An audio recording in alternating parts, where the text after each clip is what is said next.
yeah, the CPA is probably going to be $200. So every $200 you spend on AdSense is probably going to drop something worth 4.5K, something like that, right?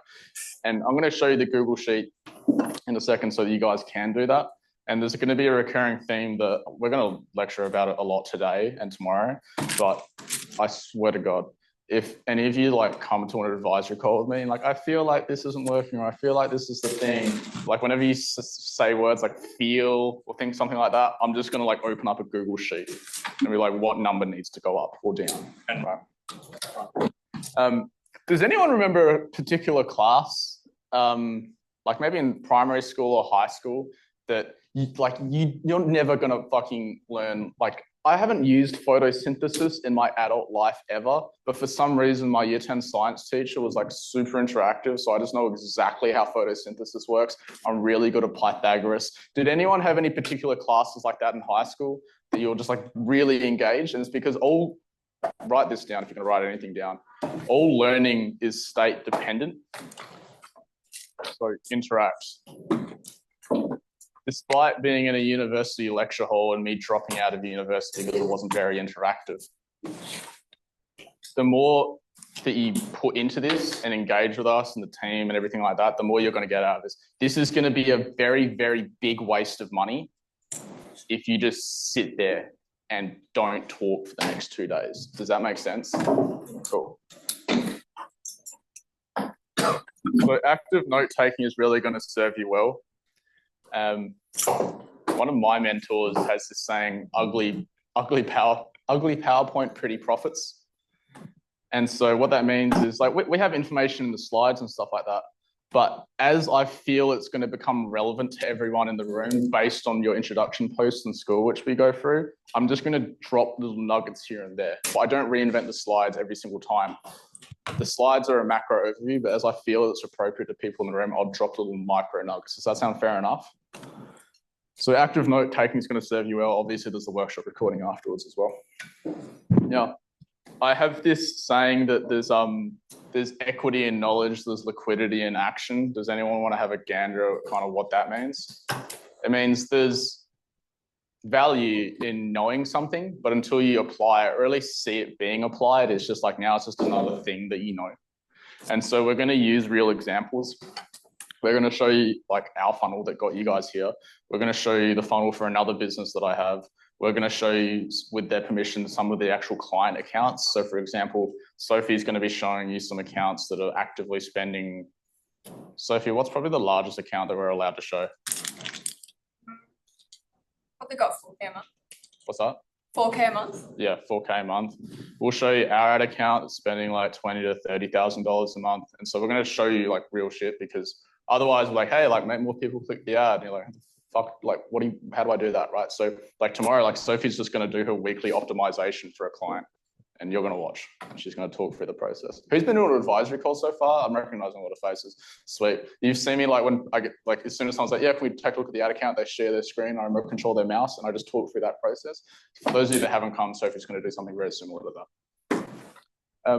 We're going to move really, really fucking fast if you couldn't figure it out by the fact that this is a 2-day speed run, because between everyone in the room, and this is the first workshop where I've flown over every single team member that we have minus the sales crew.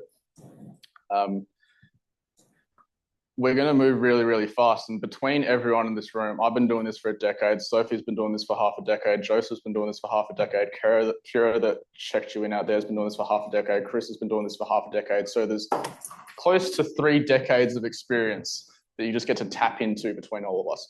And not just 3 decades of time, but literally millions of dollars in ad spend that we've already managed for you, right?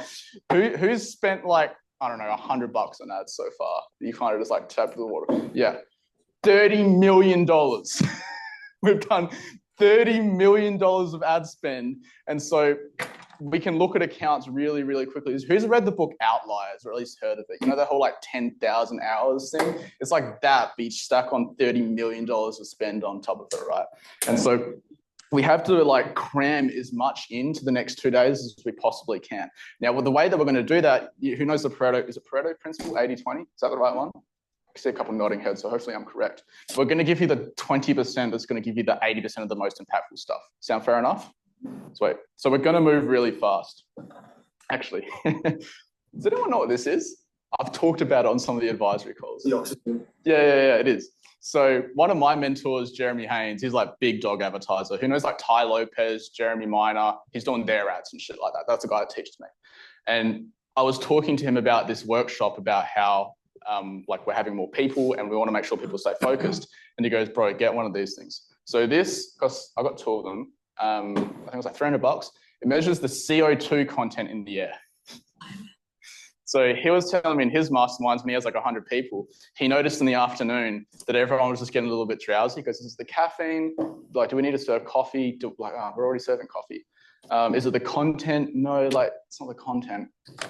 And then he got one of these. He goes, oh, the CO2 content was too high in the air. So unfortunately, you can't do it here. But he gets industrial hospital-grade oxygen tanks and just fills the room with oxygen like a casino. And it's like, oh, that fucking worked. Just keeps everyone alert. This morning, it was 550 in here when I first tested it. Now there's a room, so it's up to 814 now. But I suspect as we start talking more, it's going to go to 1,000. If it goes to 1,000, you don't need to like leave the room or something like that. But go get some fresh air at lunch. Don't linger in here, right? We actually bought, me and Tim bought 6. We couldn't fly them over here because they're like aerosol cans. But I was like, fuck it, let's try this. We got like 6 10-liter canisters, like pure oxygen. And you just like, it looks weird when you do it. But I've started testing that in the office because our office doesn't have windows. It might be placebo, but it seems to be working. So go get, there's a very nice park outside, out there at lunch.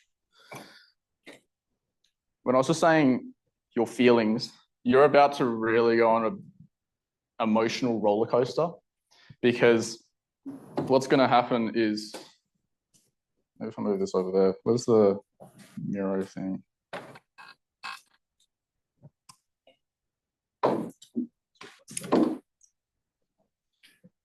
So what's going to happen is, I mean, I hope you're excited right now because it's the start of day one. But then we're going to teach you some stuff. You go, this is really useful. And then you might get to something that's difficult. You're like, this is hard. And then like tomorrow, Sophie's going to like teach Meta and Google ads. And it's like, my interface is slightly like, it's going to be up and down like this, right? And then after this workshop, you're going to turn ads on. And then maybe you won't get a lead for 2 days. And you're like, deaf and despair. And then you get a lead, you're like, oh, wow. And then you get another lead, like, oh, fuck, it's gone. And then you don't get a lead for 2 days, like, shit. And because everything has to average out over a statistically significant sample size of data. You're going to hear me and Sophie say this like fucking 1 billion times over the next 2 days, right? Everything has to average out. And so you can't make decisions off of like an hour of data, not even a day of data, not even 2 days of data. Everything has to average out. Right. Even like emotions, like this is getting a little bit meta, but me and Tim, if you couldn't tell, me and Tim are just numbers dudes. And so even Tim, we do the same thing with like life, like whatever, like, because obviously your emotions has to exist. Like half of your life has to be happier than the other half of your life. So last year I had a really shit year, just emotionally. This year I have a fantastic year. But I remember me and Tim, like it has to average out. So me and Tim were like, around this time last year, we were just like picking up, I got like a new car, a really nice car. And I was like over the moon and Tim's there like looking, and I looked at Tim, I went, I'm fucked next month. Has to average out. This is too good right now, right? So you're about to go on an emotional roller coaster. So just remember to fall back on the numbers. When I said we're going to move fast, that also means you can get results quickly. Who's worked with an SEO agency before? Sorry about that. How long did that take you to get fucking results if you did it all? A year. Yeah. But in the end, I'm still. Yeah, because advertising is, this is why I like just love like fast wins, because advertising is one of these things where like you can turn it on and get a lead like an hour later. That like dopamine here, that's why my headliner on my landing page is like, you're gonna feel like you're counting cards at the casino. But you can get results really quickly as well. Like this is Jack, one of our poster children with you, did $50,000 in the first 3 months. So I think he only spent, what did he say he spent? 4.5K on ads. And now it's consistently like 16.6K a month on ads. And I only charge like, what's with you? Like $4,000. How much more did Jack want to fuck me on that deal? Right? I think he's in like another program that I have. I think he did like $70,000 or something like that. This is Chris Melbourne. I love Chris. So Chris, you guys have probably read the comments of my ads and everyone just like talks shit on me. By the way, when you spend more money on ads, you're gonna have to just get used to that. Chris actively defends me in the comments. He goes, people are like talking shit, saying I'm a liar and stuff like that. He's in the comments section saying, no, I'm Chris from the ad. Like I've exceeded all of my forecasts. Like he did it like 3 times. The first time he did it, I emailed him like, what a fucking G. I emailed him like, hey bro, we're just gonna extend your membership with us by another 12 months. And then he did it again and I emailed him. I'm like, bro, you've got our support for an eternity now. And he's still doing it, like actively. Tiano, who I've mentioned a bunch of like ads as well, he does it too. This is because Chris spent $30 on a Google ad. The first $30 he spent on ads, he made $20,000. This is Santi. I haven't seen Santi in fucking months just because everything is all gravy for him. He enrolled in the program and I was like, how's your sales rep there? He goes, yeah, go bring him here. And I got him to quickly like elevator pitch me the sales process. And I was like, hey, change this line. He goes, okay. Anything else? I was like, no, just this. And then he texted me 30 minutes later saying, got one. And it was because I told him, one, change this line, but I also told him to increase the price 25%. He went from, I think, $1,400 they were charging for this 10-week DJ school to $2,000. Oh, really more than a little bit than 25%. Texted me later saying, yep, got one. I'll tell you the line tomorrow morning. This is my little cliffhanger for you. This is Steele. Steele has never come to one of these workshops because he came to the advisory call. I told him to move something on his landing page and he went from 1 booking a week to 12. And by the way, 12 bookings aren't leads, by the way. They're like paid customers. I talked to him for 5 minutes on a fucking advisory call and he 12x'd his business. And I was like, hey, bro, do you want to come to the workshops? He's like, nah, bro, I'm good. Tiano, I need to update this one. Tiano wrote a fucking essay for us in a Google review. He beat 4 of his previous agencies by a factor of 10. Someone commented on my ads recently, thought it was bullshit, and then Tiana replied saying, no, I'm that guy. It's true. This is David. Just by show of hands, because everyone says they're not like very tech savvy. Raise your hand if you don't know what email account you're logged into. Like you don't know your email address. Oh, no, you know your email address? David didn't, and it still fucking worked for him. Kristen spent $1,000 on ads and did $45,000 for a pool cleaning service. Liam, first month, spent $1,100 in ads, did $21,000 in sales. Blake, testimonial. Blake was the last, I think, Sydney workshop we did. And like in one of the breakout rooms we did, he like showed me his ad account. It had already been running. He's like, oh, what can I do? I'm like, this is already doing pretty well. I was like, when did you turn ads on? Because you're new. Like you joined last week. And he goes, oh yeah, I just watched the workshop recording and turned it on. And I'm like, how much did he spend? He spent $336 on ads in that time. And I was like, is it working for you? He goes, oh yeah, bro. And he showed me his like CRM system, all the invoices that have been paid. It was like what was it? 8.5K. And I was like, he was really weird because he's just like very quiet. I thought he was pissed off at me for some reason during the workshop. You know how people just have like that resting bitch face? And I was like, are you happy with that? He's like, oh yeah, bro, this is like life-changing stuff. I was like, okay. And that's how quickly things can be, right?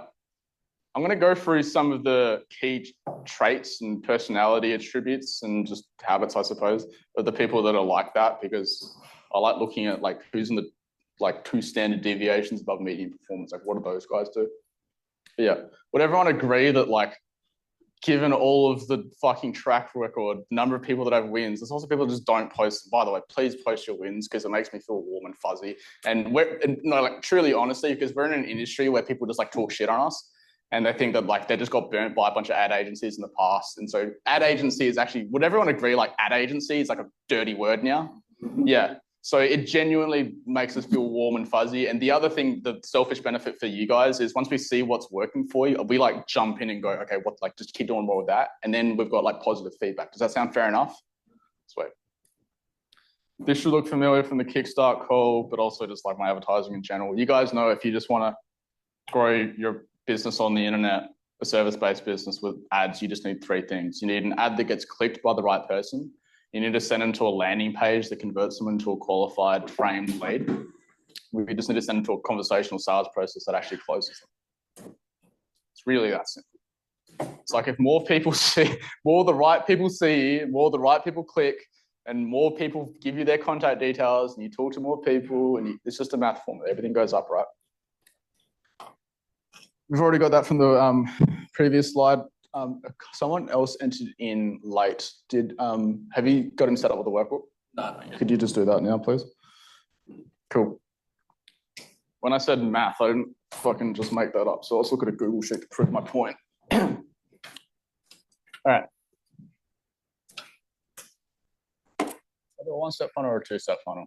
I want to do a two-step funnel. Oh, just by show of hands. Who's a one-step funnel? Raise your hand. Cool. Roughly half. That'll make sense. Two-step funnel. Raise your hand. Roughly half. Makes sense. Who's advertising on Meta? Cool. Pretty much all the two-step people. And who's advertising on Google? Sweet. I'll do a two-step Meta funnel then, because that was most of the room. But you guys have access to this. It's in classroom, in school. So let's say, for example, by the way, can you guys see those numbers clearly, or would it help if I zoomed in a little bit? That's slightly better. Cool. Let's just say you're spending. No, the carbon went up. Let's say you're spending $50 a day on ads, and let's say you're selling a program for, let's say $2,500, right? Like an info product coach program, something like that, right? These are kind of base statistics. So, and by the way, this stuff's in the workbook, so I don't feel the need to fucking remember all this stuff. So CPM stands for cost per milli. I always thought it was Latin. Apparently it's French. It's basically how many dollars do I need to spend to get 1,000 impressions? An impression being someone saw it, right? CPM goes up and down based on supply and demand. So for example, me trying to target you guys, a little bit more expensive, like $80, maybe 70. But generally speaking, most people on with you are like at a $30 CPM. There's a lot of things to influence it, right? So if we spend $1,500 a month on ads at a $30 CPM, that means we serve our ad 50,000 times. Let's say click-through rate, CTR, that's of those 50,000 people that saw it, what percentage of them click it? 1% is kind of what we're aiming for, but obviously the higher the better. There's some caveats, I won't get into it. So 1% of them click, that means 500 people hit our landing page. Let's say our opt-in rate for our application funnel is 10%. So every 10th person that hits it on average gives us their name, email, can place that application thing. That means we're getting 50 leads for $30 each. Sweet. Now, when they complete the application, then it takes them to a calendar widget, and half the people that hit that booking, they're cold. That means we're getting 25 bookings that month for $60 each. We also need to make sure that they show up to their sales call or their discovery session or their strategy, whatever you call it, right? Let's say 70%, that's kind of our baseline. That means we're talking to 18 people. So every $85 we're spending on ads, we're talking to someone that asked for their own appointment. Let's say we're closing like 30%. Actually, let's make it fucking 20. 1 in 5, which is kind of what you aim for like cold traffic. That being said, Tim's at like 55%, so I'm lucky if you want to call Tim. That means that month, 4 people are buying. So every $424 we're spending on ads, someone's buying something. And we turned that $1,500 on ads into $10,000 in revenue. And so our ROAS is like, every dollar we're spending on ads, we're getting like nearly $6 back. Nice. How can we make this do better? Well, we can just increase the budget, because if we increase the budget from 50 to 100, we maintain the same ROAS, but with just more volume, just more at the bottom end.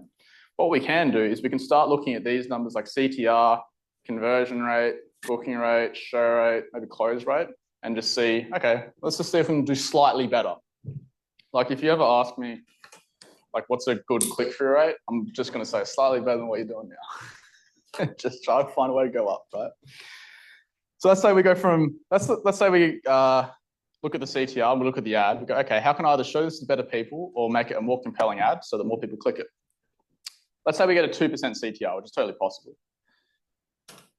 1% to 2% seems like a small increase, but it's an increase of 100%. So it doubles the traffic that goes into your funnel. So if we just go from 1% to 2%, we've essentially just doubled it, right? By the way, because it's not exactly 10,000, this number's rounding. There's a round formula there if you're wondering why. We essentially just double the traffic that goes in there. And so now we're at like a close to 12x return on ad spend. Let's look at the opt-in page. Let's say you just listen to what I said in the advisory call and you lower physical resistance on your landing page or decrease psychological resistance, and you go from like 10% to like 13%. Right? Now we're at $22,000. Let's say we go on the booking page and we open up your availability more and you go from 50% to 60%. Great, another extra $5,000. Let's show you, but don't even touch the show rate. Let's just go like 75%. And let's say because you've done more sales calls, you've gotten more feedback, you've gotten better at objection prevention. I don't like objection handling. I just like not having to fucking deal with them at all. And you go from 20% to 30%. This thing's fucking printing money. It's like an infinite money glitch, right? Does anyone see any flaws in my maths here? No, it's fucking math, right? And then like we had, who was it? We had someone in the program, he was on one of the advisory calls, and you guys will get to this point eventually where you've been spending, I don't know, $30 a day on ads. And then you go, what do I do now to optimize it? And I was talking to this dude, who was it? I can't remember, this was a while ago. And I'm like, dude, you're getting I think it was like $14 or $15 back for every dollar he was spending on ads. I'm like, dude, you're at a point of diminishing returns now to spend more on ads. Like, do you have capacity? He's like, yeah. I'm like, because to make the click-through rate go up, you got to like come up with a new ad, you got to write it, film new content, stuff like that. The easiest number is you just go to the daily budget and you just increase it. Actually, who was here really, really early when I was talking about our ad spend budget? Yeah. So the easiest number to change is just going into ad manager and going, daily budget 30. Okay, daily budget 60. Save. Fucking easy day in the office, right? Don't need to dance on TikTok. You don't need to you don't need to talk to an SEO agency that doesn't reply to your emails anyway. Fucking great day in the office. Great. So whenever you guys are feeling like, oh, it's not working, just open up that Google sheet, like put in 30 days of data and go, cool, what's the easiest number to push up? And if you can't think of what number's easiest to push up, just come in and advise your call me of like, that number, do this. Sound fair enough? Yeah. Fucking sick.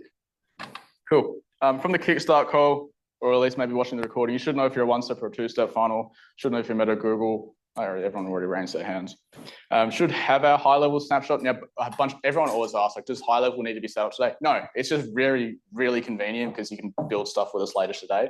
Don't panic. It's like, it's not a requirement to be able to participate in the workshop. It's just very useful if you have it. Hopefully you have CapCut installed, which is the video thing.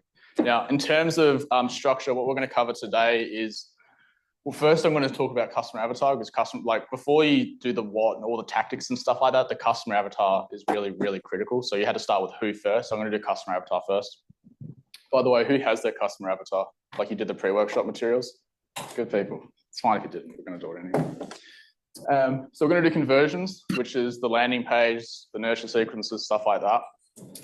By the way, it's always a very eye-opening experience for everyone because you start looking at your own website. It's like, oh, no fucking wonder I'm not getting leads. It's like I'm turning them away.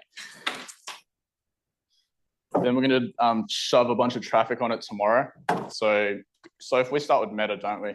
Yes. Yeah, we do Meta than Google. So we'll start with Meta ads tomorrow, and then we'll do Google search ads after that. And then at the tail end of the day, when the CO2 content in the air is inevitably like 1,200 or parts per million or something like that, and you guys are all brain dead, we'll do sales stuff. It's just very conversational sales stuff. Don't need to reinvent the wheel. I don't like fucking, what do they call them now? Canned responses where like prospect says this, so you say this every time and it fucking closes. It's just easy shit, right? Cool. Remember that. Cool. Qualities of the people that do best. Firstly, ask questions. You're going to very quickly realize that me and the team love talking about this shit and that we can't talk about it to our friends and family because they don't care. Give me an excuse to talk about digital advertising. You had to tell me to stop talking about it.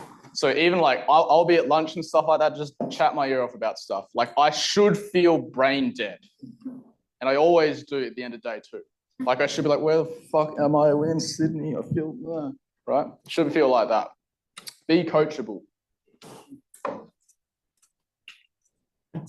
There's going to be, inevitably, you're going to come to a point in time, either today, tomorrow, in the coming weeks, where like, this feels hard. It's like, no fucking shit. You haven't done it before, right? It's like riding a bicycle. You just keep falling over. You keep like you're a toddler at 5 years old, just keep falling over. So just be coachable, right? Anyone read that book? I think it's just called Mindset. Has anyone read that? And it has the difference between growth mindsets and whatever the bad one is. I think it's like limiting beliefs or something like that. So fixed, thank you. If you have a fixed mindset coming into this is going to be a rough 48 hours. It's also why I told you to shut your laptops at the start, but now is not the time for checking it. Everyone turn around and look at the back row right now. There's a very specific reason I put the team at the back of the room. It's so that when you turn around and you're checking your emails, you feel a deep sense of shame. You've paid a lot of money to be here. Just fucking lock in for 2 days, please. So now is not the time for checking emails. I understand if, like, as business owners, like your phone's pinging. Tell your team to just leave you alone for like the next 7 hours, please. If you have time at lunch. If you're expecting some kind of emergency, like you have a friend or a family member in hospital, I understand having your phone, stuff like that. But now it's not the time for checking emails. Yeah, this is you checking your emails, and that is just us judging you back of the room like a nefarious plasticine penguin. Now, this is more for tomorrow, but when we do demonstrations, we're going to do them twice. Now, the reason we do that, and by demonstrations, I mean like building your campaigns. The reason we will do them twice is, so what Sophie will do is she'll show you how, like, the first part of building a meta campaign, and we're going to tell you in the room, like, close your laptop slightly, because she's going to do that part. You're going to watch the whole thing, then she's going to delete it, and then you're going to open your laptop again, and then you're going to do it together. Because otherwise what happens is, like, I literally watch you, you go, fuck, and then you look up and she's somewhere else. Happens every time.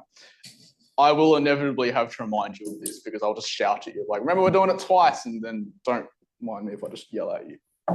This one's really obvious too. Listen, you could miss something critical because this is a 2-day speed run. This is like the leanest workshop possible. I'm conscious that I've been yapping for the past 27 minutes. But after this, it gets real lean. You could miss something like, hey, see this button here that says it's on? Turn that off. I don't want to get an email from someone in 6 months' time that says, what the fuck, my campaign was spending money and I wasn't ready because you didn't listen to that part. But if it's really important, I'm going to like yell and shout until everyone has their laptops closed and then we'll do it, right? So there will be a lot of, there already has been, yelling and shouting. General housekeeping stuff. Some of you brought someone, which is perfectly fine, but avoid chit-chatting between stuff because you guys already have rapport. It will happen more in day 2 when strangers start meeting each other too. But you know what I should do? Get like a bell or something, and then that'll be great. Live streamers. When we do breakouts, Joseph will do them on Zoom. Now on the YouTube stream, there is a 5-second delay. So if you like ask a question and I'm standing there, you know, like when you watch the news and the weather reporter is like nodding their head because they're waiting for the signal to come through. It's a bit like that. If you do struggle to see from the back, particularly tomorrow, just let us know. We can move you forward. But I think those screens are large enough and we can zoom in and do a bunch of fucking stuff. Cool. Team, I'm Brandon. I was swearing at you on Instagram and now you're here. That's Sophie at the back there. She's one of the digital ad specialists as well. She's going to be teaching Meta and Google Ads and also copywriting as well. That's Joseph back there. He's employee number 2 and has been 5 years? Something like that. Something like that. He's going to be helping with a lot of the tech stuff and things like that. Chris, our lead developer at the back of the room. By the way, you have no idea how much of a fucking unfair advantage you have just having access to Chris. So did anyone see someone posted a question? So Chris is just like the title we came up with is lead developer. It just means he just fixes random technology shit. And I don't know what the scope is. We still don't know. For example, when I hired in 2021, Yeah, sounds about right. So iOS 14.5, like nuked everyone's tracking. Did anyone remember that? Were you guys? Okay, it was a fucking disaster for everyone, like me. And basically meant like if you had an iPhone, it just like blocked conversion tracking. And we just knew Chris was a tech geek and he was working in cybersecurity for like the Department of Education, something like that. Yeah. And we're like, hey, doesn't come from advertising. We're like, hey, can you fix this? He built a custom solution that essentially bypassed Apple.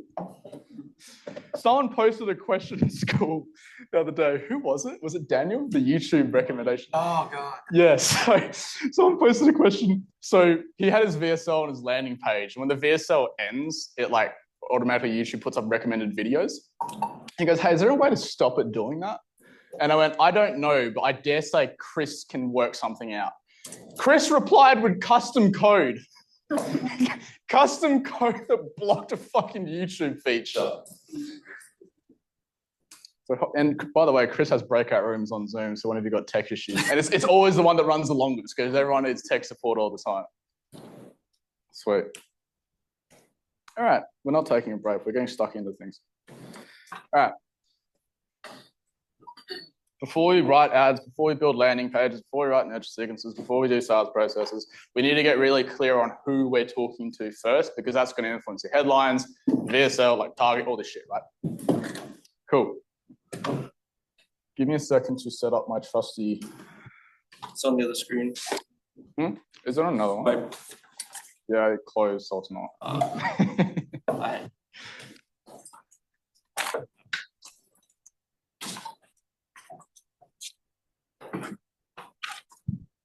While I'm airplaying my 805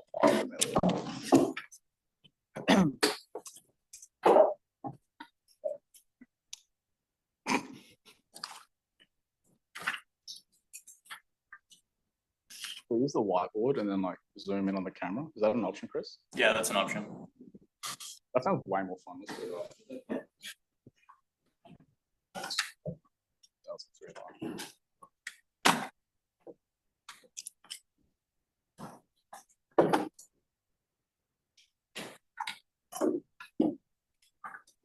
Black would be the highest contrast, obviously.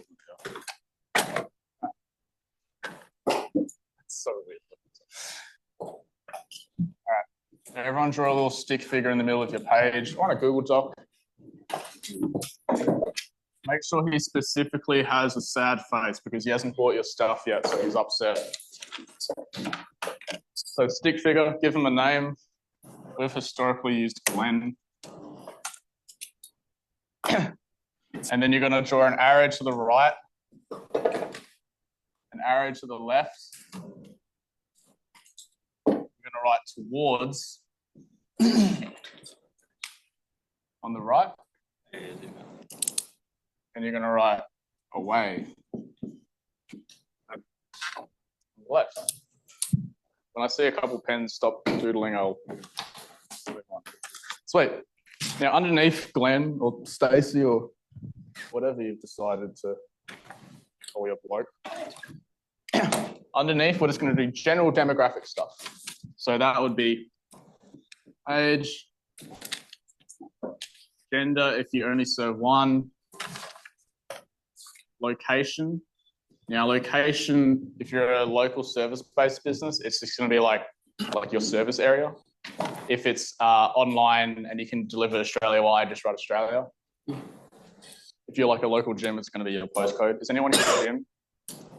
Sweet, all good.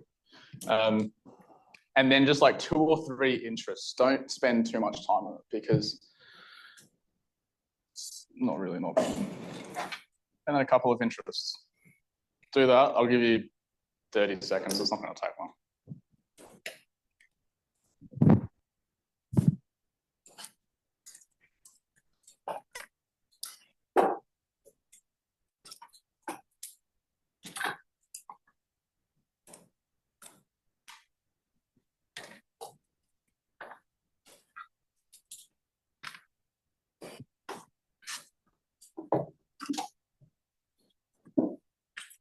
All right.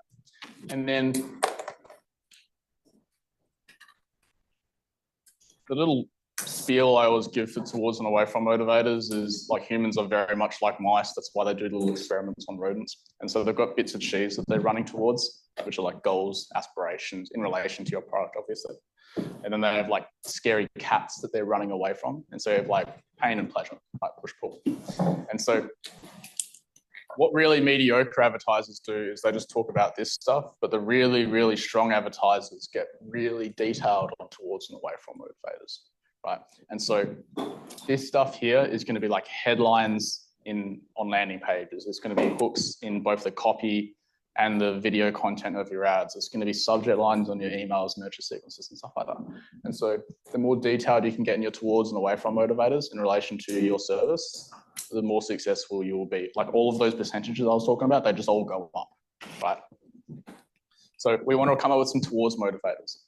And so what I want you to do is write down some of the things that, not now, but in a moment, I want you to write down some of the things they're moving towards in relation to your service.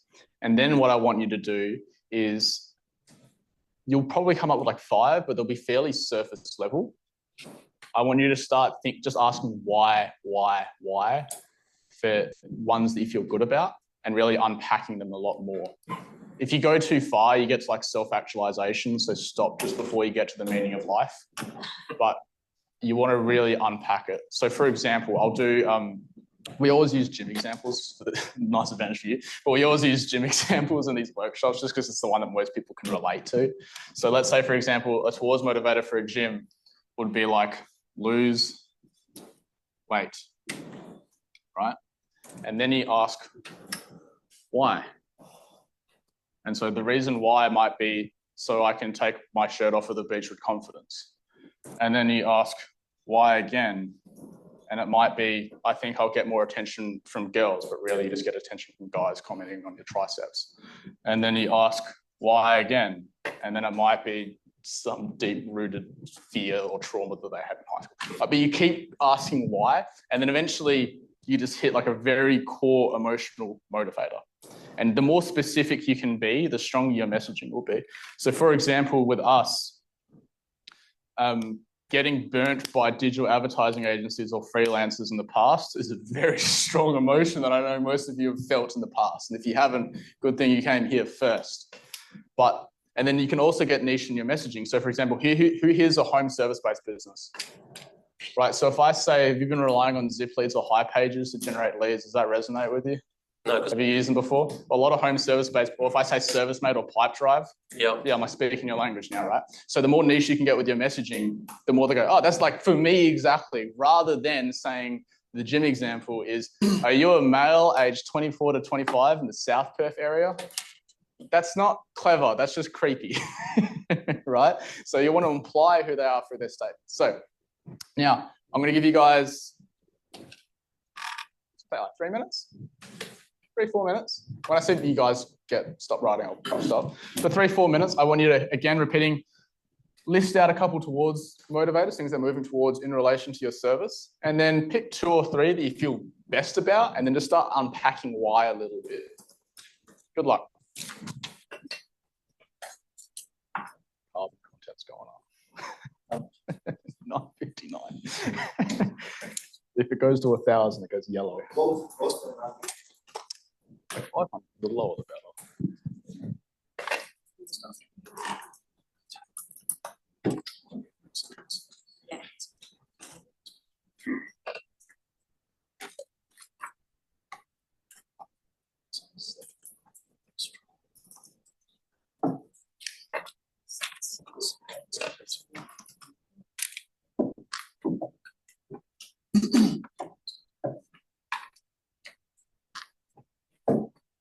Live streamers, I'm just redrawing my whiteboard on the iPad because we just got it connected.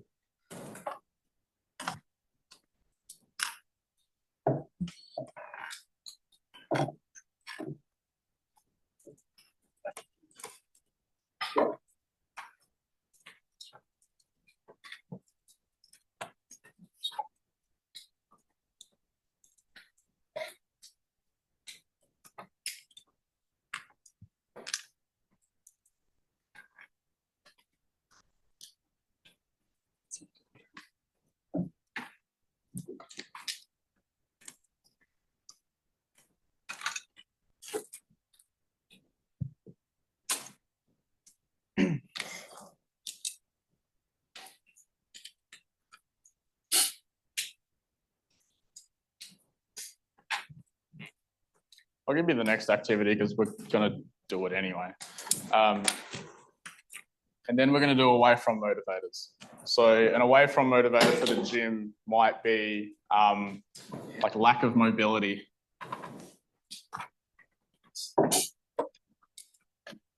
Like, I'm only 29, but I make old man noises when I sit down and stand up. Sophie makes fun of me for it.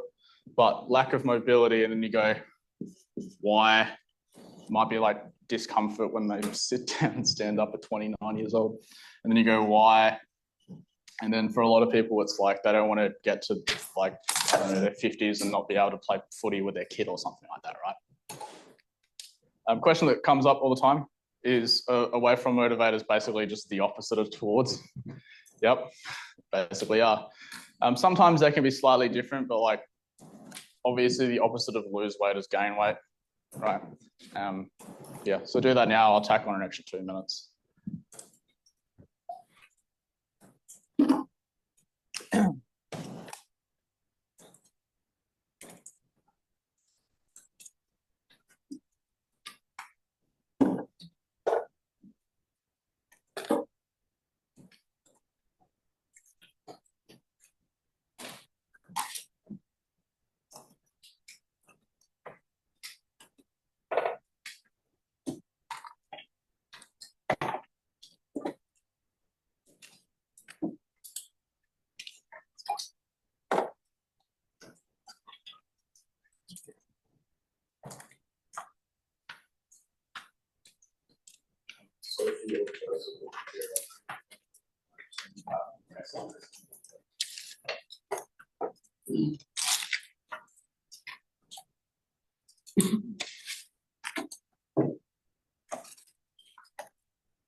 Raise your hand if you feel like you're done-ish. Cool. It's most of the room. If you're still working away, that's fine. This is always a work in progress too. The other thing that I'd really encourage you guys to do is as you do more and more sales conversations with people, updating this document. So one of the things, like one of the reasons like our funnel performs really, really well is me and Tim just, well, we hang out outside of work, but we just talk about work. So when you guys like raise objections or new motivators, we just update our ads and landing pages. And so the feedback loop between sales and marketing, like Tim and I just talk after every single call he does. That's happened a few times, right? And so the most valuable feedback you get is obviously the ones that come from your customers directly, because it's just from their own words. Who has one that they want to share? Let's do it. So from away to towards. Yeah, actually, Joseph, do I need to give them this microphone so the live stream can hear it, or is the room mic'd up? That's fucking sick. We haven't had that before. Cool. Give me so for everyone else, could you tell us your business? Yeah. What you do, just in like 10 seconds. Cool. My name is Conrad. I'm the founder of Addiction Coaching Australia. We run a private, bespoke alternative to inpatient rehab for drug and alcohol issues. Cool.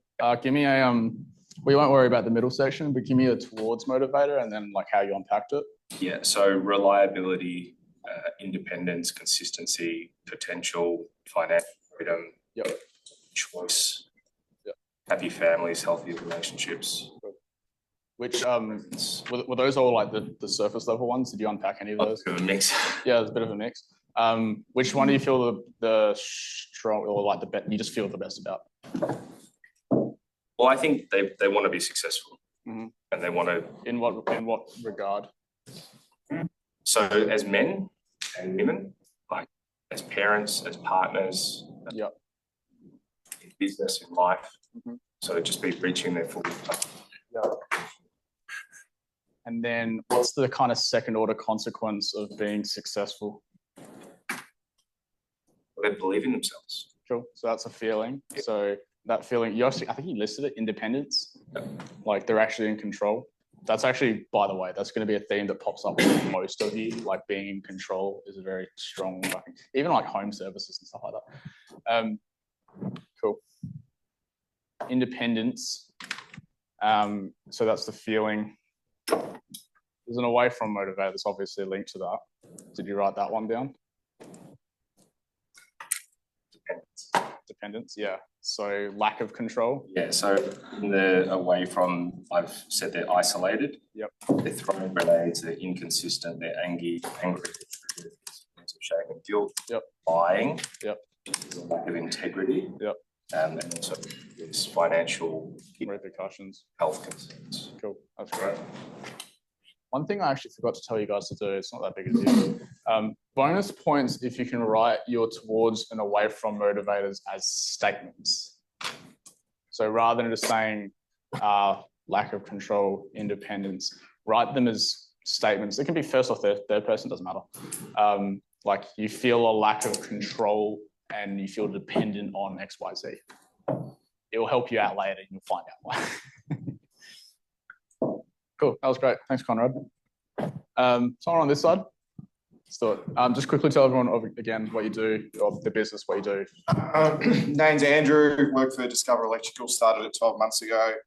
Do everything electrical, but I want to focus on the electric vehicle charging industry because it's a niche and it's an opportunity and I want to be known in that industry. So that's what this is about. Sophie, does Sophie need a microphone because this is electrical? We have this theory that Sophie is single-handedly keeping the entire Australian power grid online because she has so many fucking electrical clients. It's like that and electrical and like physios and osteopath. So it's like if your power's out or you got a sore back, we're helping you out. And yet I've got sore back. Yes. So what did you have as your motivators? Motivators. So towards, I want an EV charger at home for convenience. I was like, why? I want to be in control of when I charge. Why? I want to drive straight home. Why? Because I want to save time. Why? So I can spend more time with my family. So is that? Yeah, Tim had this problem, like this exact problem. Actually, he couldn't get an EV charger installed because of the what's the government body? Aaron, his boss, told him. What's that? I was talking to Tim about it on the call. Oh, really? Yeah. Yeah, so he has to, I think he just charges it at the office, but then he got told off about that. Yeah. But yeah, like he just hates I've got to find somewhere to charge it. So a lot of it's convenience. Yeah. Anything else that comes to mind? So I guess having control over your own power source, like you don't have to go to a power station. Yeah. See our control. What did I just say? It's like that, like being in control thing comes up a lot, even in home service. That's exactly what I said. We didn't fucking plan that, did we? Yeah.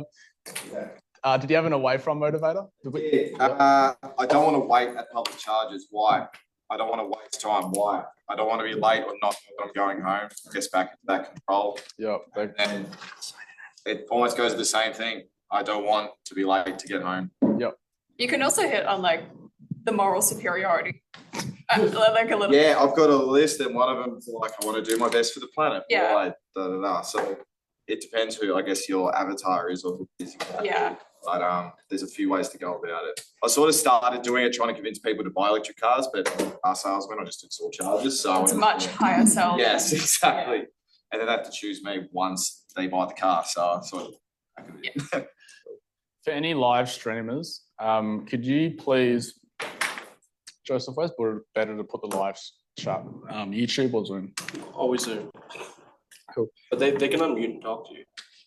I'll do it through text. Any live streamers, well, I'm going to do someone else in the room, but live streamers, chuck your business and then your towards and away from motivators in the chat, and I'll take a look at a couple of those.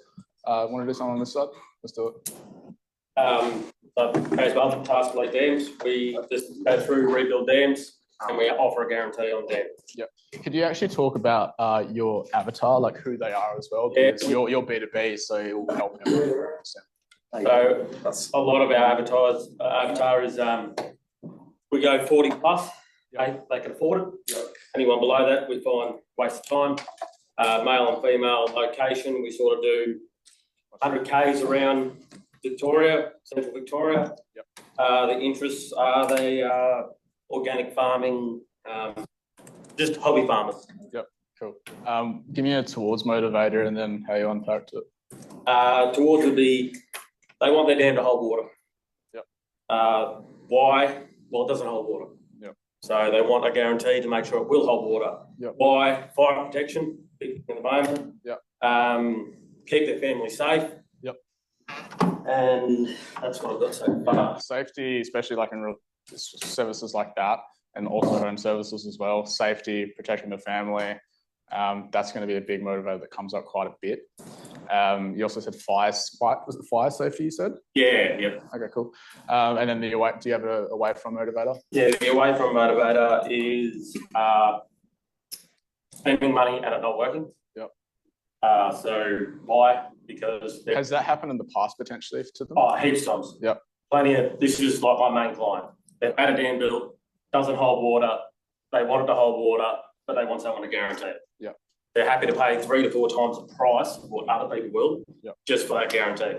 Yep. That's also going to come up. Who's home services here, by the way? I think I asked before, but there's always usually a lot of people. A better ad than saying we're the number one, I don't know, plumbers in Perth would be don't let dodgy tradies into your family home. I know, right? Gaslighting competitors, my favorite fucking strategy. Well, that's actually sort of how our Facebook ad. So I do Facebook ads, and it's all the video is, have you been ripped off? Yep. And then a photo of it. What ad did you guys click to get here? It's always interesting. I actually can check which ad you clicked. I mean, I could, but I don't. What are you talking? Yeah. Is it all? Yeah, it's just we actually found a very. Try something. There's a very like inverse relationship. Follow you like basically. Yeah, I know, everywhere. All right, so if this is cost per lead, and this is like bucks per minute, it goes like that. There's an inverse relationship between my cost per lead and profanity. Cool, done something on this side, thank you. So before I get to you, I'm going to do some on the live stream. Jeff, Dark Horse Financial. We're working capital and equipment finance, B2B industries towards motivators. They want to be able to buy assets that give their business greater capability. With trucks that look sexy because they feel that feels like success because that's what they've admired in others because that's their imagined idea of success. So yeah, in the finance space, especially in the B2B space, you're also going to be helping them like unlock the next level of scale without stressing. So stress is going to be a big motivator for you, Jeff.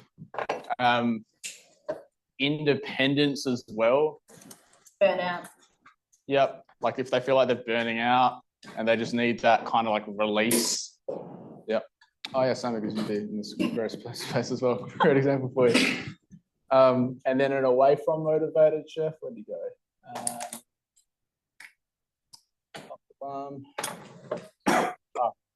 They like having more equipment, which feels like success. Did you do an away from motivator? I think you just did towards motivators.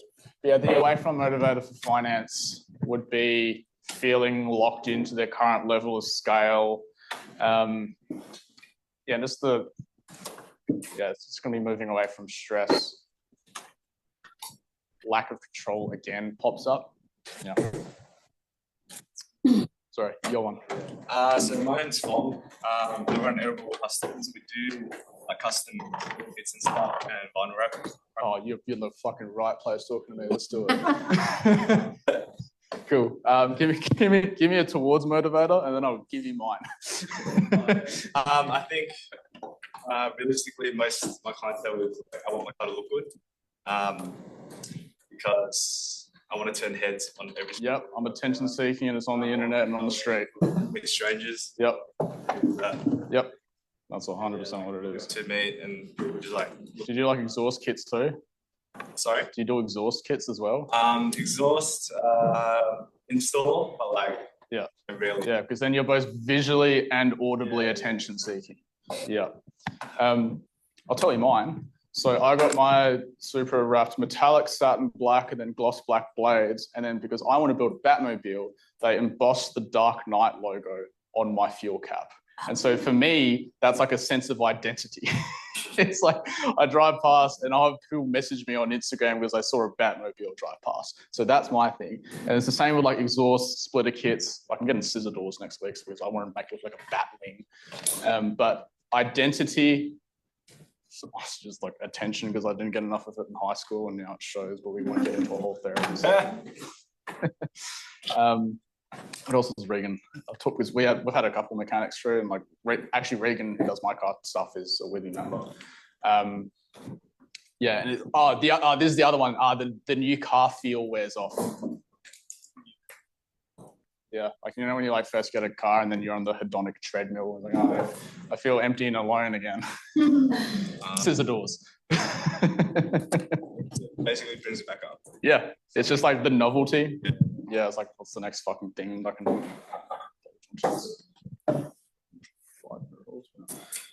Away from motivator. So we touched on one there, which was the new car feel wears off.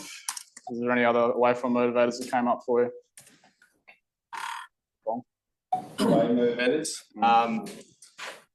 I think like having like happy with the stock car, stock color, stock look, coming to like a bit and some shit.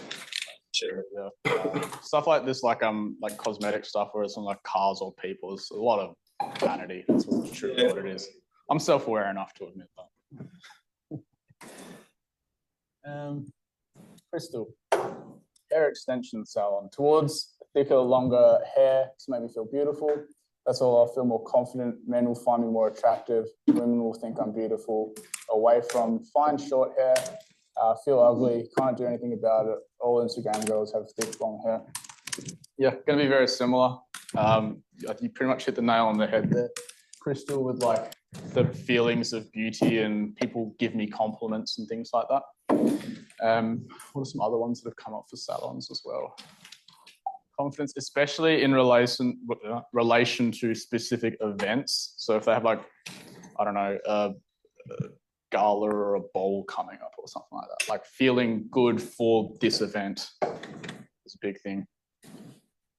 We did the ads for a really big fashion designer in Perth, very expensive dresses, and it was very much just like I wanted to be the prettiest girl at the school ball kind of thing, and then I'm just getting a fucking suit from Kmart or something like that. Cool. How does everyone feel about towards and away from motivators now? Does anyone feel particularly stuck? Like you're just, I don't get it. Which is perfectly fine, by the way, which is why we've got like 5 team members here. I just have one question. Still? One of my like niches, some of my own a strength coach, so I do like some strength training for people. Yeah. One group of people I see is like kids playing footy, so like 15 to 18 year olds. Yeah. Do I market that and towards and away from? Like it's kind of for the parents. Oh, great question. That's a great question because that's a decision maker difference. Yeah. So you could do either. So there'd be different towards and away from motivators, obviously. Yeah. So for example, if you were, so can you still advertise to under 18-year-olds on Meta, or did they nuke that recently? Separately, yeah, but it's really restricted. Yeah, you just can't do interest targeting. Yeah, it's fine. You don't need the interest targeting. You don't. Everyone else that just heard that, you need interest targeting. I just ignore that one very specific thing to him. Yeah, so if you were to do for the children, it would be like in relation to their towards and away from motivators, and that would be like one ad set targeting them. Yeah. And then you'd have another ad set targeting parents with their towards and away from motivators. So it would be something like, do you want your child to excel? Things like that. You could go down the rabbit hole of, depends where you draw the line morally, but you could go down the line of parents trying to live vicariously through their children because their athletic career didn't work out. Yeah. Morals don't keep the lights on, but so that's a great question. Does that apply to anyone else? Does anyone else have like, so like there could be like a different decision maker, but you could also advertise to either. Cool, thanks, Conrad. Alrighty. Very good. All right, red brain versus green brain. By the way, there's going to be a lot of, not a lot, there's a few things in this workshop that I for the last 7 years and have invested a lot of time and money, more than I would really like to admit publicly, on education and coaching programs. And so I like pulling, with permission from people, things from different programs that I've done. One of the things I learned, I enrolled in the Entourage back in 2018, and Peter Lakovich taught me, also his younger brother, Stev Lakovich, so the whole family of successful sales people, taught me red brain versus green brain. So depending which book you read, like this isn't like a thing specific to them, but they just call it red brain, green brain. Depending which book you read, the brain has two different systems of thinking. And so red brain is thinking like logic, information, facts, numbers, formulas. It's very, very slow in decision making because you like slow down like a red light, the traffic lights, you like stop, calculate this thing, blah, blah, blah, blah, blah. Right? That's red brain. Green brain is just fucking floor it. Just go make impulsive decisions. Green brain, right? It's very emotional. For example, just give me a nod if you've ever been like in an argument with like a spouse or a significant other and the emotions, I didn't finish the question. And like emotions are running high and you say something so quickly that like as soon as the words leave your mouth, you're like, fuck, I should have said that. Yeah. It's because you're in green brain, right? You can actually get, I will. You can actually get into the physicality of it. Like green brain basically like evolved first. And so does it, and red brain, it's actually the front part. Like if you match it out, it's basically the front part of your head. There's essentially just a lag between the front of your head and everything else. And so that's why. And so green brain is like purely emotion. And as advertisers, you can be remarkably more successful if you tap into the green brain more. You don't completely a mistake people have made in the past is completely disregarding the red brain stuff. You still need to kind of keep a foot on earth, but you want to definitely tap into the green brain stuff because if you go too far green brain, it's like, this is how to never feel stressed again. But it's like, what do you do? Like, do you do sports? Do you sauna? Like, is this a drug that I can take? Like, what is it, right? So you sort of keep a foot on earth. So I'll give you some examples. So rather than saying like, you'll fucking probably never really see an ad from me that says this is how to do Facebook ads, but I will say this is how to never rely on word of mouth again. Probably won't say this is how to do Google ads. We'll say this is how to make sure your ideal customers find you when they need you. It won't be a 6-week training program. You can use the gym. It'll be this is how to get shredded. I would add just in time for summer for urgency if I'm nitpicking my own shit here. And take your shirt off at the beach with confidence. This is my favorite one from the first with your workshop. Not a gold collar necklace for women. It's jewelry for hot girls that want to make their ex-boyfriend jealous. All of their click-through rates went through the fucking roof. So how do we do that? Real simple. Most advertisers, especially beginner ones, they just talk about like what it is, which is like, this is a gym membership. What's the result of the thing? Slightly better advertisers do this. Like, what is it like? You lose fat in this period of time. Fucking really good advertisers talk about emotional effect, right? Confidence, stuff we talked about before. That's why I was getting you guys to unpack that stuff. So what I want you to do is we're going to green brain one of your offerings. If you have the reason I say one of your offerings is because if you have multiple, just fucking do one for this workshop. So what that will look like, guys, not now, but in a moment. Crash.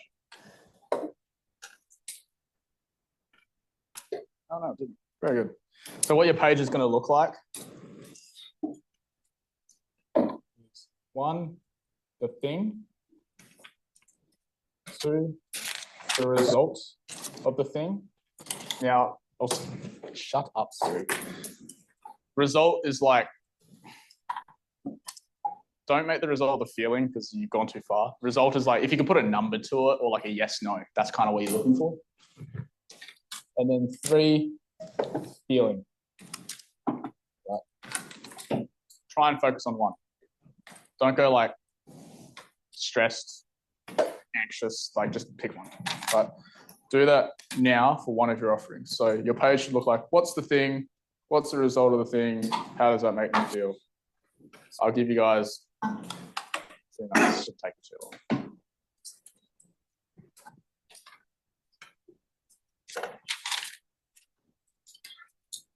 Luke asked in the chat, what is a good book to read on red brain versus grey brain? It's Thinking Fast versus Thinking Slow. If anyone wants to join my book club in school, let me know. I started posting about it. Well, that needs comments. If anyone feels stuck, just yell out. Chat.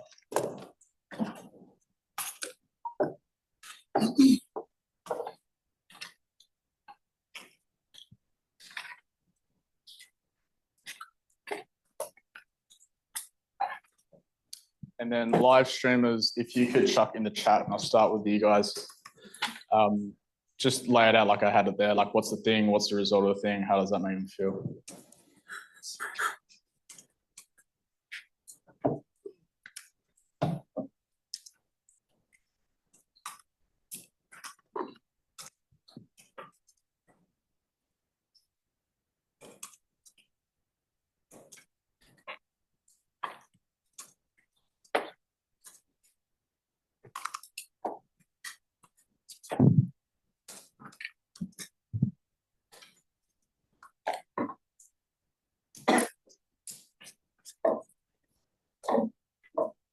You've got one. Still. Maintenance of, so I own a maintenance company. So maintenance within something in the house. So a crack tile on the front. Okay, cool. Wait, magnets for like? No, maintenance. Oh, maintenance. Yeah. Sorry, I was like magnets. No, a tough one. The result is repairing it for longevity. So proper repair, Yep. not just a quick fix. Yep. And the feeling's pleased and relieved every time you walk past it. Very good. Pleased, relieved, and then in control as well. But again, I said we've got to pick one, but that's all right. Rochelle, the thing is EVA/PE flooring on a boat. Yep. The result, custom boat flooring. The feeling, regain that new boat feeling and excitement of using the boat. Rochelle, yeah, that's good. Is there any, there might be, is there like a safety aspect to this? Like, I don't know, like a slip hazard on a boat? That I don't have a boat. But let me know, Rochelle, because if there's a safety thing involved with it, it's kind of... Yeah, it's got non-slip reduction and like anti-slip features. So I popped that in my avatar, but I just did one example there. Yeah, very good. Yeah, because if you get the non-slip thing, you can have ads for like safety, and then you can have the other one for like the new boat feeling, which would be great. Cool. One over here, Conrad.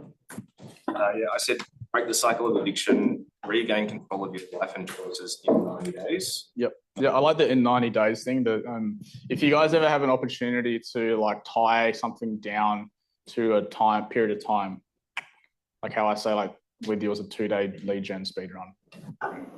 Sorry, and then the feeling. Oh yeah, I said no rehab, no time off work, no awkward conversations. Was that the feeling? The feeling was regain control of your life. Oh, yep, great. Yep, you know that one. Does anyone have one that they? Everyone's fucking doing well so far. Does anyone have one that they don't feel good about, so we can workshop that for everyone? Yeah, that's something. So I'm a bad credit mortgage broker. Targeting especially refinance and debt consolidation this time. Yep. 10 million apart from their mortgage. Yep. And they're struggling. Cool. So what debt consolidation and refinance, even with a bad profile, result one manageable and simplified monthly repayment. Yep. Emotional effect, be stress-free, feel really because they've been drowning. Very good. Also sprinkle in for like they might. Do they feel shame around debt? Yes. Yeah. Embarrassment. Yep. Cool. I'll do one from the live stream. Right here. So what's the thing? A rooftop solar system. Yep. What's the result of the thing? Generate energy for self-consumption, help reduce power bills, more savings. Great. How does that make them feel? Relief, empowerment, satisfaction, freedom, eco-pride. Yeah, you could also sprinkle in, I used to do the ads for like Oz Solar Co. They're like the fucking fastest growing solar company in the country. And they had different brands for different motivators. You guys don't need to go this niche, but like they would have one which was like the eco-friendly, like, yeah, I'm doing this to save the planet. They had another one that was like, fuck power companies, be a man, like do your own thing. And then they had another one, which I think was just like comedy or something like that.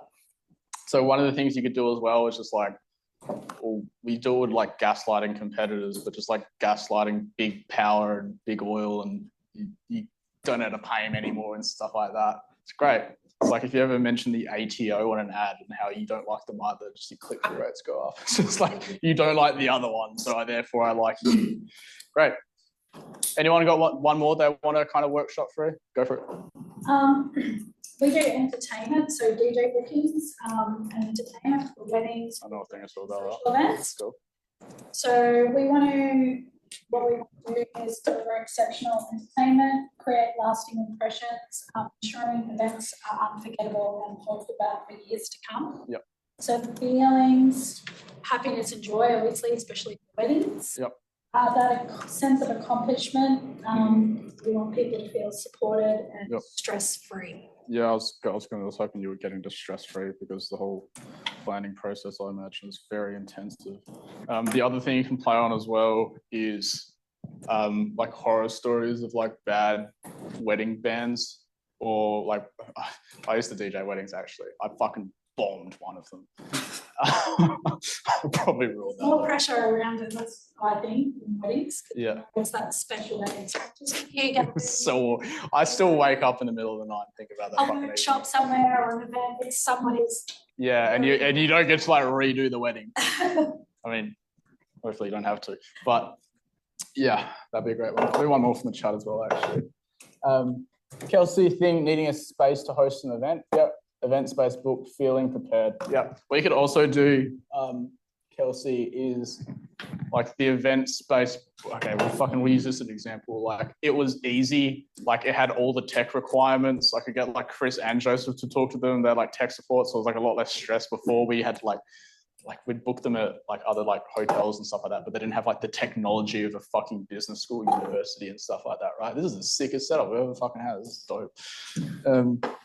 And then, so that's the thing. And then the feeling, yeah, prepared. And I certainly felt less, I don't know about you, Joseph, but I certainly felt less stressed booking this venue than other ones. So stress could be a feeling, or like lack of it, or yeah, that'd be a great one. Thanks, Kelsey.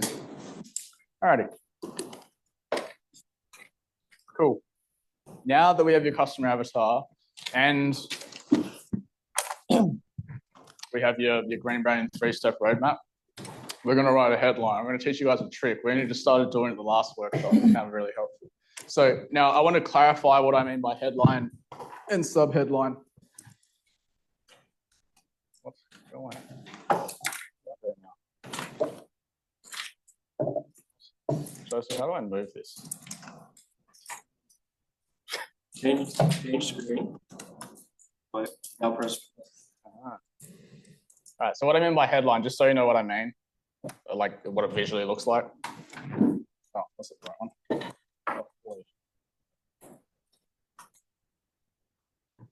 All right. So headline is the unfair advantage for small business owners looking to compete for leads with industry giants, right? That's the headline. The sub-headline is how 125 plus small business owners spent 2 days to speed run their business growth online. So this is the headline, this is sub-headline. So what I want you guys to do is, go away. I want you guys to write a headline and a sub-headline. I'm gonna give you a trick. There's lots of different ways you can write headlines. This is the fucking easiest one, especially for you. Oh, this thing. So you have your thing, you have your result, and you have your feeling. Just write it the other way. So what I mean by that is your headline will be feeling connected to result. And then sub-headline will be what's the thing? That makes sense? I love when I hear like an R in the workshop. It's like positive feedback for me. I'm like, that worked. So, drop that. So for example, the unfair advantage, that's what it feels like. For small business owners competing for leads, that's the result, right? With industry giants. And then the sub-headline is how 125 small business owners spent 2 days to speed run their business growth online and have an entire team of specialists in their corner. Does this formula make sense to everyone? great. So for that headline, are you speaking to the person that's reading it? Correct. Because that's like, because I read that as a statement rather than I'm talking to you. Could be either one, really. Yeah. So advertising is like we're going to say this a bunch of times. It's like an art versus science. So the art is within the advertising policies and the law. You can pretty much write whatever you want. The science is like, how do we measure that with a number? So yeah, you could do either. It could be like a quotation, it could be whatever. But if you just follow that general formula, you should be sweet. Any other questions about headlines and subheadlines? The formula? Any questions in the chat? Sick. All right, I'll give you guys, I don't know, 3 minutes, something like that. When I see enough pen scratching, stop. I'll talk about it.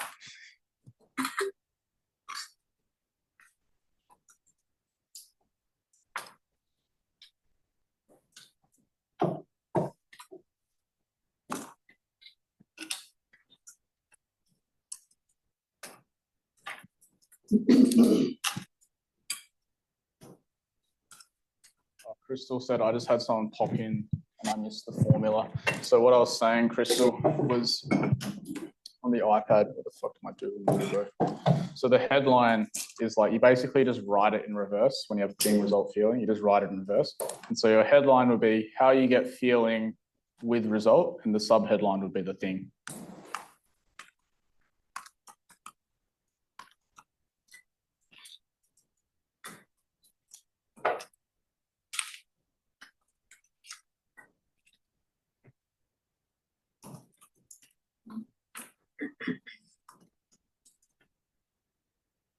Who's got one? Oh, question? Yeah, sure. Let's say you have very 2-3 good headlines. Yep. And you create 2-3 landing pages and run ads on them, see what's doing better, and you can just choose what you. Yeah, I'll show you what that looks like in high level. So the question was like, can you just come up with multiple headlines? Fuck yeah, you can.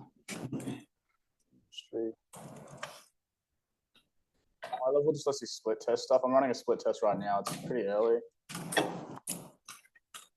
This one isn't split testing the headlines, but it's split testing the layout. So I can see this layout's performing slightly better than this one. So you can do that in high level. You can split test your headlines. Yeah, good question.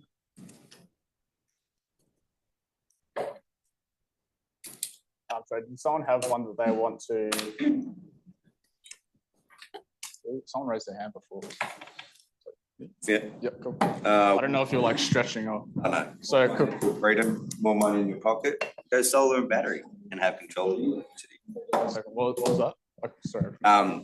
Want financial freedom and more money in your pocket. Yeah. Solar and battery and have control of your electricity. Is that the headline? And then no, just the financial and money in your pocket one.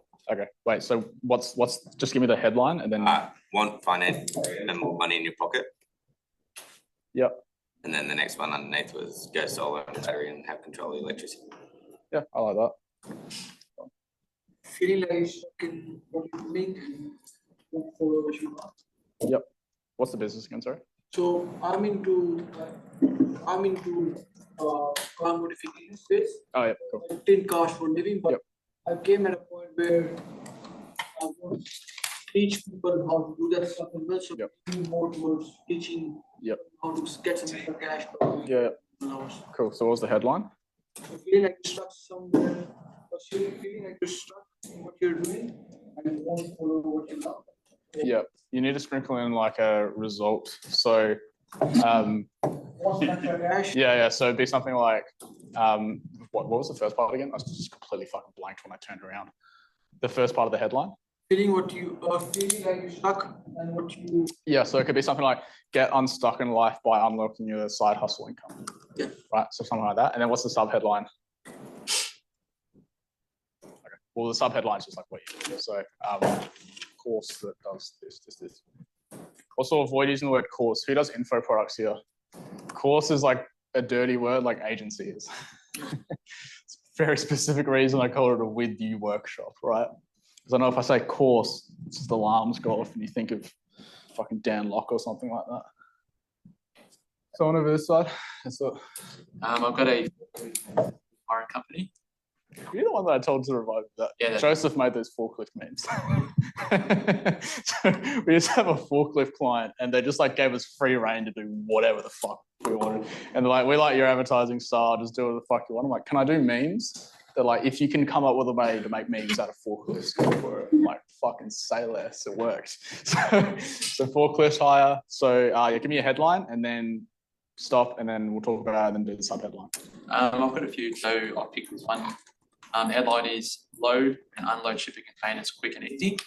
And then hire a forklift for that. Yep. Load and unload shipping containers quick and easy. Yep. Is there any, I'm trying to think of a way to get them to choose you over someone else. So for example, I mean, I imagine there's lots of different forklift companies. I know there are. Yeah, something about like it being easier to work with you too, if you could sprinkle that in. What's the sub headline? RF4.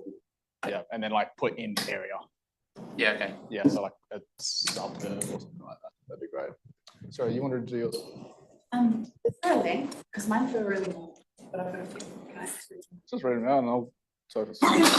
Feeling proud and confident as you build a thriving and aligned business, unlock the tools to align your nervous system, boost your confidence, and create a business that thrives. Is that the whole headline? Sorry, the unlock the tools to align this. That's a subheading. Yeah, it sounded like it. So what was the headline? Just give me the headline. Feel empowered and confident as you build a thriving aligned business. Yep, that's good. Tools to align your nervous system, boost confidence, and create a business that thrives effortlessly. That's fine. Were you thinking that was too long? The sub headline? No, it's about the same length as that because the sub headline's a smaller font.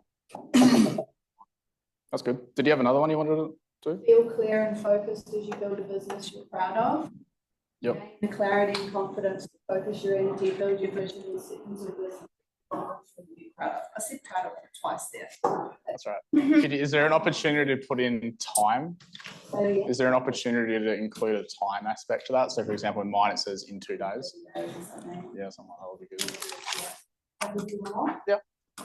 Feel balanced and fulfilled as you grow a business that aligns with your purpose. Discover the tools to restore balance, align with your deeper purpose, and grow a business that brings you fulfillment. But I like the date. I like what you said. Yeah, the time. Days or something.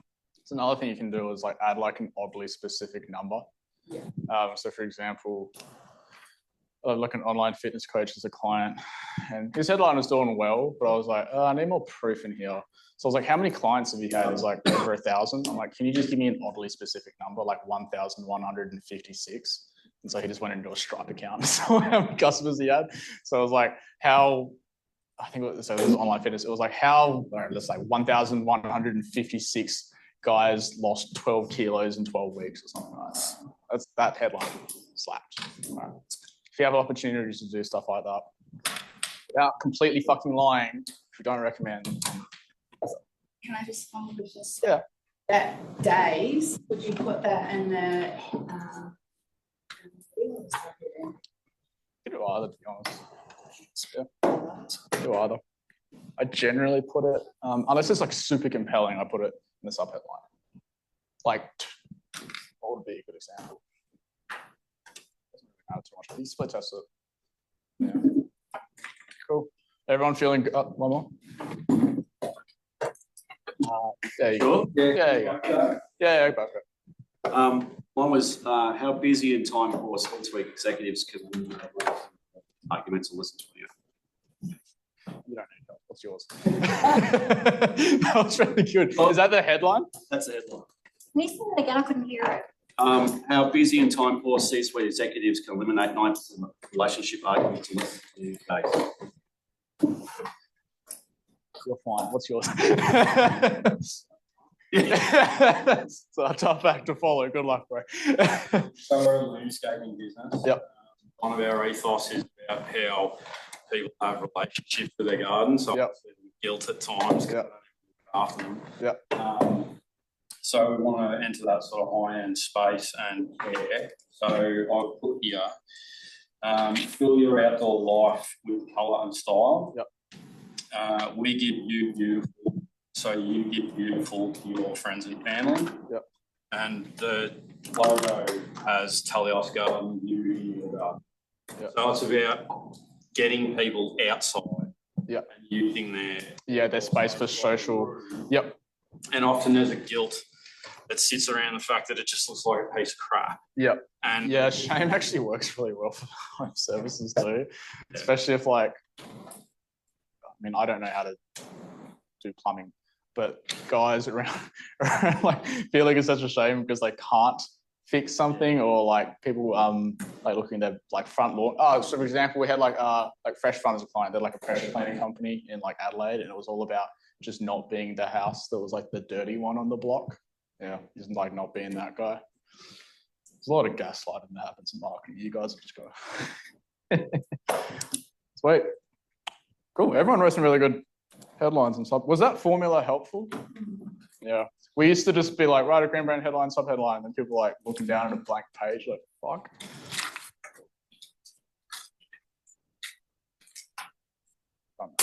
What's the carbon content in the air? Do we need a break? It's an air purifier there, so. 869. We're still safe. How does everyone feel like just now? Like, would a 5-minute break be helpful, or are you like, nah, fuck it, let's go? Raise your hand if you want a 5-minute break. Yeah, cool. I thought so too. I want to go to. Yeah, sweet. All right, 5-minute break. Actually, I'll be generous. 10. Be back here at 11:16 because I'm going to start talking at 11:16 on the dot. It'll be awkward if you come in late.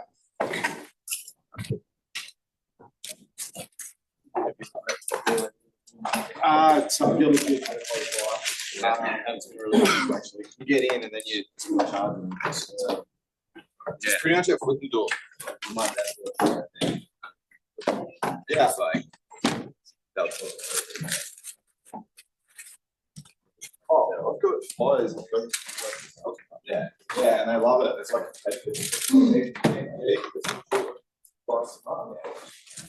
yeah.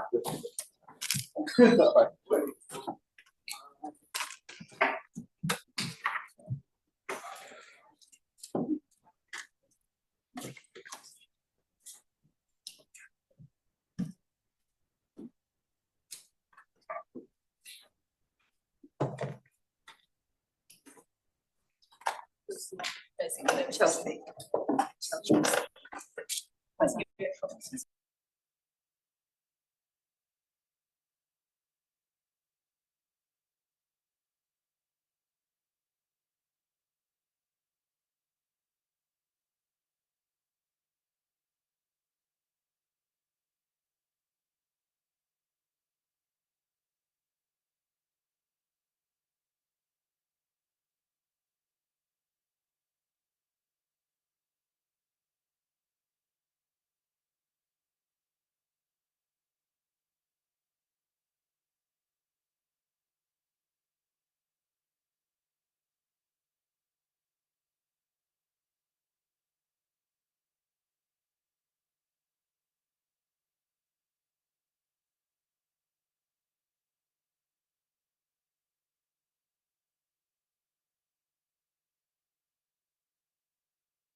1, 2, 3, 4. What was the username? Guest. Oh, guest.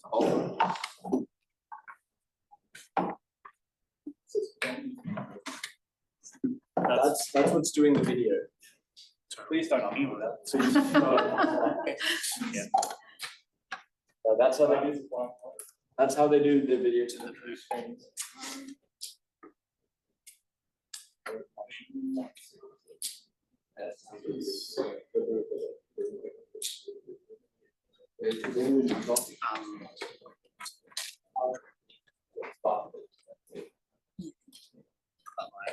That's sort of like texting. Yeah. That's. No. But what we, yeah. I don't start. Yes.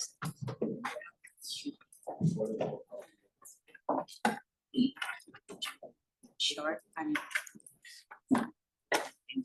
Oh, yeah. To the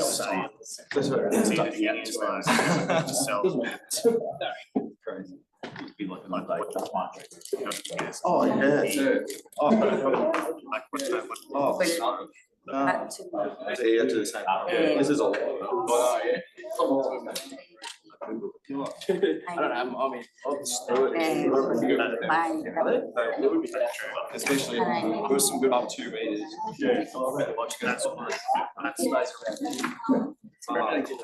Like see this one here, get your time back. To those that someone like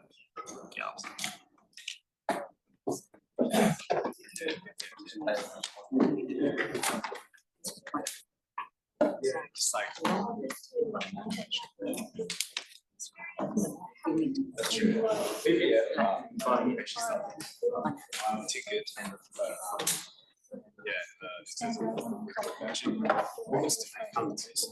Yeah, but a lot of jobs do the same. Whether my is a requires a bit more.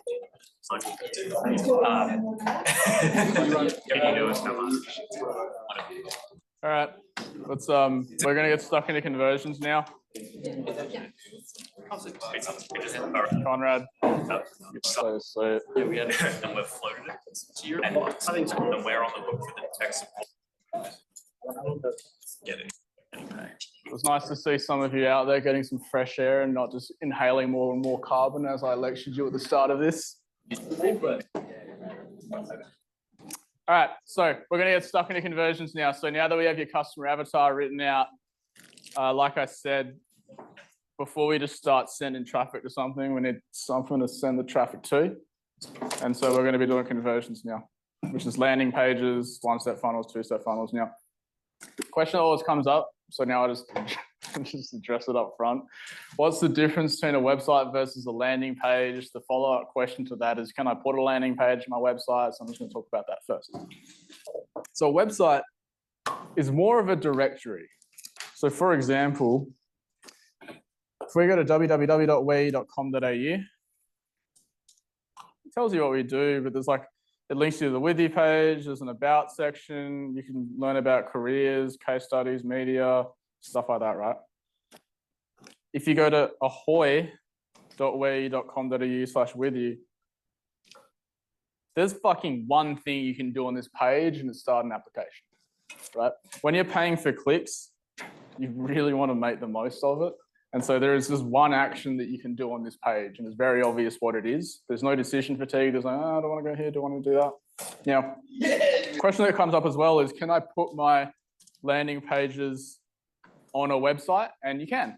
So for example, what you could do is you could like turn this into a landing page, follow the principles that I'm about to teach you, and just fucking delete the menu like that, so it doesn't pop up. There's just still one thing they can do. Alternatively, like what I get most of you guys to do is when you build your high-level landing pages, we just make a subdomain. The subdomain being ahoy or hey or hello or howdy. Yeah, question.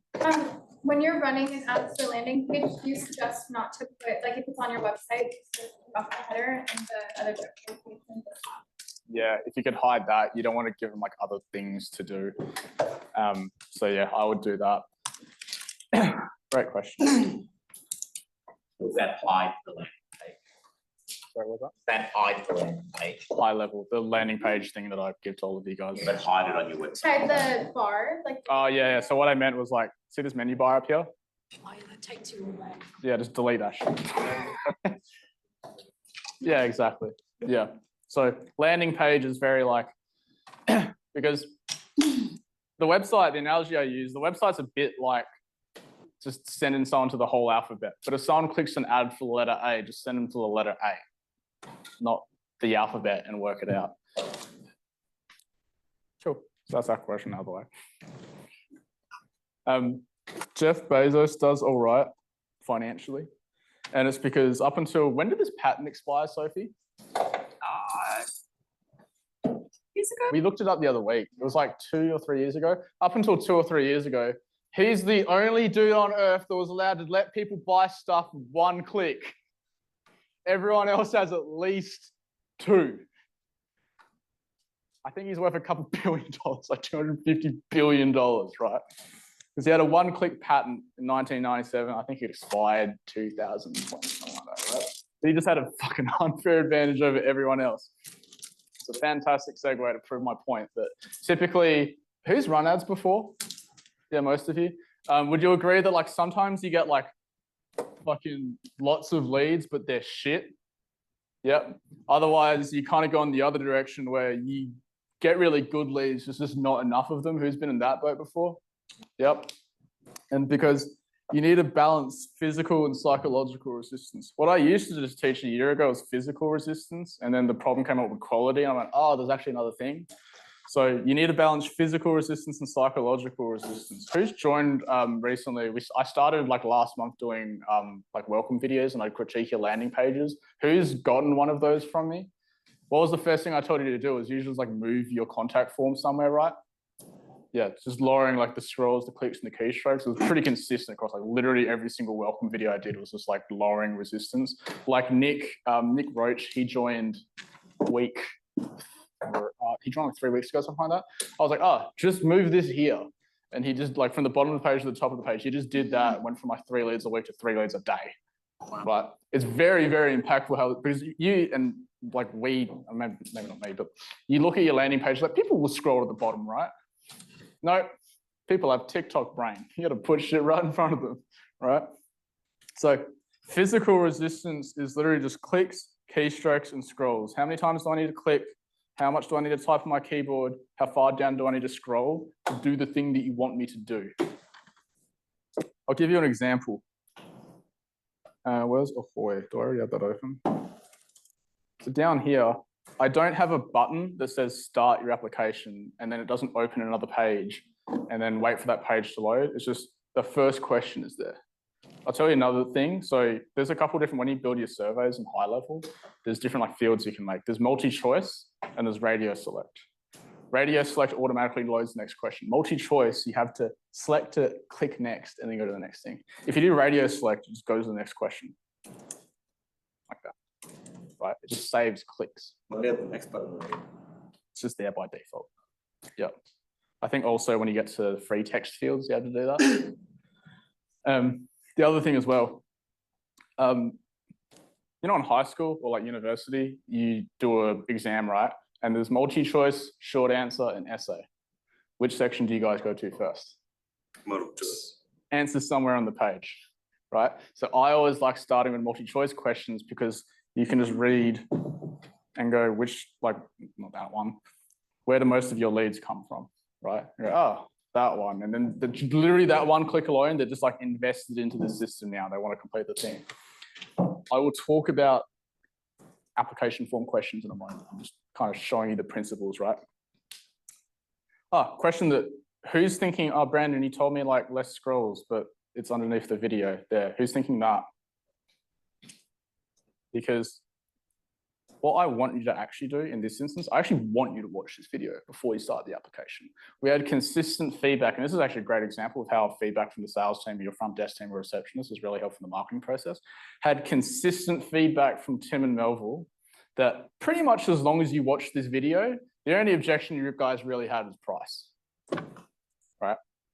I remember when I first, and by the way, you guys have the script for this VSL in classroom bonus materials. I think you've already done yours, but the VSL script was basically like the perfect pitch, which we had refined over time. So we like hammer this VSL to like force you to fucking watch it. I remember the first bookings we had when we launched this funnel mid-November, and then the first call I had for who was it? It was Chevy that enrolled that day. Previously, we had to like explain with you and stuff like that, but this video just does it. And so I just went to Chevy. I did the call because Tim was sick. Tim was usually doing the calls. And I just went to Chevy like, hey, did you watch the video on the landing page? He's like, yeah. I'm like, what do you think of it? He goes, I think it's great. I'm like, did you have any questions? He's like, what time are the advisory calls? And I told him, he's like, oh, and how much does it cost? I was like, yeah. And he's like, oh, yeah, great. I mean, that was the whole pitch, right? The VSL does a whole lot of like heavy lifting. Let's talk about, what was that? That's the one that got me. Oh, really? Yeah. Who's watched this VSL? Yeah, pretty much most people. Cool. So that clicks, keystrokes, and scrolls. So that's physical resistance. So that influences your quantity. Psychological resistance is stuff like proof. Does this work? So for example, if there's no testimonials, there's a lot of psychological resistance because you're just like, am I the guinea pig for this? I'm going to talk about testimonials pretty in depth soon, by the way. Thought is how much do I need to think about my answers? So for example, I'll use a gym example. Let's do like a gym example. Rather than just asking for name, email, mobile, which is very low physical resistance because most people's smartphones will autofill their contact details, and very low psychological resistance because they don't need to think about their name, number, or their phone number. But if you had a little bit of psychological resistance and just be like, what are your 3 whys for joining the gym? And they had to think about get jacked, get shredded, get laid. It adds like a little bit of like psychological resistance. It doesn't prevent bad leads coming through, like not entirely. It will reduce it. But you can at least see from what they wrote in, like how quality the lead is. So if some guy just puts through like bullshit, just don't call them, right? Purchase intent. So how much of this process is about buying? So who's seen the ad of me from like 2021 where I'm like fiddling with a microphone? I said, I swear to God, this is like the only time I had to record that fucking ad. I was running a lead magnet. I was actually talking to Reese about this last night at dinner. I was telling you guys at the start, all I talk about is marketing. We'll talk about it at dinner. But I was saying how marketing really comes and goes in phases, very similar to fashion. So 2016 to 2018, webinar funnels were all the craze. When ClickFunnels was like not being obliterated by high level. And then 2019 to pretty recently, I noticed lead magnets were did pretty well. Like we get a lot of leads through lead magnets, but then it kind of swung around again to where people were like kind of gotten wise to lead magnets. Like they just know this is the tripwire for an upsell. And so people just think, just get to the fucking point. Like what's the thing that you're selling? And so that's why I found recently more success with application funnels. We actually used to teach the lead magnet funnel up until Q2 of last year. But now application funnels are working for me. So now I teach you guys application funnels. If you actually go on the high level template, you can see it says archived, or what do I call it? Legacy lead magnet funnel. You guys have the lead magnet funnel. I just teach you application funnels because it's working better for me and everyone else. But let's say you have 2 different scenarios, right? Back to purchase intent. Scenario A, or like funnel A, is like, here is a free resource. And funnel B is, here's what we do and how you can apply to work with us. Which do you think is higher intent, A or B? A. No. No. B. A is just like, I'll give you my name and email for a free training video. It doesn't mean they're in market though. Whereas B, I'm going, yep, this is what I do. This is what you can buy from us. If you're interested in maybe buying this, click this. Right? There's like way more intent behind it. Also, I just started teaching you guys that. Cool. Increasing lead quality. So the thought experiment I want you guys to do is what form fields can you add to get them to talk about their towards or away from motivators? For example,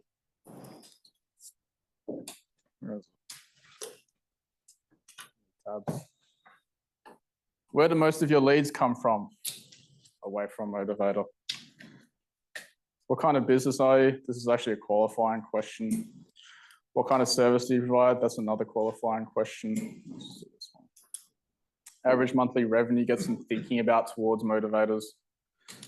How do you typically approach learning and something new for you on your team? And then it goes name, email, mobile. Wait, it goes city, because I might want to filter like nurture sequences or what city you guys are in. And then name, email, mobile. I'll give you another example. So what genre of music do you make? This is for an electronic music producer coaching school that me and my friend run. How many finished but unreleased tracks are you working on? How much time do you have a week to spend on music? How long have you been producing for? This gets them thinking about like how long they've been trying to make it as a DJ or something. Name, email, mobile. Now, one word of advice I'll give everyone in this room. Typically when I teach this to business owners, you guys get like real trigger happy with like qualifying questions. Don't create a new problem by trying to solve a problem that doesn't exist yet. I'm going to repeat that. Don't create a problem, i.e. low lead flow, by trying to solve a problem that hasn't happened yet, i.e. poor quality leads. Start with less questions first, and then when something consistently keeps happening, then add in a question to solve that, right? Like if you keep getting, let's say for example, you keep getting financially unqualified leads. Maybe you could add in a question about monthly revenue, right? You could even go as far as literally just saying the price in it, which we typically tell you not to do because price is a sales conversation. Just put in the price and saying you can either do this option or there's financing options. You can just add like a lot of psychological resistance there. So again, don't create a problem by trying to solve a problem that doesn't exist yet. You should just be like plugging holes with your application form. That should be what it's like, right? How many questions do you have? Start with like 2 or 3. So usually what I'll do is I'll do like one question to try and get them to say towards motivator, one question to try and get them saying away from motivator, and then maybe like a time-based question, like how long you've been trying to do this for, how long, when do you need it fixed by, and then name, email, mobile. So the application with the intent to get them on a sales call that would go over their questions. The goal is to just get them to purchase without a sales call. And I'm sure you're gonna go over this with the application process, like probably not. I want to do lead magnet funnel instead. What was the business? Maybe the context will help me. So if they're coming in and watching a video, knowing you have a kind of like a webinar, like masterclass style lead magnet. Yep. And then getting them to purchase from there without getting on a sales call. Oh yeah, cool. Oh yeah, so you guys are doing a webinar? I'm actually running a webinar campaign now. We can go for it later. Yeah, so in that instance, you would be just like an application form, or even just like content. Actually, I'll show you the one I'm running right now. It just looked like, what's the URL? Chris, do you remember the URL for the industry set webinar? Maybe it's workshop. That's a really good question. Is it that? Oh, workshop, right? Workshop. You didn't spell workshop, right? Oh, I didn't. Workshop, thank you. There we go. So it'd be just like name, email, mobile, and then that sends them like your Zoom live stream webinar. What's the other webinar thing? Right? You know what I mean? But yeah, you just need the name, email, mobile, and then get them into the webinar. And then what you might do though is, how much is the ticket price? $697. $697. Yeah, you can probably pitch that in the call. But we're going to start doing, we're doing a webinar for industry set. We're going to start doing webinars with you as well. And the call to action afterwards will be to book a call with Tim or Melville or something like that. So yeah, in that instance, good question. You get to do like name, email, mobile. What converts better? Like short PSL, 5 minutes, or a 45-minute webinar or something? Test and find out. I don't like saying because people ask me, I understand the question, but people ask what converts better? I can tell you in my experience what works better, but it will change from industry to industry. For example, this is a good example. So for example, cold funnels work really, really well for us. However, in industry set, they're starting to taper off a little bit. And so because we're advertising to colder and colder audiences, we need to just expose them to more minutes of Jackson. And so a webinar that's 90 minutes long is I've just seen Jackson for 90 minutes and he helped me for 90 minutes. And so then booking a call is more effective. At least that's my theory anyway. That's why I'm running it right now. I'll always have well-informed estimates on what would convert better, but you always want to test something. Like until you run an ad and show it to thousands and thousands of people, it's just a hypothesis and everyone looks rich on Excel. Cool. Can I just add to that? I feel like because ours is such a low ticket, and we do a lot of information and likability in the video, that the purchase rate's pretty high. Yep. But when we go to the high ticket, with the mentoring, and we're talking in the 1,000, I feel like that would be. Yeah, you could do a webinar to a call funnel, but yeah, you could do that. There's a couple, there's a lot of different conversion mechanisms I could teach you guys. It's just one step too for funnels, but the webinar, I'll let you know how the webinar one goes. I just launched the ads for it like 24 hours ago. Sammy? So you just mentioned about the 2 to 3 qualifying questions. You said 1 towards the motivator, 1 away from it. Yep. Everything you said. Time. So when do they need this fixed by, or how long has this been going on for? Awesome. Yeah, that creates like a little bit of urgency. You could also add like qualifying questions to just disqualify anyone. So for example, if someone's NDIS, we just don't have, it's very tough to crack and the economics don't work out. So if someone selects NDIS as their industry, it sends them to a page that doesn't even have the pixel on it, that doesn't have a booking widget. So one, they can't even book in a call anyway. It tells them that we don't work in their industry politely, so don't take it personal. And the pixel's not on there. And so the pixel not being on there means that the pixel doesn't even fucking know that they were lead. I don't send bad traffic to the pixel. I'm gonna get to that in a moment with learns as well. When you say away question, what would ask? Get them away. Oh, like an away from motivator. No, so a question to get them to say one of their, remember the customer avatar documents are? Something to get them to say one of those. So for example, I could do which best describes you. By the way, that's the fucking easiest one all of you can use. Which best describes you, and then just put your customers into 4 different buckets. So it's been burnt by an agency or a freelancer in the past, been dancing around on TikTok and I'm sick of organic, running ads, but I'm burning money, getting lots of clicks but no conversions, right? I was starting with a self-centered question because people are remember 2017, you guys probably saw lots of ads for click this survey and see which Disney princess you are or something like that. And then you clicked it and you gave all your data to Russia. So yeah, it's just people are just naturally self-interested. So if you can start with a self-centered question, it does really fucking well. VSL scripts. I'm not going to spend too much time on this one because all the materials are in Classroom. I probably told who's a one-step funnel here. I probably told you to do this in your welcome video or something like that. The Google review VSL, I came up with a couple months ago. It's the fucking easiest VSL ever. So all you do is just do a Loom recording, scrolling through your Google reviews or Facebook reviews, or if you have you can make a slideshow of happy emails and texts from customers, and you just talk through all those experiences. The reason VSLs do well, and I've said this on advisory calls so many times in the last 2 weeks, VSLs work even if you do them poorly. It's one of those things where most people's landing pages, they have stock images, which everyone knows when they're stock images. It's just a weird part of human evolution. We know when it's fake. But if you just get the business owner saying almost anything at all, as long as you're not being offensive, I mean, it's me, but as long as you're not just being wildly offensive, just seeing the business owner talking about their business just builds more trust. So the Google review VSL is you just talking about people that you've helped. They go, that's the business owner. He's not too shy to be stand behind his product, and he's helped lots of people and he knows about them. That's a Google review VSL. So you can use that for one-step funnels. The application funnel, you guys have literally my fucking script for the application funnel.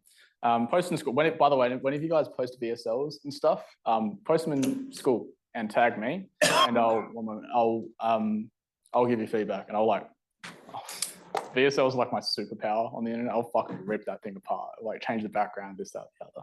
So you had a question? Oh, sorry. Video sales letter. So video sales letter is, I used to have a slide for this. Why the fuck did I delete it? A video sales letter is, it's not an ad, so it's not served on Facebook or Instagram. Definitely not Google, it's text-based. It's this thing. Here. Oh. Yeah.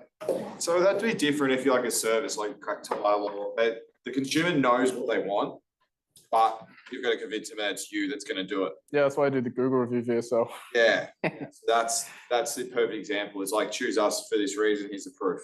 Yep. Basically. Convincing you this is something you don't know you need until exactly see you. Fair enough. Yep. And the main thing is proof. So for example, in the first 30 seconds of the with you VSL, I think I dropped like 2 testimonials. Yeah.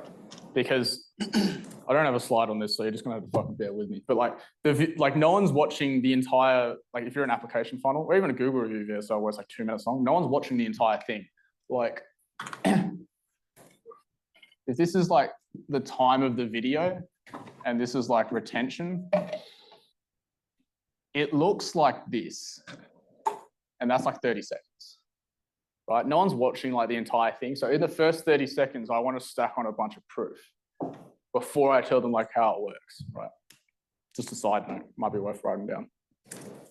Cool, let's critique some landing pages. Now, I'm going to show you an obviously poor landing page, and then I'm going to show you a good one. Now, remembering what I said about clicks, keystrokes, and scrolls, physical resistance, thought proof, and purchase intent for psychological resistance, I'm going to scroll through a landing page, and I just want you to yell out feedback. Sound good? Yep. Thank you. Which one is it? I think it's this one. Cool. Too much noise. Yep, not reading that essay. What do you think about the headline, given what I just taught you guys? Okay. Yep. No green brain to it. Is this gentleman here today by any chance? Generic.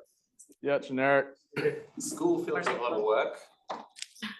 That's very good feedback. School. Well, yeah, I could get really meta on this, but you could the association. So like school. Who has positive, warm feelings when I say school? Course. Ad agency. It's like I can feel the hate just beaming onto me right now, right? That's a great one. So for example, I don't call the Kickstart call homework, do I? Fucking way less of you guys are doing it. So too much of an essay. Testimonials. Do these people look real? No. Well, they are. It's just Sophie at the back and Joseph. But then it doesn't feel real. What do you think about it just being written there? It's not legit. Anyone can write that. Exactly. I want to pause on this for a little bit because most of you do this. Do not write your fucking testimonials in rich text. Rich text being you just wrote it there, right? People's bullshit meters just go off. Another really weird part of human evolution is we can just tell when something's embedded or not.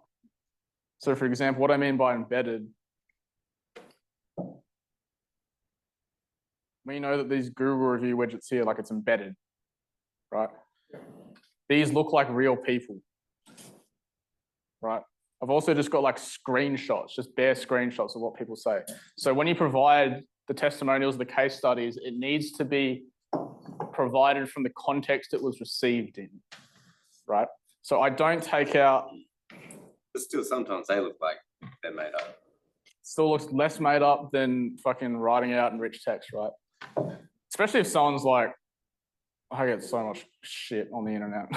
Like I can provide endless testimonials that I'm not a liar.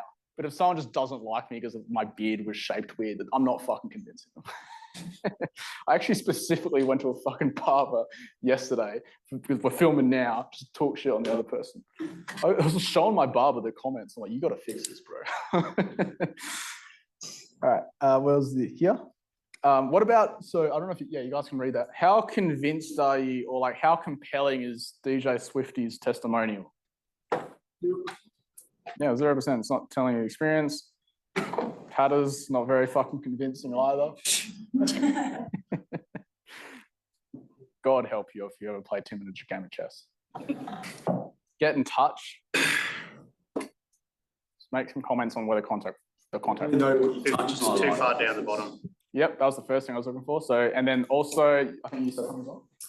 Like get in touch for what? Like it's exactly. Contact us is a remarkably poor call to action. They need to feel like they're starting a process, right? For example, rather than, you know what's way more compelling than get a quote? Start your cost estimate or start your cost calculator.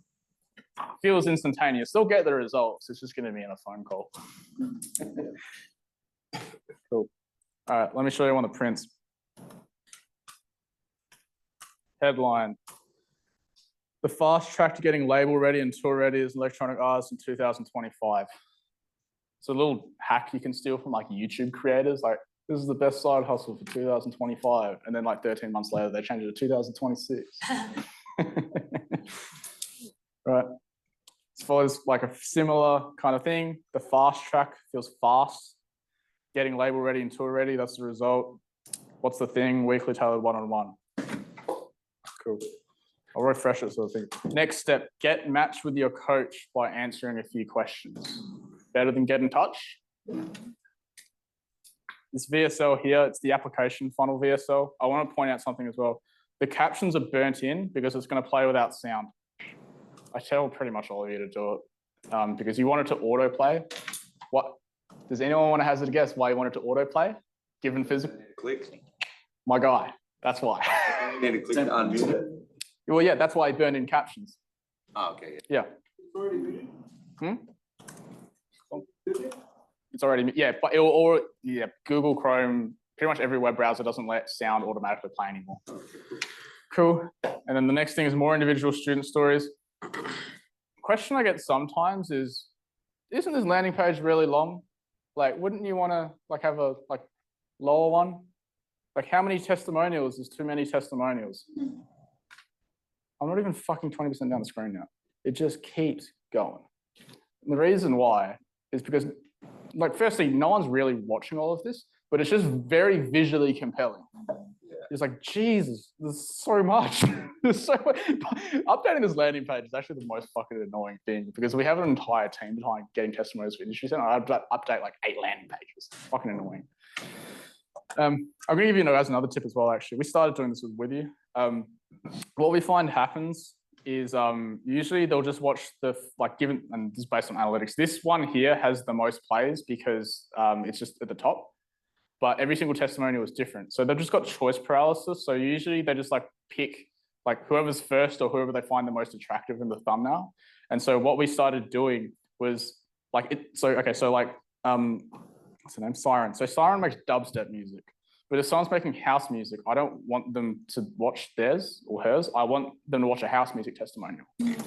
And so we add the thumbnail of what kind of music they make and a key quote from the testimonial. So as they go through all, they go, oh yeah, I'm thinking that, and I make that kind of music, I'll watch this one. Really, really helpful. Because before we just had like the thumbnails and you didn't know who was who. You didn't watch all of them, right? So it's super helpful stuff.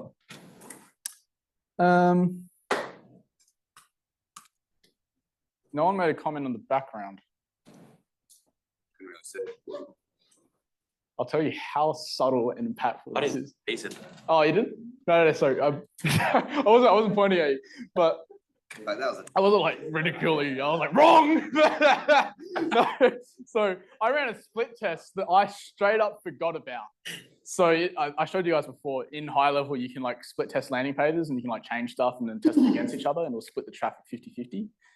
I went back to the landing page. I was like, what the fuck? There's been a split test running for like months. I straight up forgot about it. And then I looked at the results and I was like, the B variant, like the new one, it's double the conversion rate. And I started checking and like, usually I just change like the layout or the headline and I couldn't fucking, I was like, what the fuck did I change? 5 minutes later, I realized it was the background image. Not as loud. Previously, the background image was just a stock photo of a dude making music on his computer in a dark room. And then me and Jackson had the first birthday for industry set. And we just got like, there's 3 more people behind here, but there's like a dozen people in that room. There's not many people. But you can see our logo on the back screen. We're obviously the speakers and they're clearly listening to us. And it's a fucking 80% opaque square over the top of it. Double the conversion rate. Who have I told already to change? I think Conrad, I did for you. Yeah, so one of the first questions I asked done for your clients, especially if you're a 2-step funnel, is do you have a photo of you talking to a crowd? It could be your mate's wedding and you're doing the best man speech, it doesn't matter. It doubles the conversion rate fucking every single time. Do that. We actually, I don't know if we have time. Here's a 2-step funnel. Yeah, we'll have time. And the end of tomorrow, if you guys want, you'll notice a bunch of the With You members on their funnels. have a very, very, very similar background. Because at the end of day 2, I just got to stand up here or the venue that we're at, and we just took a photo on the phone.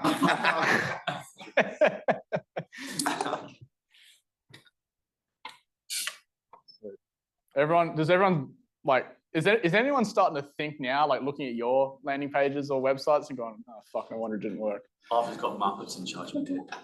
What's that? I've got Muppets in charge of mine. Yeah. Cool. All right. I'm going to show you how fucking easy it is to build these landing pages with our high-level snapshots. Now, I know that, and I harp on about this in the Kickstart call, I simply do not care what software you guys use to build your landing pages. I care that you guys follow the principles really easy. Every single fucking thing that's in the With You workshop is based off of feedback. I don't just come up with redundant things to give to you guys, because consistently for a year, the first year and a half of With You, we teach them these principles and then be like, I know this works now, but now I've got to go build the landing page. I don't have the software for it. So I was like, fuck, okay, I'll just build it for you and you can fill in the blanks. That's why I give you guys high level. Now, if you want to build in Squarespace, Wix, what the fuck you want to do, that's perfectly fine. We just give you guys high level because it gives you the landing page builder, it gives you your nurture sequences, it gives you emails, SMS, Google reviews. You can build their course structure is suspiciously similar to school, by the way. And they're just trying to compete with HubSpot. Fun fact, the people that built high level are actually ex-staff members of ClickFunnels. And do you know what one of the features is? One of the first features they made? You can get the URL to a ClickFunnels funnel, paste it into high level, rebuild it for you in 5 seconds. So I'll show you, a lot of you have, just by show of hands, who has our high level snapshot? Like you've already gotten it from the Kickstart call. I saw a lot of signups this morning. I'm sorry, I went. So in high level, and by the way, we're going to have time at like 2 hours basically at the end of today and the end of tomorrow, so we can go around and help you guys with stuff. I just want to show you kind of the basics. Like when you import the snapshot, there's a 1-step funnel and a 2-step funnel. There's also the bonus funnels, which is like the old lead magnet funnel that I used to teach you guys, an old 1-step funnel. But let's say, for example, you're a 2-step funnel. You just go under here, edit it.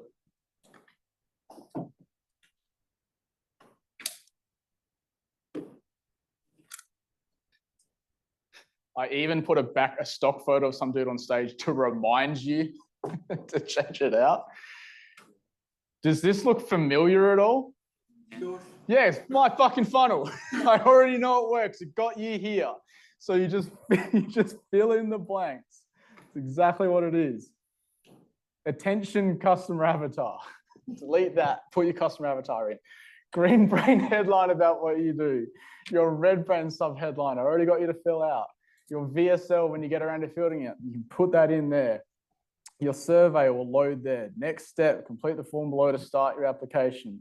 Your Google reviews can embed there. You can put your video, like it can be done like literally this weekend if you really wanted to get done. So could you just make this your web page? Could if you wanted to. We didn't even have a fucking website for the first year of my company.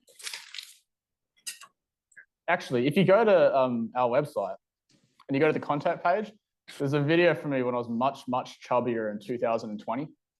And it says, what are you doing here? We don't send any paid traffic here. So you're either a referral from a happy customer, you've gone through my funnel and you're doing your due diligence, or you're just my competitor trying to sell us up. Those are the only 3 people that come to our website. Because everyone else, all the other tens of thousands of visitors, go to my funnel because that's what gets bookings in the calendar. Let's say you're a 1-step funnel.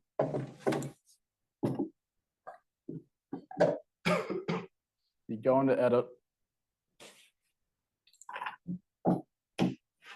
Already follows all the same principles. Don't need to scroll down to like see the survey. Your Google review VSL goes there. Attention card, small niches, fill in the blanks. Google reviews go here. Does this sound familiar? And by the way, like I know it looks like templatey. These are literally the templates that we use for our done for you clients. We've already spent $30 million, I said, in ad spend. It's all based off the feedback from that. It's a $30 million fucking test I've done for you guys. Just fill in the blanks. FAQs, everything's in the right order, and you just got to fill in the blanks. That's all it is. Now, sometimes when you guys are setting up high level, the techie stuff is usually what you guys, like we find as long as you guys can get your subdomain set up, which is, remember the URL that it gets hosted on, And Twilio, or what do they call it now, Chris? Lead connector phone. Yeah, as long as you can get your subdomain set up and your phone number set up, those are just like the most technically annoying things. People always just stick with high level. If you need help with that stuff, just hop in a breakout room with Chris. He just fucking does it for you. So, sound fair enough? Very good. So it already follows all the principles. Now, if you want to continue building like WordPress or Squarespace, just make it look like that. Just drag stuff so that it goes in the right place. So what's a Squarespace? Squarespace is like another website builder. Just like whatever website builder you're on, Squarespace, Wix, WordPress, whatever, I don't care. Just make it look like that, please. Otherwise it will fuck up and you will not make money. Most common thing I hear is people, who's getting clicks but no conversions? It's typically what the answer is. Like, I've got a lot of traffic to my website, but it's not converting. And it's because this percentage is too low, right? That's why I was saying like Nick, like he just moved some stuff around, went from 3 leads a week to 3 in a day. That's how impactful your landing page is. Because when you open up this, there is a whole formula for opt-in. And if this just says 1%, you're down to 2. So do not discount how important the landing page is. All right. My conversions rant out of the way. Let's talk about contact, because if you're a service-based business, which you are, you're not selling direct on the landing page. Like there's no like transaction happening on the website. You've got to talk to someone, have a typically consultative conversation, and then take them from where they are to where they want to be and convince them to transact with you on the phone, on Zoom, or an event, something like that, right? So it's not just enough to generate leads. We need to get in contact with them as well. You'll also notice I have a row for that too, which is a show rate for a 2-step funnel, or a qualified / contacted or contacted row there. It's a whole another percentage we need to include. So how do we make that easier? So the whole point of like the contact and the inertia sequences is to go from unexpected to expected, which if you're a 2-step funnel is like them showing up to, you guys did a with you application called Tim or Melville. Or if you're a 1-step funnel, getting on the phone with them and having that conversation, whether that be like a call out for a quote or something like that, or getting them into the gym for a free trial, right? We're just trying to get in contact with them. If you only take one thing away from this section, please just take this away. The longer it takes you to get in contact with leads, the less likely they are to talk to you. For example, I rant about this, it's an ex-client now. I had this client that we were like on the, they're like, oh, the lead quality is bad. And I'm like, I knew it was bullshit. So I was like, okay, how long is it taking you to get in contact with leads? And they're like, yeah, we're pretty fast. Usually like next or like the business day after that. I'm like, okay, so you're telling me if someone makes an inquiry with you on Monday, you might not get back to them until Wednesday? They're like, yeah. They're like happy about it. It's like you don't even want them to buy your stuff, right? So it's time. Get in contact with them very, very quickly. So for example, 1-step funnels, the easiest thing you can do, I think I have a workflow set up for you already, is, so when you have a number in high level, you can just text lead notifications to you. And so what I do is like whenever I'm trying to recruit, actually I'll just show you my phone. So when I run ads to try and recruit sales reps, where you phone, I just get a text as soon as an application comes in. It says their name, their phone number, what experience they have in sales, their current employment rate, employment status, and then like their pitch to me, right? This actually lowers physical resistance to me getting back to them because I don't need to find my laptop, open high level, find the thing, like all this stuff, right? I just get a text, I go, oh yeah, I'll talk to them. And then the number's already there. I don't need their email because I'm going to text them. I'll just hold down their number and I just text them, right? So what is that for people you're hiring? Yeah, that's people I'm hiring. I also automate it for, so for example, I have a property investment client. There's 3 different sales reps and it will every lead will get rotated between 3 different reps and they'll just get a text with like name, email, mobile. They've got this much savings or equity. They've got this much income. And then they can immediately just tap the phone number as soon as they see the thing, call them, say, hey, Brandon, saw your application come through just then from one of our Facebook ads. Your income and equity and also your savings is looking like someone I just spoke to today. Looking forward to talking to you, right? Rather than, because also, especially, who's going to be running Google ads? Okay, the example I use for that one is, let's say, for example, Brandon just broke up with his girlfriend and then realized she still has a spare key to the apartment. I need a locksmith. I'm just clicking Google results until someone gets back to me. I need to change the locks. And it doesn't, I'm not waiting 2 days for a locksmith to get back to me. I'm just going, oh, this guy didn't get back to me. Click back on my phone, go to the next Google result and call that dude, right? So speed.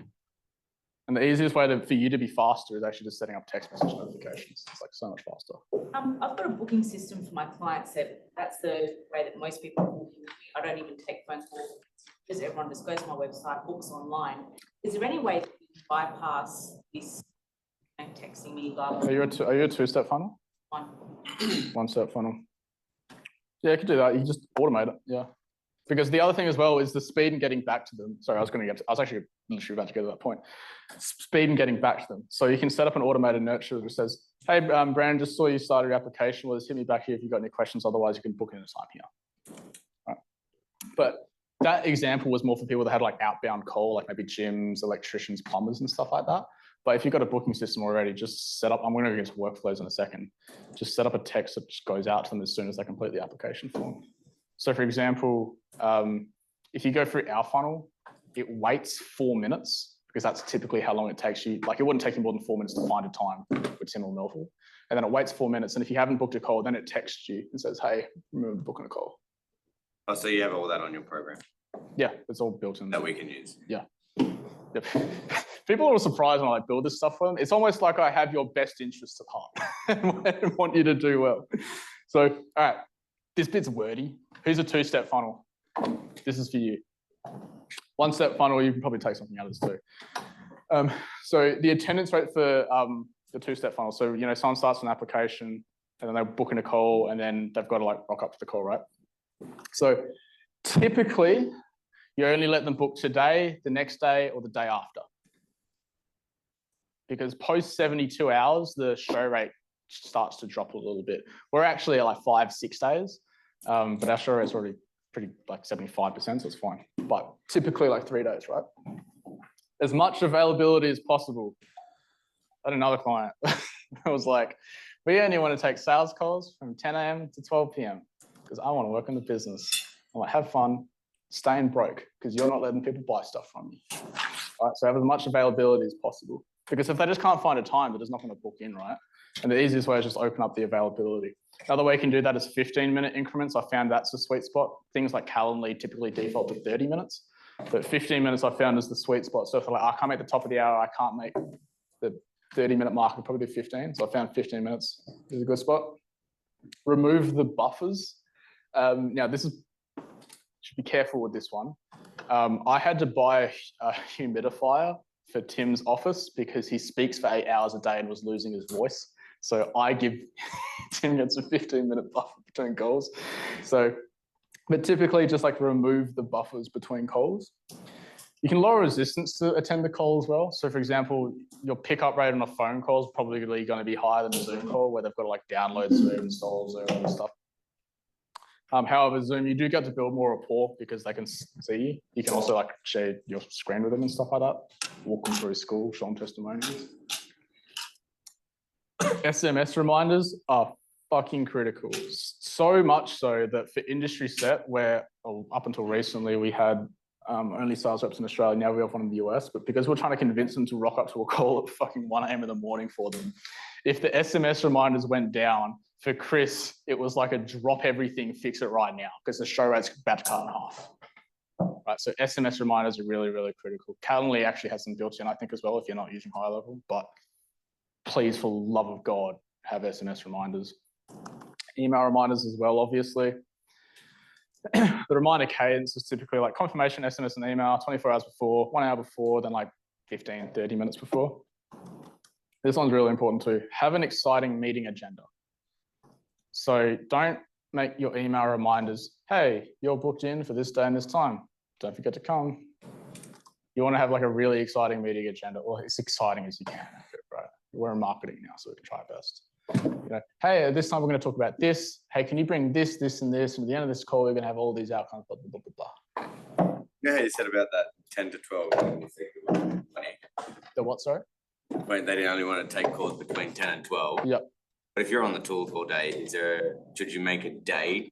If you're on the tools, then you're a one-step funnel, so this won't apply. Okay. Yeah. It's just two-step funnel. So because one-step funnels, you're just talking to them for 5 minutes. Okay, cool. Because you're just doing a quote or a call out, right? What do you do when, like, I'm in a situation where I don't work that much, I work part-time, I look after my son the other days. I literally only work Mondays. I work other random dumb times when he's having a nap or whatever, but I can't commit to a specific time. I can only take calls on a Monday. Yeah, sure. Set up some nurture sequences just to say, hey, for these reasons, I'm only available on Mondays. Let me know if that works. If not, hit me back here and we can try and find it. Yeah. That'll be my solution, Conrad. I just want to say thank you because when I went through your funnel, I was amazed that I could book a call at like 7 or 8 p.m. We've got a setter in Bali. Yeah. So we extended our availability out to 9 p.m. Melbourne time. Yeah. We've been booking 3 to 5 extra calls. Oh, really? Every week. That's fucking sick. Yeah. So thank you. No worries. Can I just another little back that funnel? The reminder cadence, having a reminder at the call time did wonders for our business as well. So people see the 30 minutes and go, yep, no worries, I'll be ready, and get busy doing whatever they're doing. Yeah, sick. Pops up at appointment time. And they jump on the call. Yeah. Huge jump in that as well. Nice. Awesome. I'm glad to hear that. That's sick. I'll tell Tim and Melville the good news. Did you open up the late night slots intentionally, or is it because you're in Perth and you get the arbitrage of being online? Yeah, it's a bit of that. Like Melville works, so Tim does Perth time 8 a.m. to 4 p.m. Melville does 10 a.m. to, he goes pretty fucking late some nights. I don't tell him, I don't say what hours he fucking wants, but I think he does like 6:30 or 7 he finishes. And so that's like, yeah, that'd be like 9 p.m. Melbourne time or something like that. One of the things we had to factor in is like daylight savings and stuff like that. So for a while, Tim was just doing like 7 a.m. calls. Yeah. But you had to consider time zones and stuff like that too. But I'm glad that really worked out for you. That's it. Yeah, thank you. Also provide some value, so case studies and testimonials. I'm actually going to, I've actually already got it uploaded in school. I did a little 20-minute section in one of the advisory calls maybe 2 weeks ago, where I went through all of our nurture sequences that you guys probably, no doubt, experienced. I'll walk through that in a bit. I'm kind of just giving you the top level stuff now, and then I'll show you some detailed stuff in a moment. A couple moments. Cool. Do I want to do this section? Yeah, let's do this. All right. I'm gonna get my iPad. Brandon, can I ask one more question? Yeah. Just for Sammy's side of view. With the previous agency, the way they set up these SMS, pretty much the same as that. They get a confirmation SMS and email immediately. The problem that we had, Sammy had, was that most of the leads were coming through late at night because they were having it's a problem that they didn't know that they had. And by the time we got in touch with them the next day, they won't pick up the phone. So lost 50% of leads. Yeah, we're talking about like 1 o'clock, 2 o'clock. It's like they're really stressed. Because they're like staying up at night because of it. That's a really interesting contextual question for yours. Yeah, no, 100%. It makes sense. Like, particular problem that they've got is a problem that keeps them awake at night. Yeah. And they don't know that they can actually get help. Bad credit clients, they think everyone's rejecting me. Yeah. What can I do? And it's literally keeping them awake at night. Yeah. So do a text. Wait, so they start the application, right? And there's no booking widget after it? No, there was a booking call thing, but we have to pre-qualify them again because sometimes they go back and because I can't help people that don't. Wait, sorry, hang on. Let me just like get clear on the funnel, right? So someone.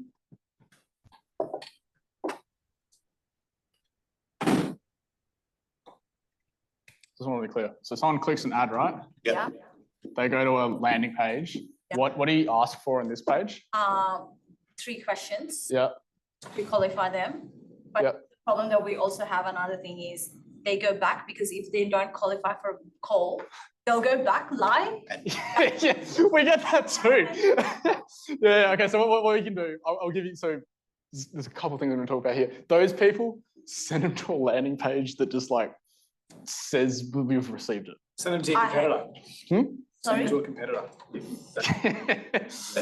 I've thought about doing that. So qualifying question, and then when they complete the qualifying question, what's the next page? Book a call. Book a call. And then so what's the And then how far out does it let them book? Usually We three used to 5 do days. 3 to 5 days. Yeah, 3 to 5 days. And so they don't rock up to that call, or what's the problem? Yeah, so twofold. So number one, what we do is we call them up within, if it's during the Basically day. next business day. Within, if they book it during the day, we'll call them. Same day. We'll call them within an hour. Yeah. 50% of those clients won't pick up the phone. Yep. Really odd. When they're coming through in the middle of the night, we'll call them up by, I reckon, by 9:30 the next morning. Next morning. Again, 50% of those won't pick up. But so they've booked the call though. Yeah. So like, are they picking up that booked call, or you're just trying to? And again, I think 51% of those booked calls weren't picking up the phone even with SMS reminders. Yeah. Okay. It's not just reminders. Yeah. I'm going to show you a couple of things. Yeah. Cool. There's a couple of solutions to that, because actually, especially in the finance space. So I'm going to show you a very strong example actually. Before I get to that though. Yeah. So humans are inherently lazy. Just get robots to do shit for you. And so what you want to be able to do is, rather than like managing your leads like an email and like you were saying, like I don't want to manually text everyone and stuff like that. Totally fucking agree. I don't want to either. So you can just set up workflows, right? So let's say, for example, the trigger might be, let's say the trigger for this event is someone completes. Can't see your thing. Oh, fucking sorry. Thank you. Completes form. Someone just shout out something that you would like to happen when someone completes the inquiry form. Hey. Internal note. Don't fucking tell them the answers, you know. All right, so the first thing you want to know, we talked about it, is an internal SMS. It says, hey, here's their name, blah, blah, blah, blah, blah, blah, blah, blah, blah. You want to know you got to leave, right? Why did that happen? What's something else you'd want to happen? Acknowledge that someone's done it. You guys know the answers. So confirmation SMS to lead. Hey, we received your application. Don't fucking click the next Google result. What's something else you might want to happen? Send them something what you're done. Yep. You might want to like email content. Anything else? What about in your pipeline, your CRM system? You want to create a new opportunity, right? New lead op in CRM, right? So what you can do, to be honest, I've fucking already done it for you, is you can just automate all of this shit. So if you're going to automations, let's say you're a one-step funnel, which is the example there that I was doing. One-step funnel, quotes and inquiries. This is the workflow for when someone completes the survey. You just automate all this stuff. So when someone completes a form or when someone completes a survey, first thing that happens is it updates your CRM system. So you can see where all of your leads are in one place rather than in a Google sheet or on a fucking whiteboard. A lot of car salespeople do. Internal notification. I've got it set up as an email. I've also got it set up as an SMS, right? New lead, this person. And then you can also put in all the details you have about them, their phone number. If you have any custom values for like their survey applications, you can just text all this stuff to you automatically. Then it'll SMS the lead. Hey, first name, just got your inquiry with us. A member of our team will be in touch ASAP. You could just leave that, or if you want, you can just customize it to whatever you wanted to say, right? Then we'll send them an email. Just received your inquiry. Don't fucking click anyone else's ads and stuff like that, right? Let's say, for example, you're a two-step funnel. And someone's booked a call with you. Same thing, internal notifications, SMSs, wait until the day before appointment, wait until an hour before. I've already built out all this shit for you. All you had to do is just fucking fill in the blanks. Right. Is that useful?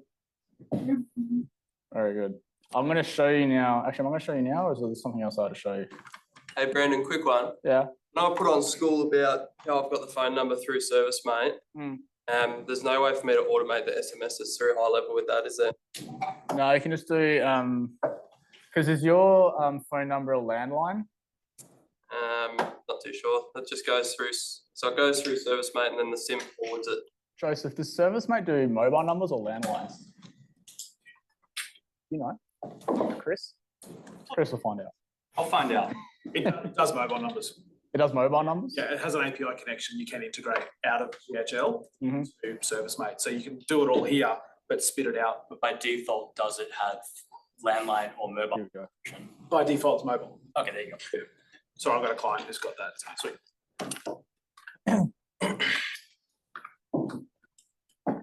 All right, I'll show you. Is this our account? Why do we have two your accounts? No, it's the other one. The one with the old address. Yeah, the Wickham Street. Yeah. By the way,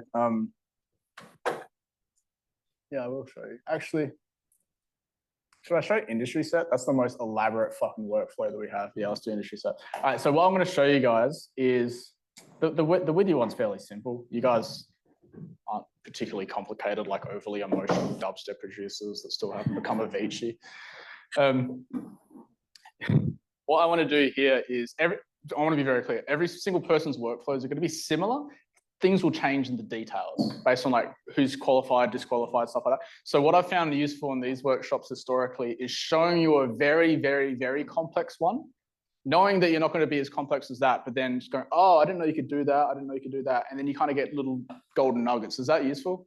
Yeah. Cool. Because this one's a fucking beast.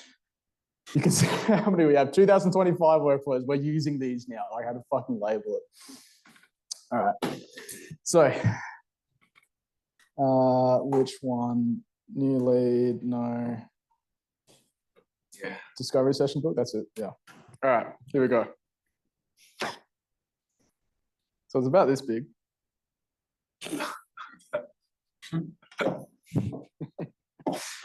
And to be clear as well, remember what I said, don't create a problem by trying to solve a problem that doesn't exist. This solves lots of problems. Do not start this elaborate. The first thing that happens, we can only help electronic music producers, but for some reason, rappers think that they are electronic music producers. I don't know why. I've just found that it's a problem that happens. So the first thing that happens, it checks out if they're unemployed, a rapper, a singer, or a band, does that first. Everyone else, so the disqualified branch goes here. It marks their appointment invalid, so they can't even book. It waits 5 minutes, and then it politely, is it polite? Well, it's a smiley face. It rejects them. Then it emails them, things like that, right? Everyone else, so this fucking behemoth.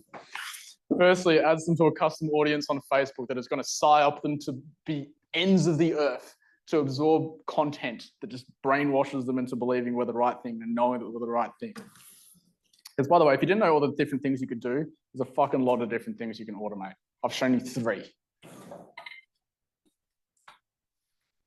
Then it will remove them from a previous workflow that tries to get them to book because they've booked now. I no longer need them to do that. Then it will update them to the booked call stage. It will add them to an email strategy called the hammer them strategy. I borrowed this from my advertising mentor, Jeremy Haynes, who I was mentioning before. He taught me that process. Sorry, just very quickly, you said that it will stop them from trying to book again. Would you do that for someone who wants to manipulate their answer after they realise that they're not qualified? To stop them from booking again? Yeah, should be able to do that. Like, the tip that I got about this is you make them think that their application has been received, but just send it to like a place that doesn't immediately reject them. Yeah. Otherwise, it incentivizes people. Like if you reject them, they go, "Oh, I'll go back." And it's like an exam, but you find out the answers. It is worse, but then just funnel it off so you don't call them the fault. Yep. Thank you. Thanks, man. Cool. Then it'll SMS the sales rep that got a booking, say, hey, you got a booking. Then it'll SMS them. All right, I'm gonna spend some time on this one. Says, hey, first name, just locking in your discovery session. I found this has been helpful. Can you reply yes to confirm you'll be there at this day, this time, and this time zone? If they don't reply yes, we follow up. If they don't respond, we delete the booking. Double check the date and time zone to make sure it's correct. I don't know what it is with Americans. But they cannot pick the right time zone. Your Zoom link to join your session should be in your email. Please make sure it's there. If you don't see it, check your spam. Looking forward to chatting. Confirmation email. You're booked in. Your homework before the call. I should change that from homework. I like the word homework. I changed that. What should I name it instead? Pre-work?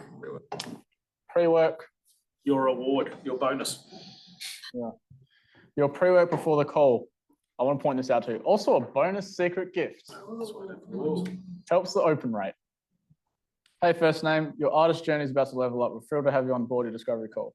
First thing, watch this 14-minute prep video. Oh, Jackson renamed that. Inside to discover everything you need. Watch the video. Now this goes to the VSL. Again, we have feedback from the sales team that as long as they've watched the VSL, this is also industry set. They're an easy layup deal, right? As long as they're financially qualified. Unlock your bonus. On that call, mention the secret code you find. I started doing this recently. It helped a little bit. Somewhere randomly for about 5 seconds in the 14-minute VSL, there's an access code that just flashes up on the screen. And previously we did a discount for it, but I don't like discounts. And so now we're doing a bonus. I can't remember what it is. Maybe we call Jackson. But if they mention the code that they find in the video on the call and show up on time, they get this bonus. It's helped. It also like they've got to find it. And it's not like, it's not on screen for long. So like, you just had to fucking pay attention to the video. What's coming up? Like this is the exciting agenda, all that stuff. Oh, Jackson's deleted my bonus secret gift. Then it will wait 60 minutes. He'll SMS them. Hey, or yo, they're American. Did you find the access code in the above video? Just fucking reminds them again. If you did, then text the access code here. Watching beforehand will save us a heap of time on the call. Wait until the day before. Same thing. Email day before. Here's a little trick you guys can do for your email marketing. Get them to reply instead of click a link. Has anyone ever gotten an email broadcast from me and it was about like one of the webinars I was doing? It said just reply if you want the link. Yeah. What that does is it signals to the email server that you guys like talking to me and it improves the deliverability rates of my future emails. What you could do, it's kind of annoying at scale, but if you're doing I was doing it with lead magnets. I would send the lead magnet and say, hey, Brandon, can you just reply yes, just to confirm you've gotten this email? I just want to make sure you got it. So every third person replying yes in my email, I just always the primary inbox. Cool, again, exciting meeting agenda. This thing too, we send through like a case study playlist on YouTube because again, we want them to, coming into the call, we don't want to have to be on the call convincing them that it works. We just want to get that shit out of the way up front. And so we just send them like fucking endless testimonials. Wait till 2 hours before, there's the email. Wait till 30 minutes before, an email, SMS. There's also an internal notification for the sales rep saying, hey, you got a fucking call in 30 minutes. You better rock up too, just in case they forget. And then the final SMS. Brendan, with the VSL, is it the same video on the landing page as well as the thank you page? Yeah. Or the follow-up sequence? Same video. Watch it at the start, then yep. Watch it again multiple times. You don't have to watch it again multiple times. Like if you've already watched it once, you're like, oh, this is the same video, right? But interestingly, when I went through the with you process, I think I watched like 5 seconds of it on the landing page. Yep. Then I went through, booked a call, and then the SMS says, make sure you watch this before your discovery session. It's like, oh, okay. But then I was pre-sold and pre-framed before. Yep. The VSL has like so many, like the application funnel VSL is very, very, very carefully crafted in the exact order, hitting the exact points. Because, all right, so if you, what you could do, right, is I'm going to try and draw someone's head. This person's happy because he's a customer. This person's sad because he's not. What you can start, the thought experiment you want to do are, what are all the things that exist in this person's head now that they are a customer? And then you just take all those points, you just find ways to shove them into that person's head, right? So a customer knows, like, they know it works, they know how it works, they know the times, they know the details, all that stuff. But someone that just saw an Instagram ad for you this morning for like 45 seconds and then booked a call, they do not have that stuff in their head. And so did anyone, well, no, I did. Remember when you first opened my funnel? Did you on average see me 5 times a day until you bought? Yeah. On fucking purpose. Sophie hates it when I teach this because it's super advanced, but I'm going to show you anyway. It's like bragging about this shit. It's like, it's not the core strategy. What Sophie's teaching tomorrow is the core strategy. This is just like, if you want to do like a CIA PSYOP campaign to make people like you. It's like retargeting on fucking steroids. Oh, do I have to log in? I'll show it tomorrow. But basically what it is the VSL is so important that you guys watch that I clipped it up into 12 individual pieces of content, cropped it vertical, and then have a campaign set up that forces you to watch it clip by clip. And the 12 key points are like how it works, testimonials, stuff like that. And then I have it optimized to get you to watch as much as you can, but as soon as you watch most of it, it shows you the next one. It doesn't show you that one anymore. Other things I do are, so I think the frequency is like, so frequency is the average number of times someone's seen me in a period of time. It's like 37 times in a week. Like, so the other thing it plays on as well is, who knows what effective frequency is? You guys are going to learn something new now. All right. So back in the 70s, the 80s, I've done this lecture so many times, but back in the 70s or the 80s, they did an experiment. They got a bunch of uni students, offered them like $10, and they took them in a room like this, and they just flashed up symbols fast enough they didn't know which one they saw the most, but slow enough you could see like that's a triangle, that's a square, that's a crown, stuff like that. And they took them into another room, and they said they had all the symbols that they'd seen laid out, and they went, which one do you like the most? And they consistently picked the one that without knowing they'd seen the most times. And so what it shows is the more you see something, the more you like it. So I have this joke that I make in this class all the time where I say, you guys don't really like your friends and family. They've just served you the most impressions across your lifetime. Right? And so between you booking a call with us and you attending the call, I just want to make you see me and the team as many times as you possibly fucking can. So like a song that's on repeat, you'll eventually just kind of like us. So what we're actually going to start, and you'll start seeing us now. Now you guys are like in on it. So you'll start seeing stuff I do and go, Ben's doing that. We're going to start putting Tim and Melville in the background of ads. Because by the time you get into a Zoom call with Melville and Tim, you've seen them in the background a couple of times. Again, super advanced stuff. Sophie's mad at me right now, but I like talking. You're talking in the group chat. About this, because I have this 90-minute webinar, which seems really long now, am I able to shorten it into 20 minutes? Will it be just as impactful? The webinar, yeah, you could turn it into a VSL because the webinar is essentially an extended interactive VSL. So you could take the main points and condense into a VSL. And then it goes to the main webinar and the second page. That's correct. So that whole thing of you showing your face 1,000 times to us within a week, is that on this program too? Yeah, I actually have it in the bonus materials in classroom. It shows you guys how to do it. It's just not, I mean, I've fucking taught you now, but it's not meant to be the core curriculum for the 2 days. I want to show you one more thing. This will be useful for actually everyone.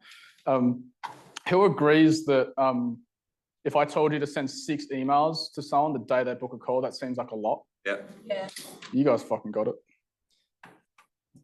Where is it? Brandon's 2020. No, it's not that one.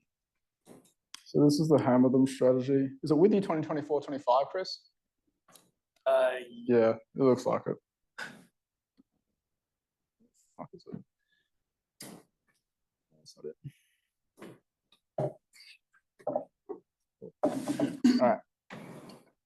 1, 2, 3, 4. Only 4 in this one. Usually there's 6.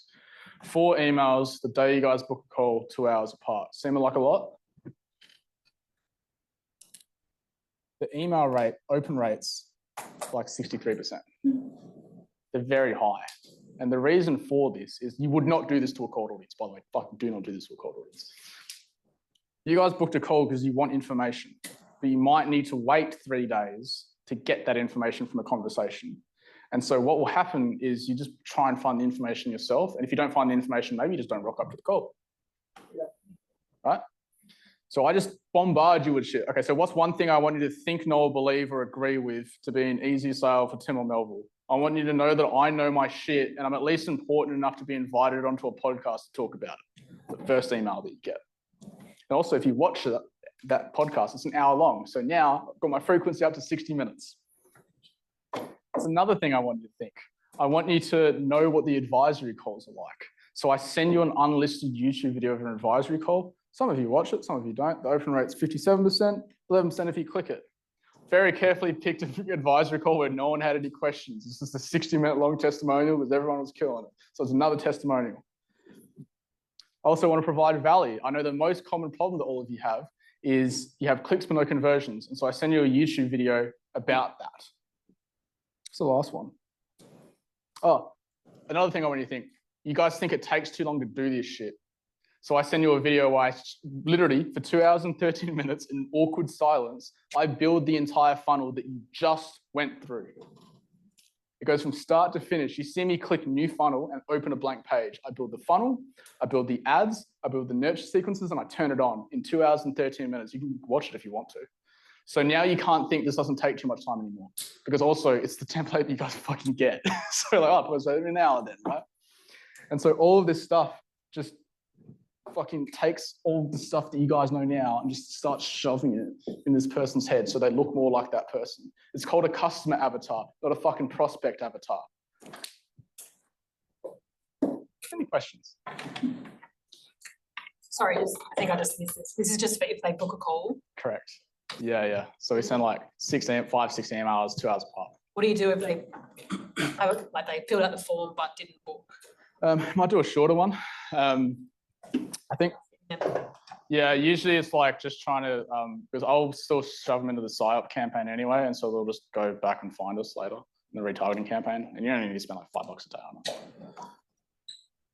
This isn't too applicable to the one-step funnel. No, you can do it. All this stuff works. Like if they just see you more times, they're more likely to, well, they are more likely to, yeah, I keep saying, it's like when you keep, oh, what's the part of the brain? It's the reticular activating system. Well, you know, when you like start, like you want to buy a car and then all of a sudden you just fucking see that car everywhere. So I think, cool. Brandon, why do I keep still seeing your ads even though I signed? Because you hit the pixel 60 days ago. So I do, anyone that hit, just stop clicking my shit because it's like, well, actually, it's not that bad. Like maybe it'll be like Tiana or Chris and back me up in the comments. But like, yeah, I just do anyone that hit the pixel. I just fucking bombard everyone because it's only targeting like 500 people, so it's cheap. I don't really care. Like sometimes the question I have sometimes is like, my competitors keep seeing my ads. How do I stop my competitors from saying it? It's probably costing you 2 cents every month. Just don't really care. All right, conversion tracking. I'm going to touch on this. I'm not going to do it now because everyone always gets confused with like conversion tracking. So what conversion tracking is how does your ad account know when something happens on your landing page or on your website? And so that's what conversion tracking is. So what does it do? Firstly, it figures out who's been here so we can retarget them. And also, what do they do here? Actually, I'm going to update this slide as well because I've started teaching 3 things. Learns how to get better. Started talking about that on advisory calls, so I'm going to add that. Now, actually, this is an exact example of that, how like you keep seeing my shit. It's just because like I have my landing page and then I have a little piece of code installed on it. And it goes, hey, tell me who's been here, and then it just retargets them, right? So Pixel does 3 things. 1, tells you who's been here. 2, tells you what they did there. 3, it learns how to do its job better. So how does it work? So what you do is you install a little piece of code on your website or on your landing page, and it serves as essentially a messenger owl between your ad account and your landing page. So what that looks like, this is your ad account. And like obviously it has your campaigns and stuff in it, right? You send traffic to your landing page. But if you don't have the pixel installed, it's just like, all right, I know they clicked this ad. I don't know what they did after that though. And then you install the pixel. And then it goes, Brandon was here. And it will send that data back. The next thing you do is you set up rules for standard events, being lead, schedule. There's more, but that's pretty much the only one you guys will use. And so if you set up a rule that says, hey, if someone hits a URL that says /thank-you, a lead happens. And then so if someone hits that -thank you page, it sends that data back to the ad account. It goes, hey, a lead happened. And then you'll see it in your ad account. It says, hey, they clicked this ad's set, and you see that, right? The third thing it does is it learns. So the pixel just machine learns and it's AI generated. I think I talked about this in the advisory call. Raise your hand if you could think of 67,000 unique facts about yourself. Didn't think so. Mark Zuckerberg can. They have 67,000 unique pieces of data on you. It's essentially fucking alien technology how it works at this point, right? And so their predictive power is truly insane. And so every single time a lead happens, it goes, what did that person look like based on 67,000 pieces of data? And then it goes, finds more people like that so it can do its job better. Despite how much you guys, and probably me, hate Mark Zuckerberg, he's fucking really good at his job. And they also actually really want you to win. Because if you guys do well on ads, what do you think you'll do? Spend more money on ads. They want you to do well. But you've got to give them the rules first, right?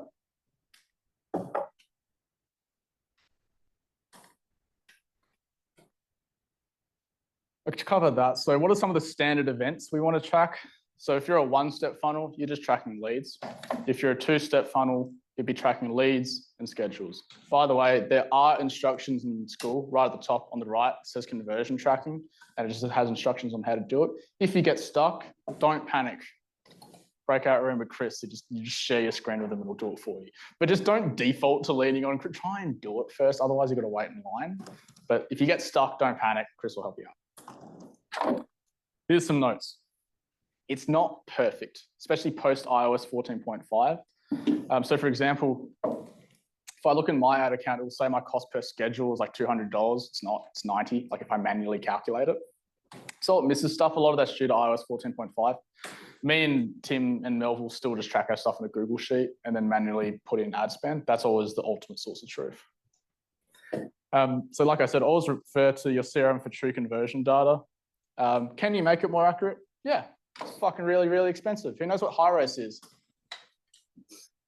Good, don't get it. I had it for Chris had to set it up. It was fucking hard. It's like they do it based on tracked revenue, so you could be paying like $2,000 a month. Last thing, is it the end of the world if I run ads without it set up? Will I not get results without it? No, you still will get results, assuming good ads and good landing pages without it. It's just your ad account just won't know about it.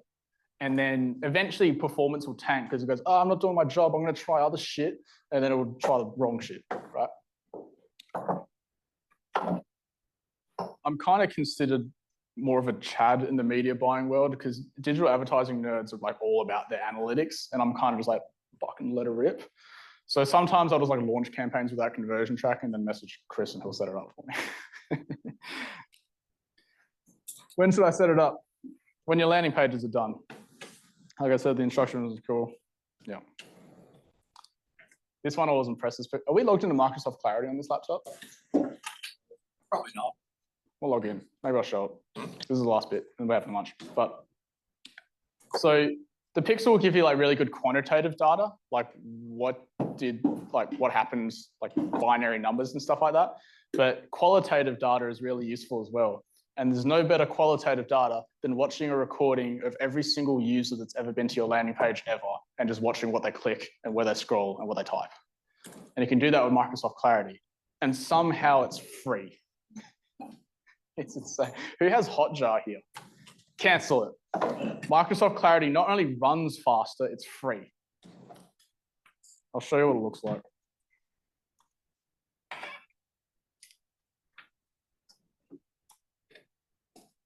Ah, welcome back. Must be logged in.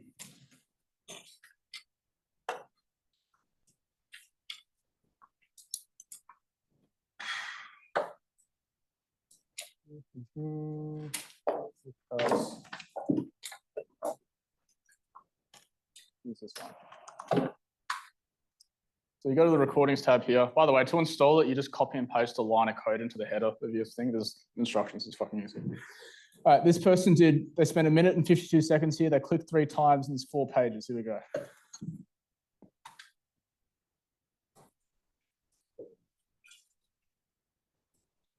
Oh, they're on the website.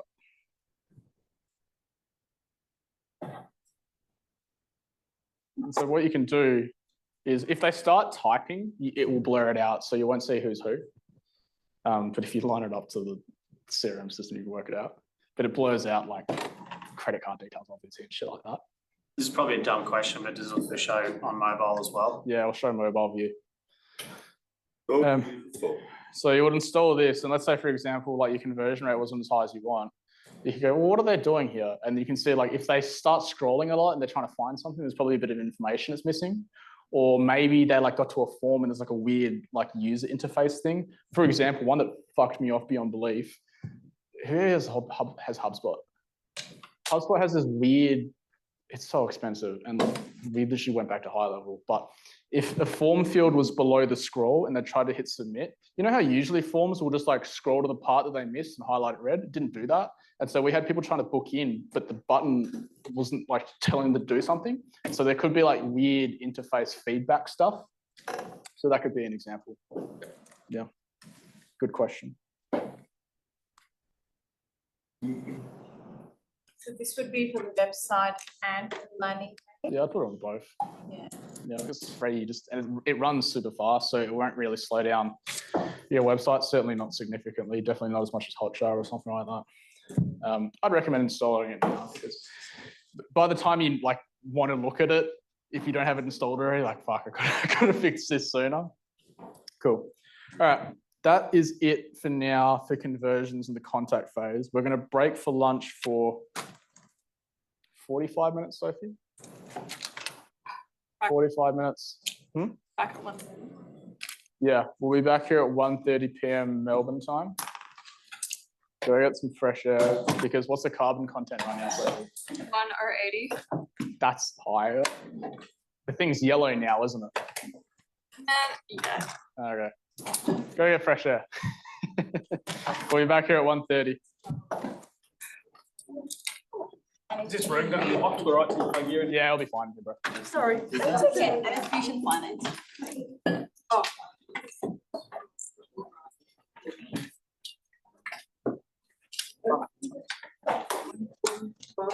The 1:30.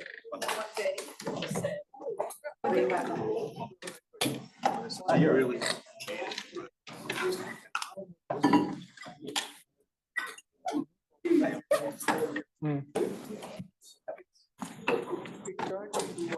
Not in a bad way. It turned into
I'm alright, how are you?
Start word of mouth, probably go away from, then you feel like you should be looking after it.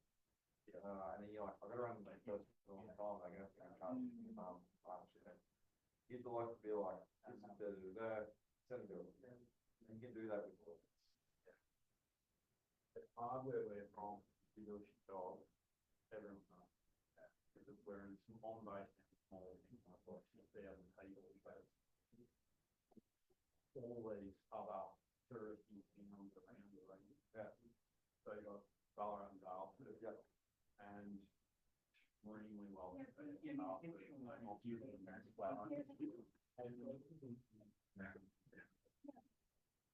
but then if you upgrade to a higher membership, then you can do stuff like Yeah. on the high, the value will take down. Sorry, it won't know. Oh, it's actually,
That's my only concern, because I have majority of my people that are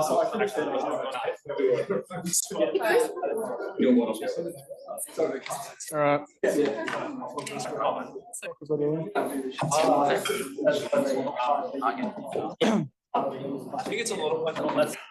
Yeah, no, I agree. Is this everyone back? I'm just trying to like, is someone missing anyone that was sitting next to them? Okay. There's a lot of good stuff here. Oh, no, I want to just do both and then test it. All right, guys, just before we get started, I want to, I realize not everyone realizes like how much fucking material that you guys get in school, because he actually just reminded me where, so if you ever get stuck in high level and you're like, I don't know how to do this thing, or I don't know how to do that thing, it's all right, I just started. There's a video that walks you through like how to import the snapshot.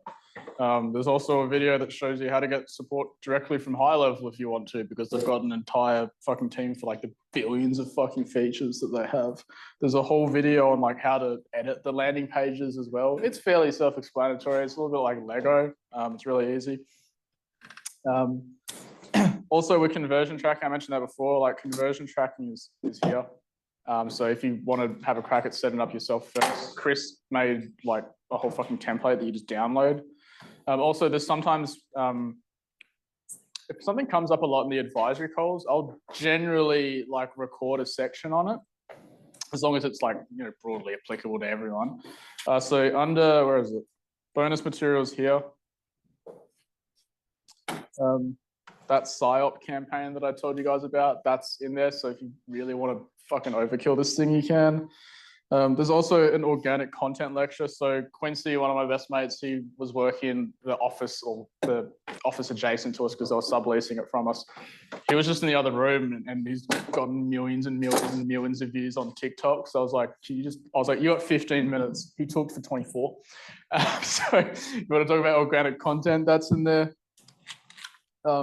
If you want to get weird and petty like me, I've got a video on how to target people in specific buildings. Kind of a pointless strategy, but it's kind of funny. The Google review VSL is there. The application funnel VSL is in there. This is the recording of the nurture sequence kind of yap that I did, which I can't already do with you guys before. This selfie video thing actually helps with your show rate. You need an iPhone. Who has an Android? What the fuck? So if you have a, I'll talk briefly on it now, but you can, whenever you get a blue text message from someone, you know it's not automated, don't you? And so one thing I get my property investment clients to do is they all have iPhones, and they'll send a selfie video if they can't get in contact with someone, and it like dramatically improves the pickup rate. I was actually thinking about this with you guys before. Tim and I are in Thailand, and because we don't have any hobbies, we just talked about work, and then we did lectures about the work that we do, and because that's what we do in Thailand. Tim did a lecture like for like an hour on the 1% things he does in sales. Who got enrolled by Tim? This will be a fun watch. For example, so Tim, I worked out the thing that I look for in sales reps is athletic nerds. So Tim just, all he does is work out and try and sell stuff. Tim's big weekend is every second weekend, because every weekend he does his laundry, but every second weekend he washes his car. Big weekend for Tim, right? He just does like weird 1% shit. For example, does anyone recall Tim saying, hey, I don't know if you could tell from the ads or our general demeanor, but we're not the pushy salesy kind of type. Yes. Yeah, because he did that once, saw the person's shoulders just immediately relax, did it again, happened again. He's like, oh, okay, I'm just doing that forever now. And there's all these like little 1% things he does. He has a whole lecture on all the 1% stuff. Also, Melbourne does the exact same thing too. They're all just 1% stuff. Give that a watch. Because yeah, Tim I was like, this will be helpful for everyone. He's like, okay, I'll record it. We chuck that in there. Will that be useful for everyone? Just all this extra stuff. Also, if you didn't know, like if you haven't come to the advisory calls yet, just come to the calendar in Perth time, 11 a.m. on Tuesdays and Fridays. You hop on an advisory call. I think we're going to extend the time to like 90 minutes because they're starting to get a little bit long. Obviously, there's more people enrolled. At the start of the call, I make breakout rooms. So Sophie has her own room for Google. Chris has his own breakout room for like high level conversion tracking tech stuff. And you can just freely and then I do the main room, like meta ads and like conversions and stuff like that. You can just freely wander around rooms, whatever the fuck you want to do. So even if you don't have questions, you can just hop in, jump in one room, go to another room. You can make sure you join from the Zoom app, not the web browser, because on the app you can share your screen and we can remote control your mouse. On web browser, you can't remote control. So if you want Chris or me or Sophie to just fix something for you, it's weird. You just see the mouse move around and we just fix shit for you. So yeah, there's breakout rooms, there's fucking 3 calls a week. Like most of you can't get email responses from your agencies. It's fucking impossible to get rid of us. So that's all the resources there. Just because there's a lot of stuff that we give you guys and we kind of had to like filter the information so you don't get like information choice browse overload. So yeah, so beyond these 2 days, like that's all the stuff that you guys get. Sound good? Cool. I also fucking got, this is Kira's first workshop as well, because as these workshops are growing, what I'm trying to do is maintain the like staff to member ratio. So this is actually the first workshop we've done where we've flown over literally every single team member that I have minus the sales guys. I was nearly going to fly them over as well. So when we do that, I'm actually going to see if Tim can join us for the, if he wants to as well, join us for the sales training component at the end of day 2. Because we just teach you like conversational sales, but it's always a really eye-opening thing too. He's like, oh yeah, he said the exact same thing to me, right? Like me and Tim did the sales training for the last was the Perth workshop. We did that one together. And Tim's idea of fun is seeing how fast, like we had the end of month sales team dinner. So we had like drinks and stuff like that. And Tim's idea of fun was how quickly can he recite the entire with you pitch word for word. So that's how much of a robot he is. Might be a little bit of the tism too, but it is what it is. Athletic nerds, that's what you want in sales. So if he's going to teach you guys copywriting now, so we've covered conversions, so the destination we're going to send people to. Now we're going to do traffic. We're going to start with the words that they read, and Sophie's going to cover that because she's an English major, and then I'm going to do content because I'm more attention seeking than Sophie on the internet. And then we'll have, usually we have like an hour at the end of the day. So if you got, and then everyone will break off in different rooms. The live streamers will be with Joseph or Chris.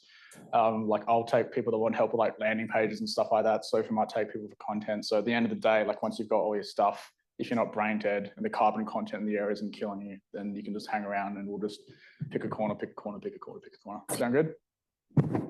Very good.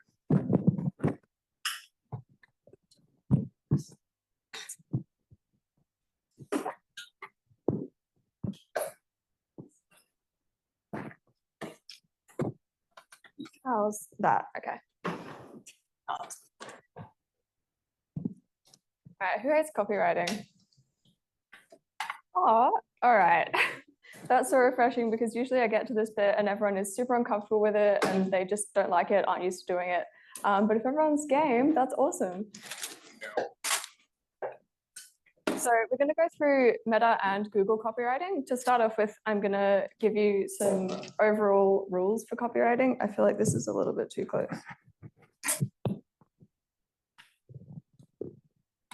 Maybe it just sounds loud to me.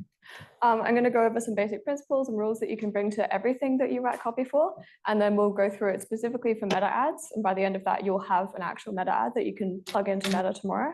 And then we'll go through it for Google Ads, which has a totally different layout, but similar principles at points. So the general structure of a meta ad. Some of you might have heard one version of this. It's hook, story, and then offer, or hook, body, and then call to action, or green brain, red brain, green brain. I'm a big fan of hook, body, CTA, but you might have heard some variation of this. Basically, what those all mean is the same thing. You just stop the person from scrolling at the start of your ad, you then prove your point, and then you tell them what to do next. So this is one of our ads you might have seen. I'm not sure if it's still running, but I would use this to basically prove that point. Our first sentence is the hook. So in our ad, that's if you're still stressed relying on word of mouth to grow your business, you can fix that in 19 minutes. So that immediately stops the person from scrolling because they are stressed trying to grow their business. In our body, we talk about how we help people grow their business. So that's just proving the point of who we are, what we do, why you should join us. And then our call to action is click below to use it before your dog competitor does. And then just beneath that, we've got buy from Brandon, which does not follow ad best principles. So don't listen to him. And then the headline is actually down the bottom. It's below the video that we've got there. That's where the headline shows up on Meta. So rule of one is one of the most important principles for writing a meta ad. And basically it means that your ad has only one idea, promise, story, emotion, and call to action. So in our ads, for example, that idea is that you can grow your business online. The promise is that we'll show you how to do it yourself. The story might be a case study of a client who's had success doing this program. The emotion is relief and independence that you can grow your business yourself. And then the call to action is click below to learn more. Basically what the rule of one does is it makes sure that you don't lose a reader somewhere along the ad.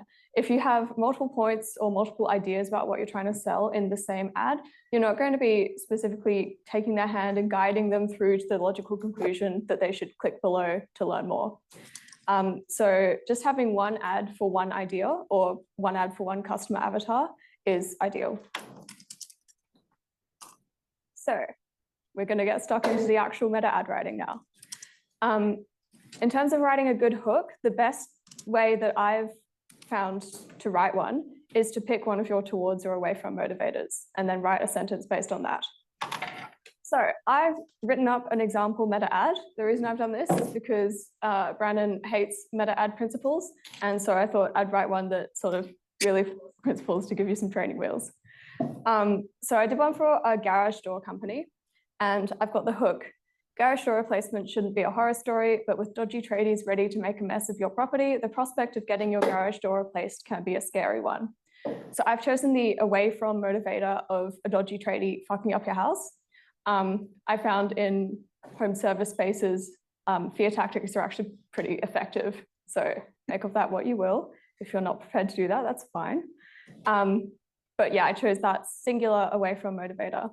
And then in my body, I've got dodge the renovation disaster and get professionally installed garage doors from WA's trusted garage door installers. With 40 years of experience and thousands of satisfied customers, our team of experts have the experience to do the job right the first time. Plus, we offer free on-site quotes without the pushy sales tactics. And then just click the link below to book in for a free measurement quote. So this all follows on from the garage door replacement horror story of the hook. And then I'm proving my point, and then I'm providing a call to action, which is click the link below.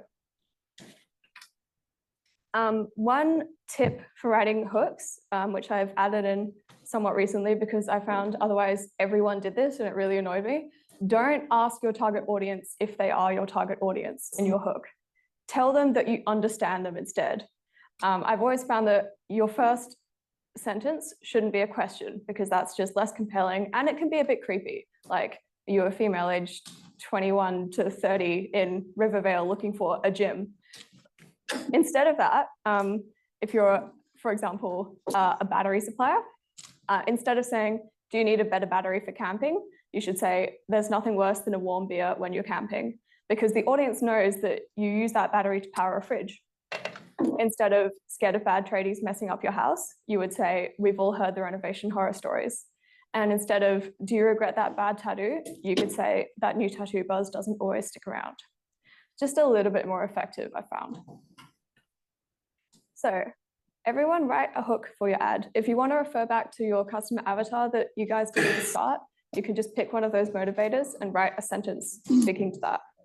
Do you think go back to the one where you gave the first, where you get a slide before this? I think it basically told us how to write the book in that slide.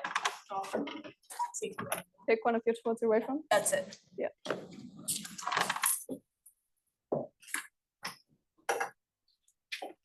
If anyone's got questions in the writing section, just feel free to shout out. I know it's not super intuitive for a lot of people.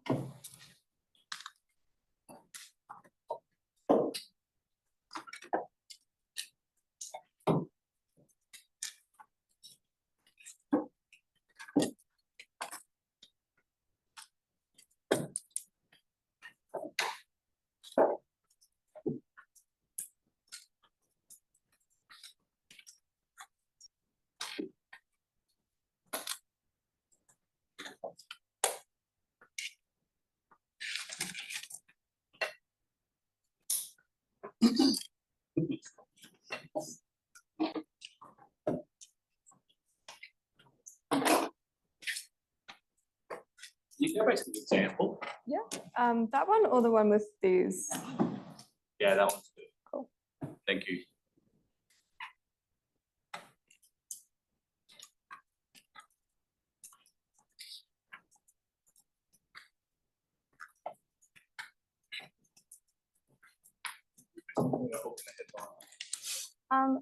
That's a good question because the way I describe headlines is just a really shortened version of the hook.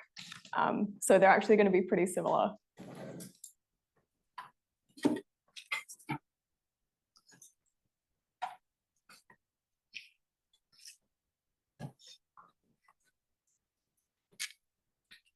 We've got one example in the chat already.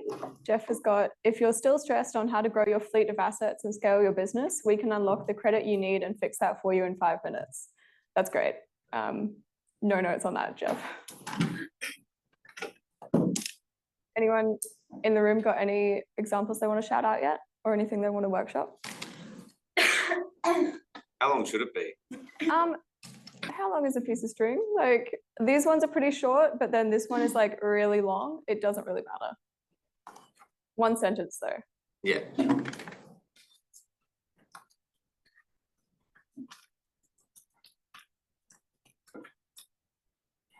I'll share. Yeah. So I have a few. The key to building a thriving business probably isn't what you think. Heal your nervous system and watch your business take off, and then regulating your nervous system can bring. Yeah, I really like the second one. I think with the first one, you could make it a bit more impactful if it was the key to, so was it growing a sustainable business? Yeah, building a thriving business. Yeah, isn't, and then say something that people would think that it is instead of it isn't what you think. That's just like a bit more punchy. Yeah, thank you.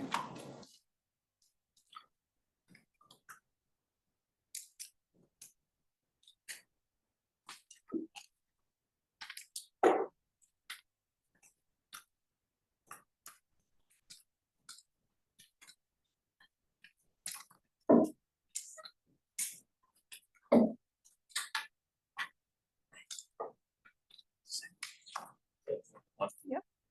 So we're a podcast and content creation agency. So I've got, if you're sick of your competitors getting more attention online than you, even though you know you do better work than them, it's time to get the recognition you deserve. Yeah, that's great. I love the, even though you know you do better work than them. Yeah. Elise has got in the chat, if your feet hurt, your whole body hurts, and troublesome and painful foot problems can stop you from performing at your best. I really like the second one, troublesome and painful foot problems can stop you from performing at your best. I think if your feet hurt, your whole body hurts is a little bit vague. Not saying that it's bad. I just prefer the second one. And then book in to see one of our experienced podiatrists today would be your call to action. So you wouldn't have it at the start of your ad. Is there things you can't say? You can't swear. If no, we always keep it out. You had to censor it. Actually, this is important because a lot of people like swearing in the ad. When you censor in the video, you had to both audibly bleep it, and you had to like delete the part where you say fuck. Don't just put a beep over it. You can still hear it underneath it. Like delete the part where you say fuck or whatever the swear word is, and then put a beep. And then also you have to censor it in the captions. It will read the caption. Then if it's a text, pixels that look like the word fuck. So if you're like a physio or someone in the health space, or even like tangential to the health space, like a beauty space, you can't make promises. There are a bunch of APRA related stuff that you can't do. Is anyone in that space? Are you aware of APRA? Yeah, cool. You still have like a lot of flexibility, just, yeah. Does that answer your question? Have you got an example? I think I'm on the edge Yeah. of it. Before your partner kicks you out, alienation takes half or more of your wealth and ruins your reputation. Join this 28-day sprint to rebuild your relationship. Yeah, I like it. You can say that as well. Can you say that? Yeah. Let's say save your relationship. I said rebuild. Yeah. Rebuild is good as well. I think save is like almost like, I don't think it would get you banned, but I think it like it can be a bit gimmick, like spammy. I don't know. Yeah. Who doesn't have a hook at this point? Oh, great. Yes. I don't really have one. I've sort of just got nothing worse than a dry dam, especially on an extreme fire day. Okay? That's a hook. Okay, and I've got this other one because I get a lot of customers saying they're sick of having a hole in the ground, not a dam. That's what I said. Sick of a hole in the ground, not a dam. Would that be a hook? Yeah. And it's really good that you've picked up on something that your customers or clients say to you, because then you're like speaking to the language that they use as well, which I always encourage everyone to do. Yeah. Yeah.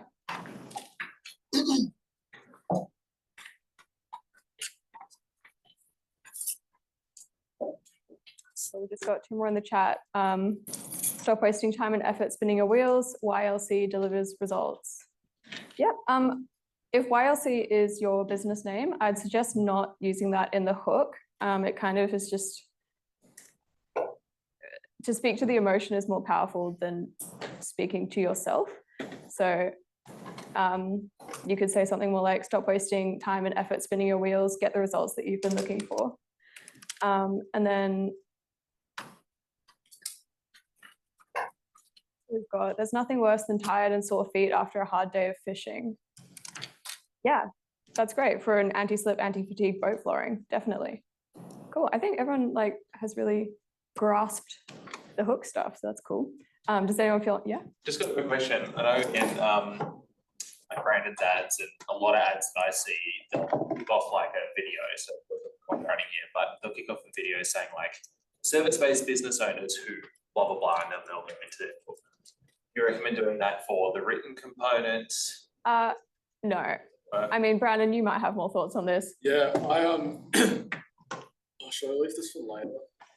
I'll So one of the things, so the reason I do that is because we only target service-based business owners. However, if I just say business owners, almost put themselves into that bracket.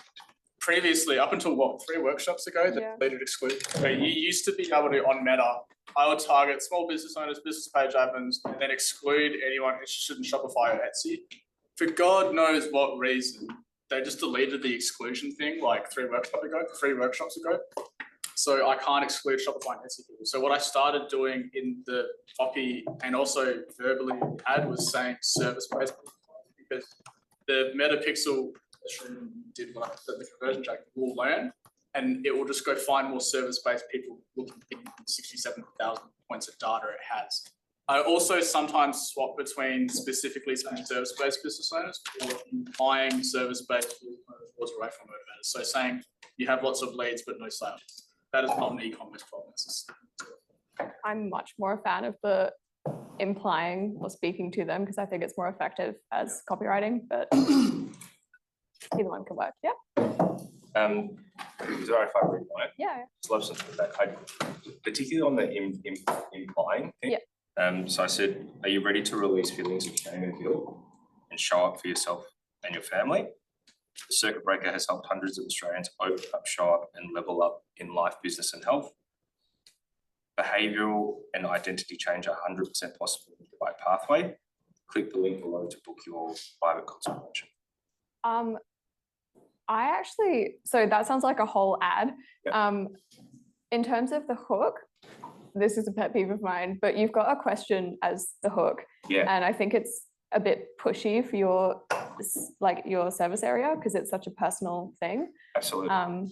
So I would say something more gentle. Even the second last line, the one before the call to action, what was that? Behavioural and identity change are 100% possible with the right path. I would use that as the hook. Okay. Yeah. Great. Thank you. No worries. Yeah. I just want to try one because I find the wording a bit difficult because I'm not a sales advertising person. Yeah. A hook, we obviously book entertainment and DJs and bands and stuff for events. So the hook is experience the happiness and joy of the best entertainment in Victoria for your next event or wedding. And the body is stand out from the crowd and enjoy the stress-free process of giving another entertainment. and then the CTA is drop us a line now to elevate your next event. So we're going to get to body and CTA in a second. We'll go through it in great detail, don't worry. With the first one, you could probably speak a little bit more to that green brain emotion. So maybe like taking the stress out of managing their own event, or like impress your friends and family at your next event with the perfect DJ. Yeah, just like a little bit more green brain. Does anyone else have any questions before we move on? What do you think about ChatGPT copy? Fuck ChatGPT copy.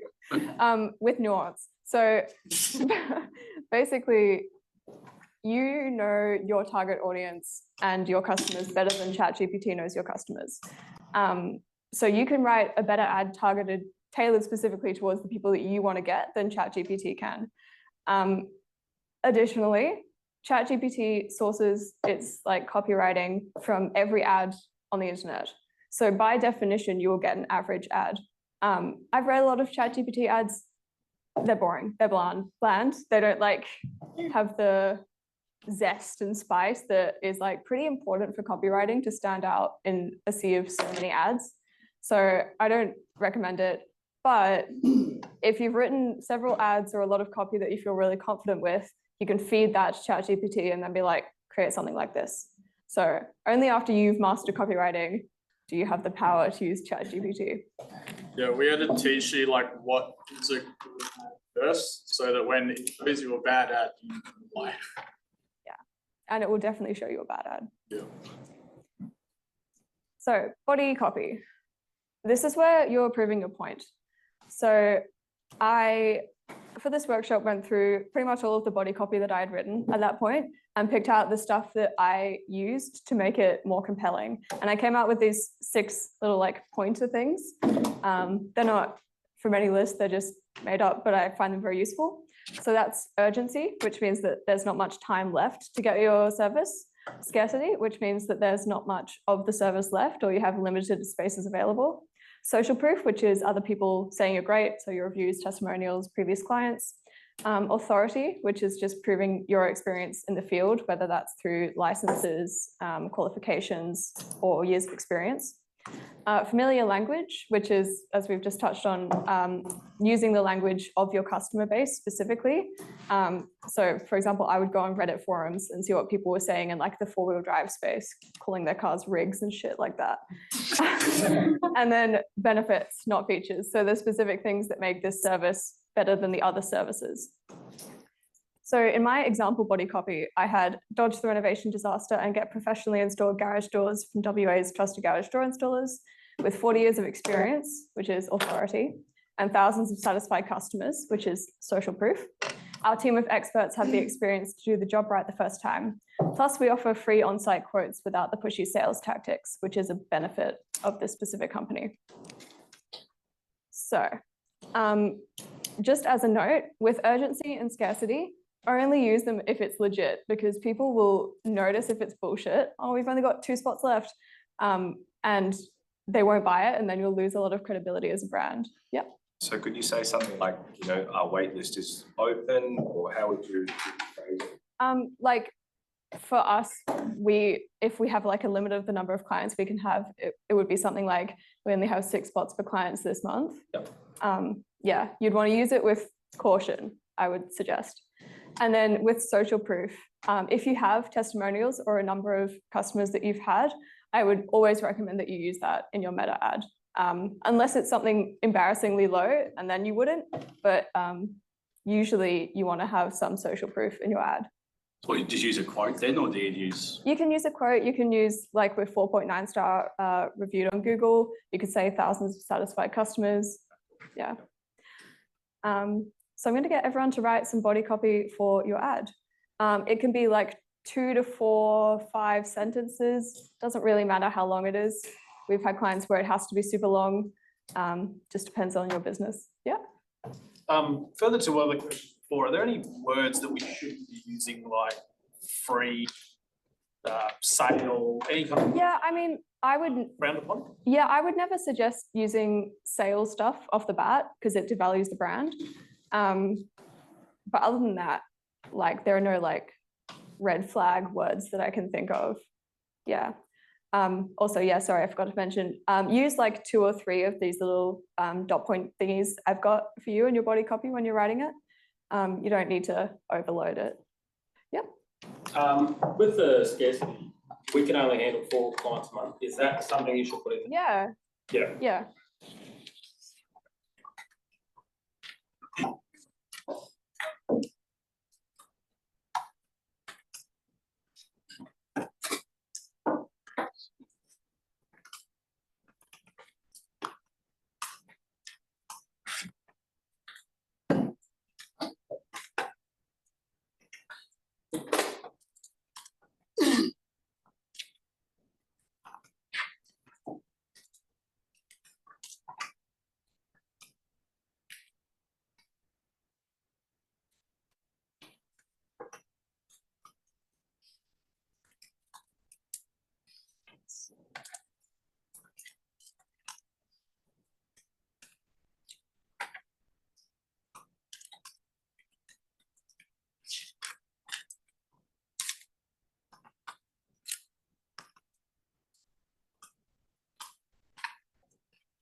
So looks, but how can we suggest we are experienced as a new business without many satisfied customers? Very funny, very real.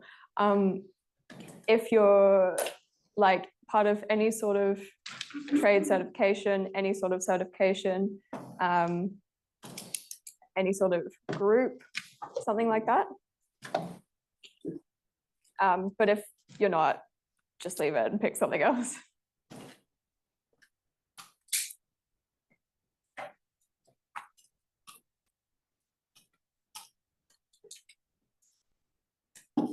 Anyone got anything they're ready to workshop? Yep. So this is for mainly like so the what? Mainly for like custom like qualities for the cars. Yep. So I can skip their aftermarket options and get a custom made body kit for your pride and joy. The 4 years experience, we've done over hundreds of unique deals for satisfied customers, so we know you're in good hands. We offer 3 years warranty on all our workmanship and free consultation. So let's get started on building your dream car. Yeah, that's great. No notes. Really good. I was worried you weren't going to speak about how your business is good and rather about why getting a custom car is good, but you've got a good balance.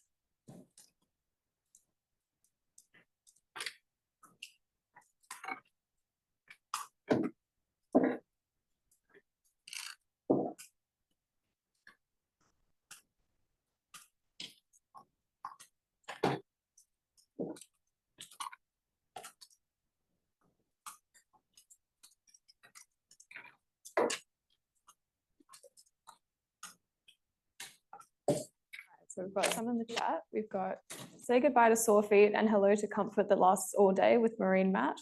Trusted by boat builders and OEMs worldwide due to its patented fiber reinforced EVA PE foam, designed to provide a soft cushioned feel underfoot, reducing the pressure and fatigue on your feet.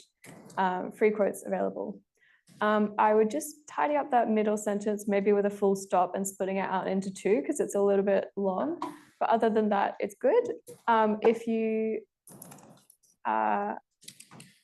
have any good reviews or customer testimonials, I would also suggest you probably chuck one in there as well.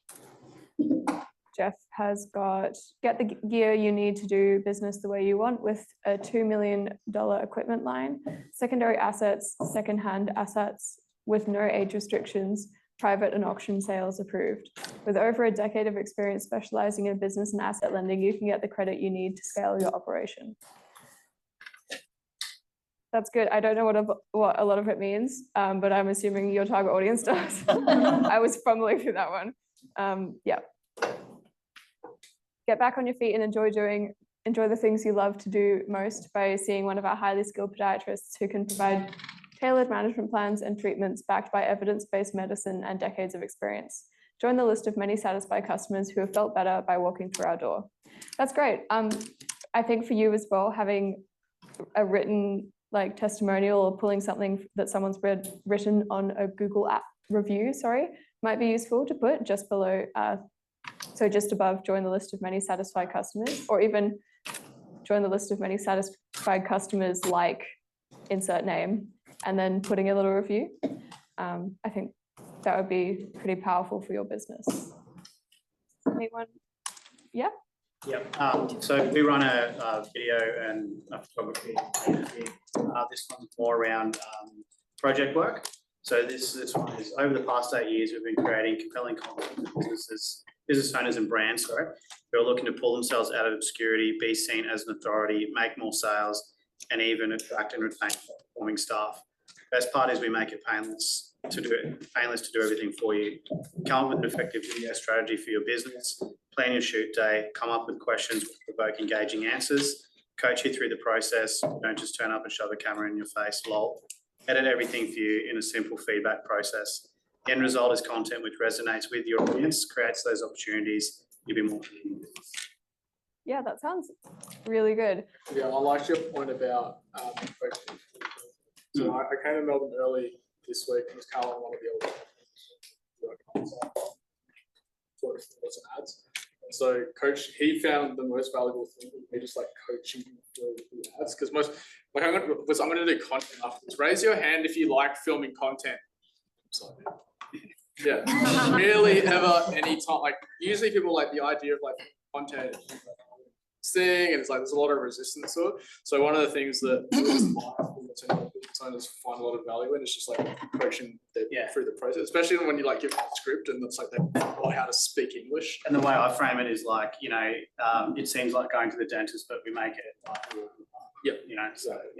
they know they have to go and do it, but they don't always want to. Yeah, it's you have to do it, but you try and then you falter and try to be consistent, and then other stuff pops up. So that's probably a good one to tap into. Yeah.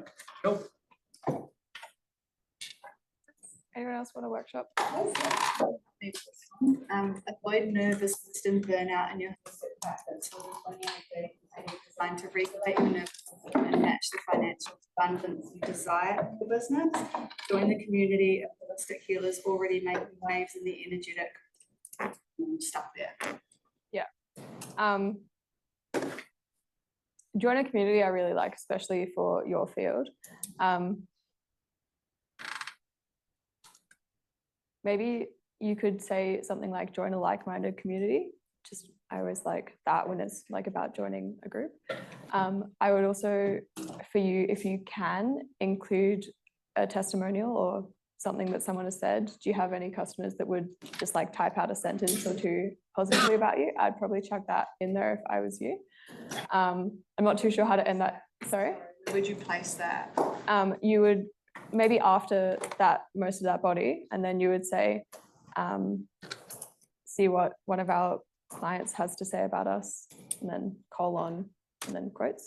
Yeah. I'm not sure specifically how to finish that sentence because I don't know exactly what you're going for. But you could even just like leave it with a dot point at join a community of like-minded people collaborating or trying to something their energy. Not too sure what they are doing with their energy. Yeah. But yeah. Anyone else? Does anyone not have any body copy at this point? Oh, yeah, sorry. I put on the dodge the so-called Dan experts, ensure that hard-earned dollars go into a company that specialises in dams and has a 5-year warranty back to the product. We have had 4 generations of experience in earth moving and dam construction. We have 50+ satisfied clients. Our small team is handpicked to ensure the job is done right the first time. We can handle a maximum of 2 clients per month. We offer 3 quotes. Yeah. So just after we can handle 2 clients maximum per month, I would just add something like, so getting quick. Just yeah, that's great though. So was there one? Yeah. What are your thoughts about writing the body and then putting it in ChatGPT? I did that right now and it sounds way better than what I wrote. I wrote like Kinder. Okay, what did you write and then what did ChatGPT write? I wrote, if you feel like you're drowning in debt repayments all the time and you never have any money left at the cycle, which can be embarrassing for you and super frustrating for your kids and partner, we have helped many Aussie homeowners that were feeling the same way. We offer an obligation-free discovery call without any pushy salesy tactics. ChatGPT came up with, if you often feel overwhelmed by constant debt repayments, leaving you with little to no money by the end of the pay cycle. We understand how embarrassing and frustrating that can be and your loved ones. You're not alone. We have helped many Australian homeowners in similar situations. Your IT schedule an obligation-free discovery call with no pressure or aggressive sales tactics. Let's explore how we can help you regain control with one manager. Yeah, that's good. And I think I like that because it's really just changed the grammar, not the overall sentiment and what you're saying to your customers. So yeah. I'll stick to that. Rather than just punching this. Yeah, exactly. Yeah. But in general, I recommend everyone just like follow along because otherwise you won't learn the basic principles and what to look for. But yeah, that works. Anyone not have any body copy yet? Can I throw you one? Yeah. I'm really unsure of, but that's why I'm here. So, all right. So again, on the EV electric vehicle charging, the whole idea of us is to go in and install one charger, and then we go and upsell solar or everything else. We're getting our foot in the door, and this is a bit of a niche. So I've started with sick of searching for a public charger only to find it's broken or full. So I'm assuming that's relevant because I've already got the avatar, it's already targeted. Yeah. Sort of asking them. Not all EV chargers are the same, and neither are the installers. Here's why EV owners trust us. We handle fully supplied installation, no dodgy trades, just fast, safe, and future-proof charging. We are your go-to EV electrician. Yeah. Don't know if that's too much or too broken or. No, that's good. I think where you say with the reviews to prove it, you could also add like, we have X number of 5-star Google reviews and like, or like X number of satisfied customers. Awesome. Just to like give it some credibility. But it's good. Are people, so did you? I was just gonna add maybe some sort of compliance angle there, just because I've got an EV. Yeah. And so when I was researching what charger to get installed, like who to install the charger, I was like, I know that there's gonna be some special technical specifications you've got to work through. Yeah. And maybe even like tie yourself to, you probably can't mention like Tesla or whatever in the ad copy. But say, we follow the specifications of whatever key brands. Yeah, like you align yourself with someone they already trust. Exactly. Yeah. About certification, or like I think the common theme here is safety and control. So because you go, I just bought a $70,000-$80,000 car. I don't want someone to wire it fucking wrong and then it just explodes or whatever. So exactly. Yeah. And there's ways to do it right, ways to do it wrong. But people don't know that, and it's a very confusing thing because there's like. Cricketers selling it. Yeah. People are just selling it. Start talking about what's the number of extra. That's the first thing that we talk about. Yeah. So, So really, from a consumer, it's like Really good. But you've got to tap into the emotion of the specifics, you know, all the. Yeah. elements, so. Some of those lithium batteries try and go up in flames. Yeah. They go to the whole house. Yeah, but then you show them there's There goes your car. So Yeah. you're saying, would you go EV? If you bought it now, you've got to wire it properly before it blows up. Yeah, exactly. So it's tricky. You don't want to scare them at all. Yeah. I'll just get this other one that's full of fuel. Yeah, no, that might not blow up. Yeah, it's a good point. Just using the ad to position yourself as an authority without getting into the technical specifications is good. Yeah. But I do have one client who, like, their customers are the specification nerds and they want to know, like, how many volts is this lithium battery? Yeah. And then in my ads for that client, I'll get into like the nitty gritty of it because only their customers are going to read that shit. Like, if someone doesn't care about how many volts this fucking battery is, they're just going to keep scrolling. Yeah. So it's a good way of attracting your audience without having to do audience targeting for it. Cool. Cool. I'm going to move on to call to action unless anyone objects. We can always workshop these at the end of the day as well, so no stress, you're not just left with a half-finished ad if you don't get through it. So this is the final sentence of the body of your ad. And basically it's just telling your customer what to do. If you want to get spicy with it, you can tell them what to do and also reiterate the emotional benefit of what they get out of that. But it should be pretty basic, one line. So you might say, click below to get a quote, or you might also say, click below to get a free quote to start creating your dream house, to just remind them of what they're doing once they click your ad. Keep in mind, you are selling the next step. You're not necessarily selling the end thing. That's especially true of two-step funnels. You're not trying to sell them an expensive course. You're trying to sell them to get to speak to someone. So they should expect whatever they're going to see on your landing page. They shouldn't be caught off guard. So that's where the rule of one comes in handy. Your ad should align with your landing page, which should align with the next page. Does that make sense to everyone? Cool.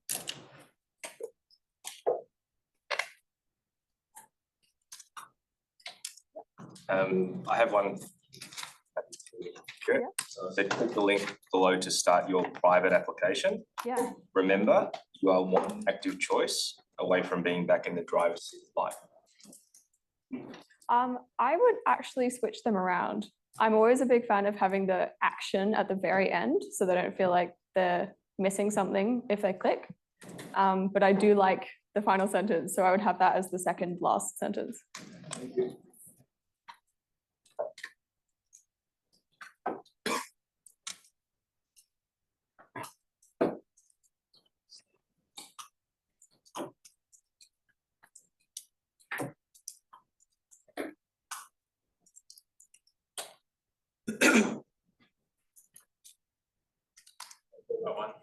So this is the podcast and content agency. Just a reminder.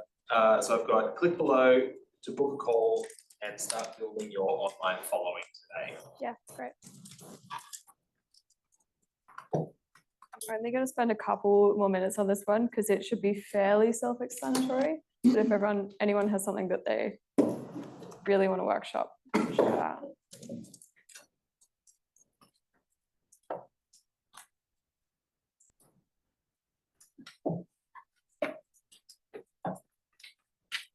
Michelle and Jeff, those both look good.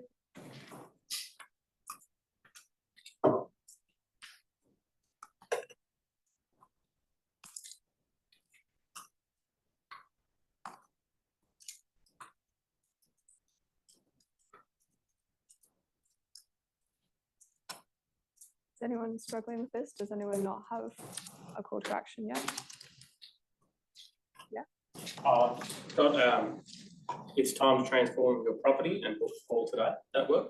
Yeah, I would just make it, maybe it's time to transform your property, click below to book a call today. I'm a big fan of telling them what to do because, you know, if you think of the average stupid person, 50% of people are stupider than that, so.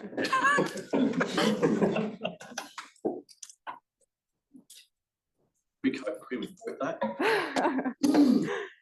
Cool. I'll just move on, but if anyone's got any burning questions at the end, feel free to let me know. So this is the last part of the meta ad. It's the headline. I used to really struggle with writing headlines, or at least thinking of how to think about writing headlines. But I found that it's basically just a really shortened version of your hook. So whatever towards or away from motivator you picked, your headline should speak to that, or it could speak to that. Some other things, ideally you want to green brain it, make it a bit emotional. Sometimes that's really hard to do, it's whatever. You also have to stick to a character limit so it doesn't get cut off. And you can see on the Meta Ads platform when you're building it out if it's getting cut off and if it's in different placements. Last time I checked, the character limit was 28 characters, depending on the width of the letters. Like you couldn't have the same number of U's as you could L's. It varies, and it varies by placement. So it's something you'll have to mess around with, but it's just not that many characters. So keep that in mind. And again, you want to remember that you're selling the click, you're not selling the product or service yet. So my example for my garage door one was leave your garage door to the pros rather than the dodgy tradies who will fuck up your house, which is implied. So everyone just write down a headline for your ad. Refer back to your hook for whatever motivator you chose and just make it really short. Mine's if your hook's really short already. What have you got for your hook? Hate paying electricity bills. And then another one, want power when nobody else does. What was the second one? Want power when nobody else does. I mean, if I were you, I would make them not questions, but that's a personal vendetta I have against questions as hooks. So what's the business? Oh, yeah. You could just have something like stop overpaying for electricity bills or save money on electricity. Yeah. Something simple. Yeah, take control of your bills. Take control of your bills. Also, for you specifically, I mean, Brandon will probably have more to say on solar, but running ads that talk about how shit the rest of the solar industry is really effective because there are a lot of solar providers. Yeah. Another one that says stop getting cricketed. Yeah. Yep. Because there are a lot of like really dodgy providers out there that are basically just scams. So you could run one ad that's specifically just like, fuck these guys, get it by professionals.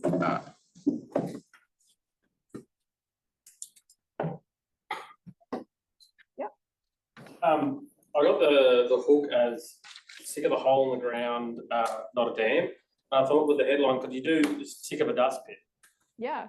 And or protect your family was the other one I thought of too, was headline. Yeah, I think something that references the actual service is pretty important because if someone's scrolling and all they see is the headline, you've got to make sure that they know what it is actually about as well. Well, that was what I was worried about. It's also a question, sick of a dust pit. I just wasn't sure. Sick of a dust pit instead of a dam, or like in the place of a dam. Yeah. Yeah. Does that really goes with the hook of does that matter? Sorry, what? So with the headline, that would be very similar to the hook itself. So go sick of a dust pit instead of a dam, and then the hook of the copy would be sick of a hole in the ground, not a dam. Would that doubling it up on itself? It's getting to the point where it's a little similar. Yeah. What about you can't catch fish in the dirt? That's a good one. Yeah. I like that one. Because a lot of people want fish in the dam, so. Yeah. So just with these headlines, are we pitching them towards people that are looking for this thing already? Like that's what I'm just wondering how important it is to say what we do in the headline, or the people that are looking at it. I mean, even if they know that they're looking for you, this is meta, so they're just scrolling Facebook while taking a shit. They don't know that they're looking for you yet. Yeah. If this was Google Ads, it's different because they know. Ads, I guess. Yeah. That makes a huge difference. Yeah, because this is an interruptive platform. You do have to make it clear what you do, even if they already want your service. Yeah.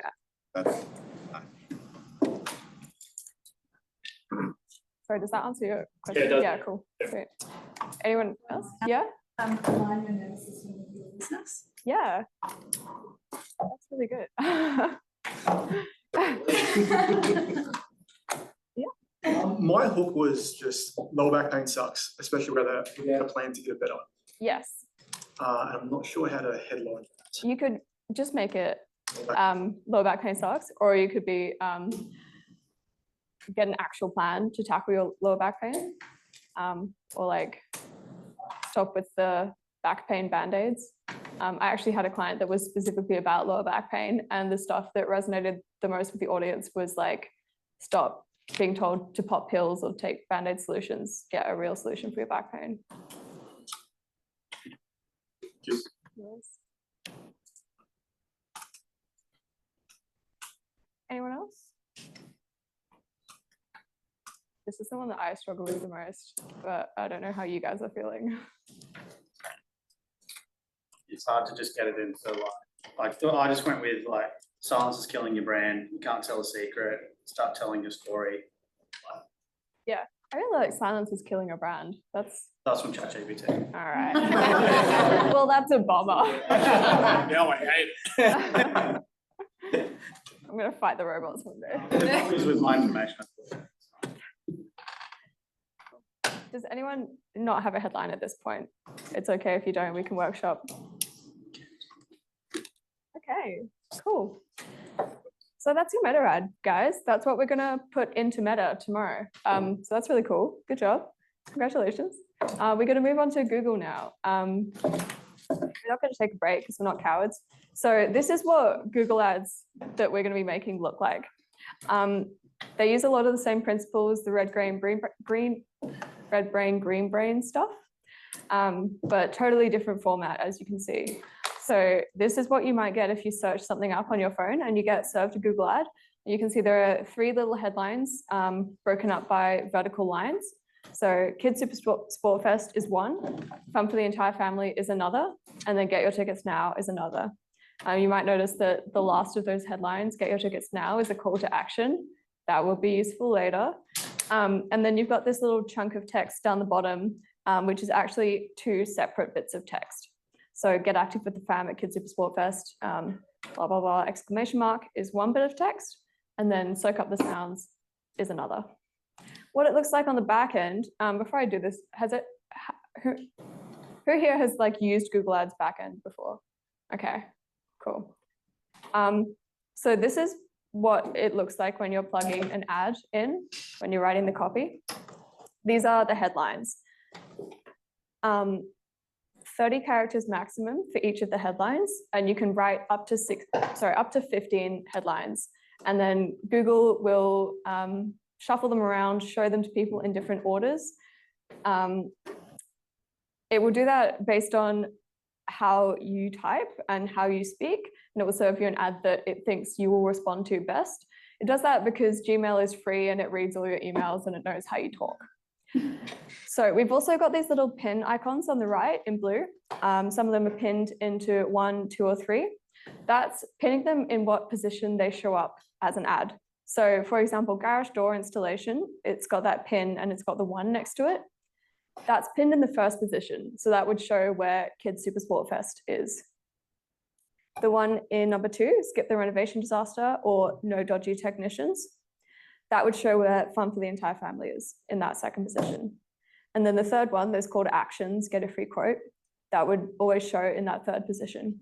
Now, which one of them shows is up to Google. You don't have any control over that, but you can make sure that they show in a certain position every time. So I'm going to give you one framework for writing Google Ads, and then tomorrow I'll give you another framework, because there are a lot of ways that you can conceptualize this, but we've just written a meta ad, so we might as well reuse that copy.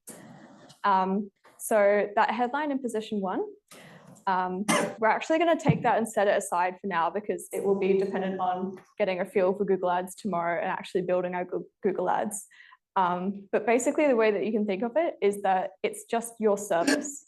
So if someone types something into Google, the first thing that they will see of your ad will be what you do. But we're going to not write that out today because it will be a little bit more complicated than that.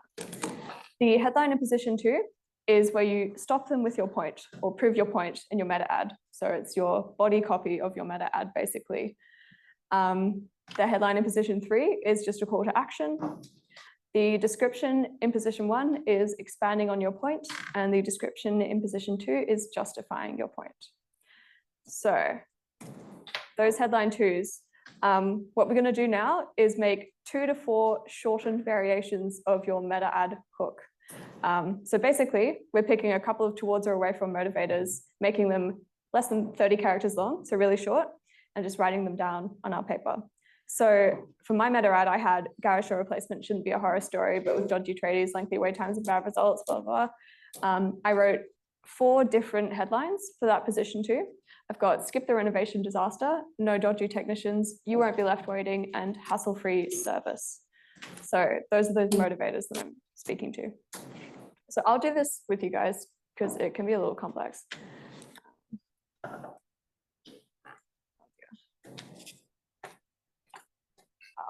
God. This is a Mac. Getting a fun little preview of what tomorrow's going to look like.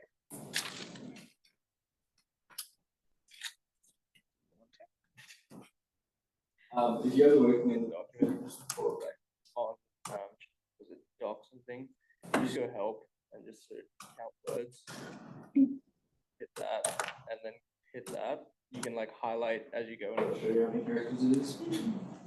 You can stick to the date.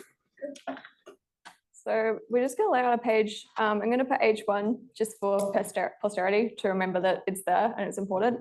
But then just click enter a couple times and get H2 because that's what we're writing right now. And you don't have to write this bit, but I'll do it. It's your towards or away from motivators. So writing up a couple. So if you put in, yes. maybe 150%.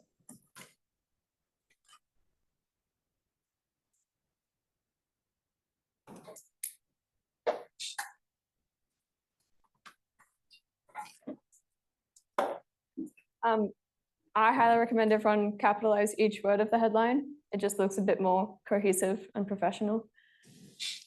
And we're going to write like 3 to 4 of these headline in position 2s. So 3 to 4 towards or away from motivators. Just making sure that they're fewer than 30 characters because it's not an issue if they get cut off. You actually just can't put them in, it won't let you. So.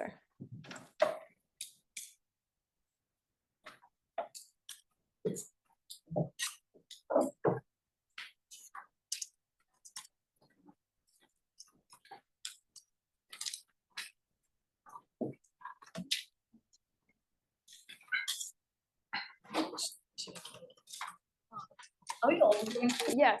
Oh, wait, are you not doing Google at all? I would still generally recommend that you just like do it for the copywriting experience. You don't have to though.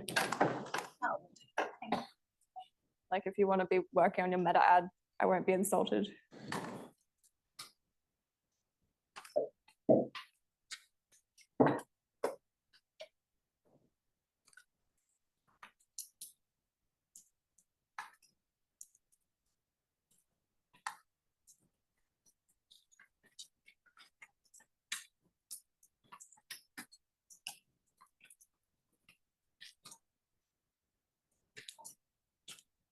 With the words you use into these, would this like Google keywords and trying to hit certain keywords in this part? No. Yeah, you actually don't have to worry about that at all for the copywriting, but we'll get into that tomorrow. That's right.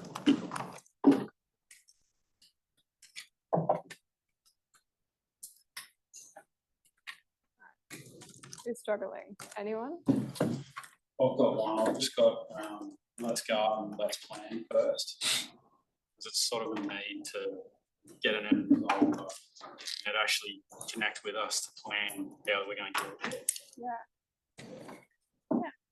Yeah. And what are some of your towards and away from motivators that you did this morning? Always finishing, because a lot of people we deal with make a lot of money in their business. So they build their own sort of empires, but often don't have enough time to make their empire match at home.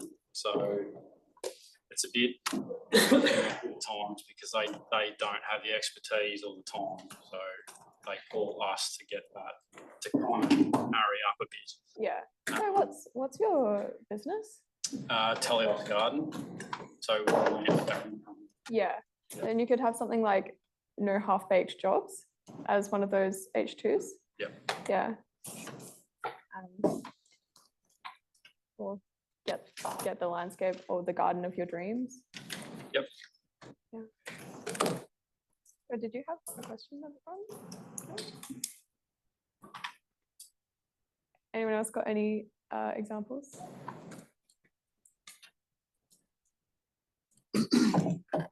Got Jeff, skip the stress and scale, unlock the credit you need, get finance fast, grow your fleet and capability. Yep, that's great. For the podiatry clinic, we've got get foot pain relief, get expert help for painful feet, get tailored solutions for your foot pain.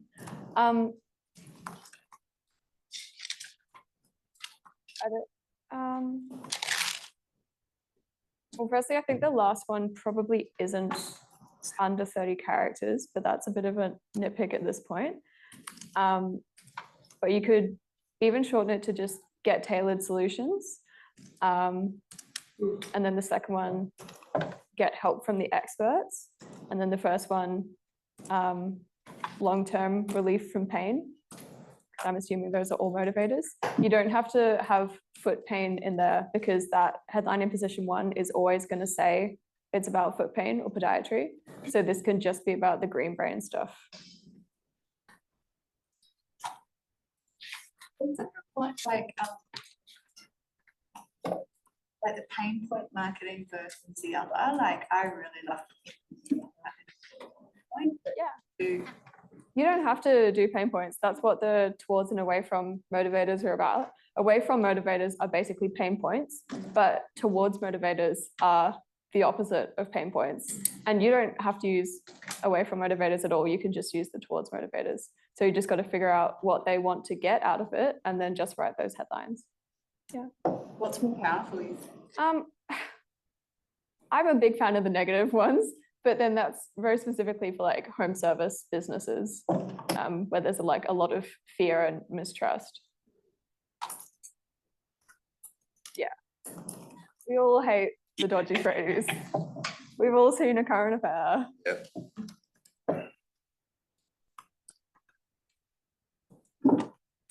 Anyone else got any examples?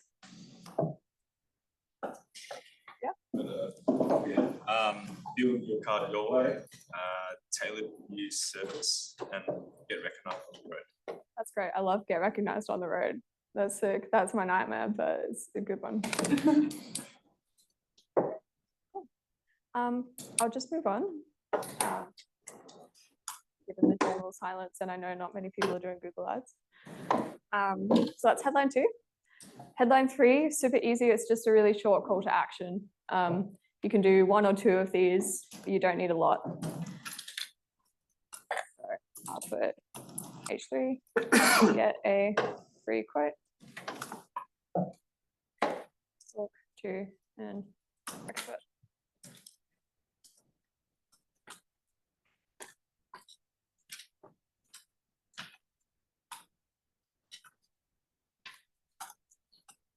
Did they stop doing smart campaigns? Sorry? Did they stop doing smart campaigns? Sorry, what's that? The Google used to do smart campaigns before.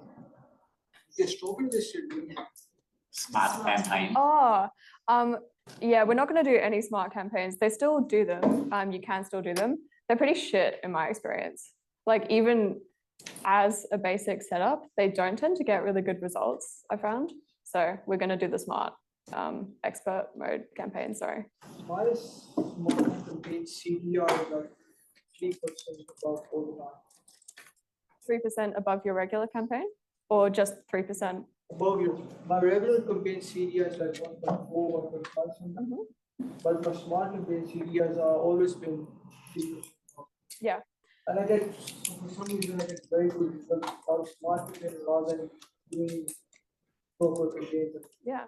I mean, I might suggest that it's because the setup of your expert campaign isn't great or could be better, or the copywriting could be better. Like there'll always be something that you can find that is the problem, and we'll show you how to find the problem tomorrow. Yeah. in my experience, a well-created expert campaign is always better than a smart campaign, but a smart campaign is better than a bad. That's what I always try to do. Whenever I have a smart campaign, I keep an eye.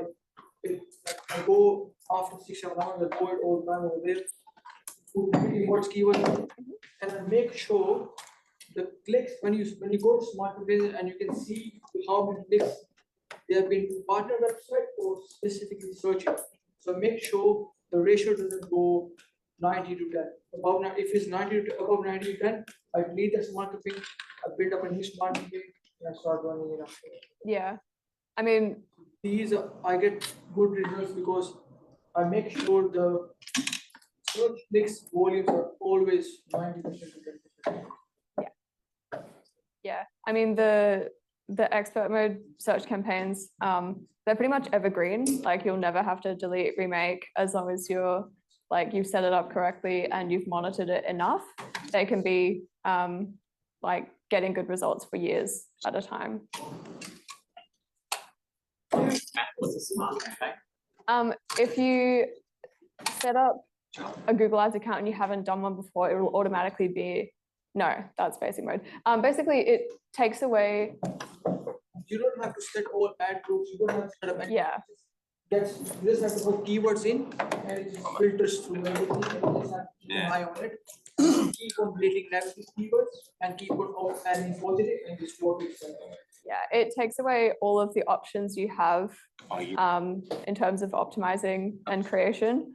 I'm not a fan. We're not going to teach you that today because, we're trying to get into the nitty gritty a bit. But, you can create one if you like. But you have to always add. Yeah. Cool. I'll just move on because I think the call to action one's pretty simple. Doesn't have to be too complicated. The last bits are the descriptions. So unlike the headlines with the descriptions, you have 4 max you can write, and they will only ever show in position 1 or position 2 as descriptions. And these are 90 characters long, not 30. So the description in that first position that I've got pinned there, I like to do a towards or away from motivator. So I've got say no to dodgy tradies and shoddy results for your garage door installation. So again, I've chosen that away from motivator of dodgy tradies, and I've just made it into a short 75 character little sentence. And then for the second position, I like to do like the basic simplified body of your meta ad. So basically justifying why your company is the best. So that's where you can add in that stuff about years of experience, how many customers, if you've got any qualifications. So I've put get your garage door installed by the pros with 40 years industry experience. So we're going to write 2 of those now.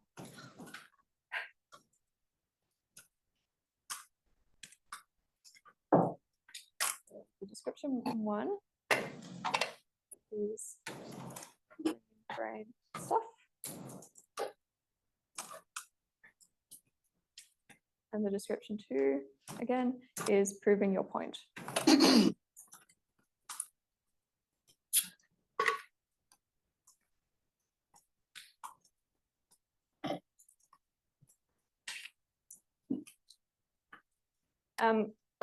I'm also a big fan of using the and symbol instead of typing out AND because it saves 2 characters if you need 2 characters.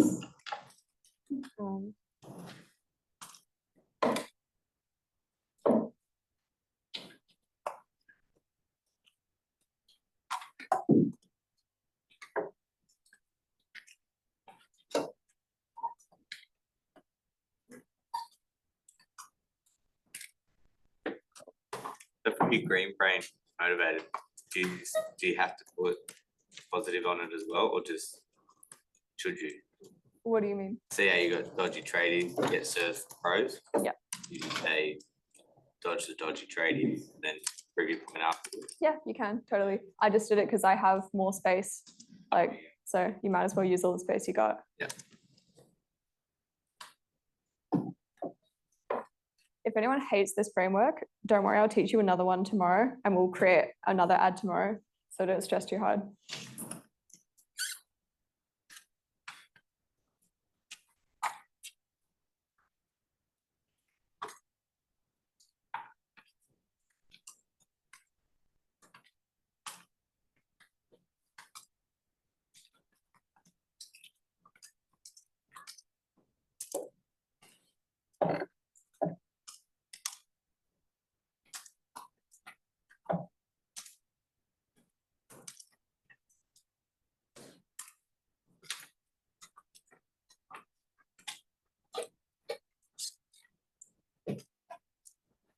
What would the character be there? 90. Is that with spaces? Yeah, it is with spaces. I know.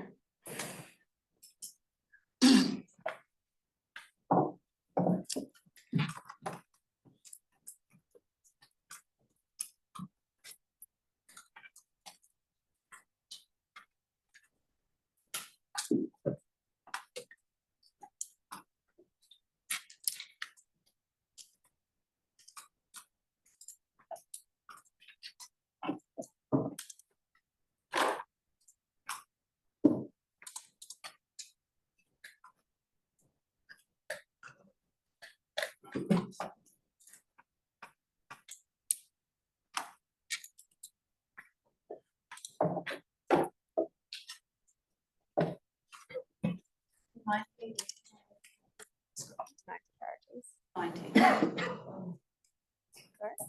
20.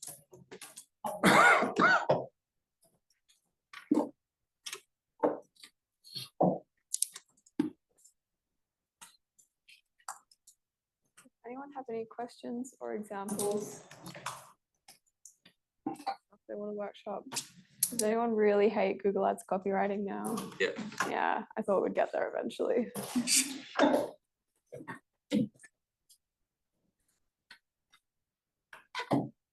4.9 star Google. 5 star. More trust really. It does kind of, but like it doesn't really matter. Google actually did a study, I don't know when they did it, but they actually found out people trust 4.9s over 5 slightly more. 5's like suspiciously perfect. That being said, don't fucking lead to that. Yeah, no, please. I think Windows Perfect 5, our lowest is 4 stars. Don't fucking log me in Q&A. But yeah, I think the reason for it anyway is just people just accept that people and businesses are imperfect and make mistakes, and that's why they put a ratings on the end pencils.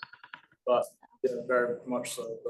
But if you like, I think 5-star, it could be like, oh, one person left a review. That's why it's 5-star. So you could always have like 5-star Google rating from 30 plus satisfied customers. Yeah. If I was to say dozens of 5-star reviews, would you think that's high impact, it's not 100? No, no, definitely not. Dozens is great. Yeah, so that's all right. Sometimes I'm just like a little bit like, oh, I want to say more or less. Like I think we're like 27 5-star, and I'm like, how do I say that without like 27? Yeah. Plural. What's that? Yeah, it's not lying. Yeah, I know you're not lying, but it sounds like It is multiple dozens. manipulative, I guess. So. Nah, ads is all manipulative. Like It is. They're all marketers now. We're trying to manipulate people to get a service that they need, which is why it's good. Yeah. Yeah. All right. Cool. That's how I sleep at night. Any questions or anything to workshop? Because this is the end of the copywriting section, and then Brandon's going to yap at you guys again. But we might have like a 5-minute break because everyone ends up hating copywriting by the end of this. Is everyone on 10 minutes instead? No. Yeah. Oh, really? No? 5 minutes? Do you want to break it? Or do you want to speed run this thing? That's great. It's all About 10 customers. Okay, yeah, Yeah, go on. yeah. 7. It's because so much else. It's fine. So what? The shame motivator work. Yeah, you get a 4-star, mate.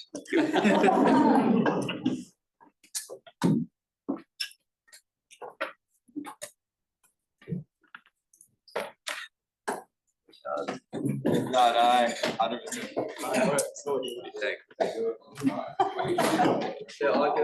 Oh, now people want to break. Okay. Oh, yeah, it's good. Especially when, If anyone needs to go to the toilet, we'll take 5 minutes and then come back. Don't take long. Yeah. So Yeah. you start there and then that way downstairs. Even if you get a 4-star there, that's still true. Yeah. Yeah, no.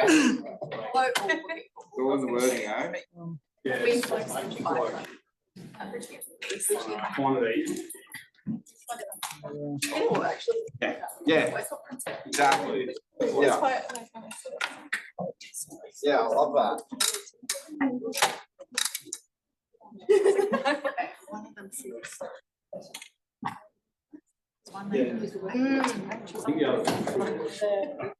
Yeah, I vice versa. Oh, and.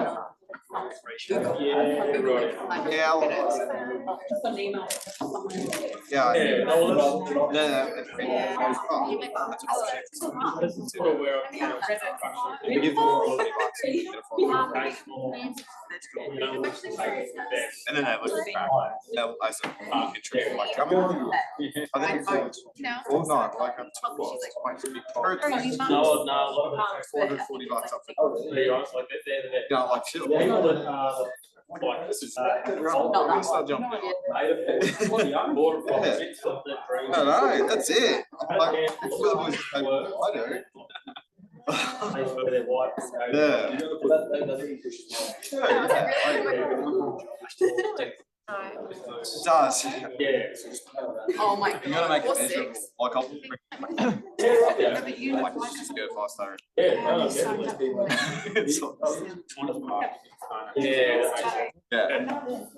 Just something to sit on my head. That's excellent. That's great. True.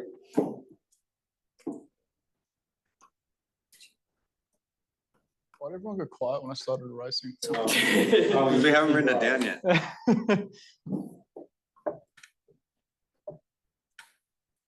Use the iPad. Yeah, I know. Oh, yeah. Better for the live stream people.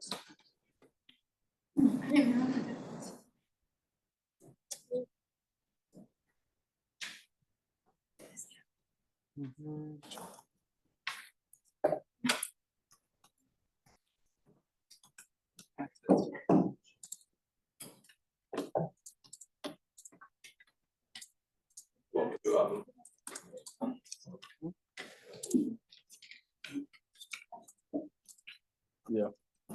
I just tested the airdrop, it works. Yeah. Fucking hell. I didn't. Yeah, just like we only to give. Yeah. Yeah. Obviously, spend some time. Different ways. It's true. I've got renovations subscribed. That was like 4 home renovations. Yeah. And it's like one off the big giant thing. The whole thing. It's not just about profit. It's like, yeah, that's right. Yeah. The profit comes with that. Yeah. They know that, but you don't tell them that. Like open cap card so I can speak. Standing here. That's time. What's the record? 7.5? Yeah. I think cap cut was what slowed it down last time in the airdrop. So I've got cap cut open. Yep. Cap cut is awesome. It is very good. It's crazy. I still think of the other stuff, but I'm like, I use cap cut way. Well, I used to use that app called Capture if I can. Why am I still?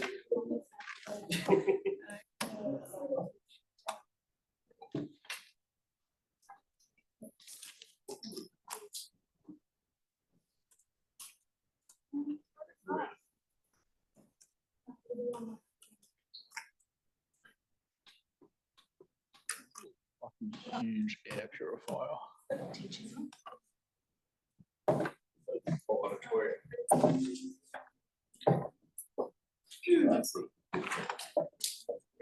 on 166. Oh boy. It went down to. I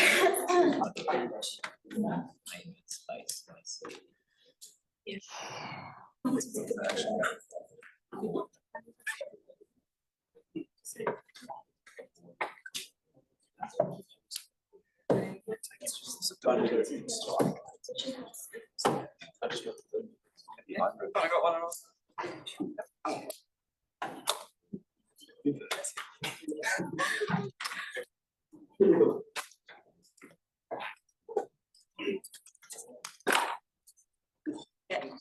No, we've got like 1, 2.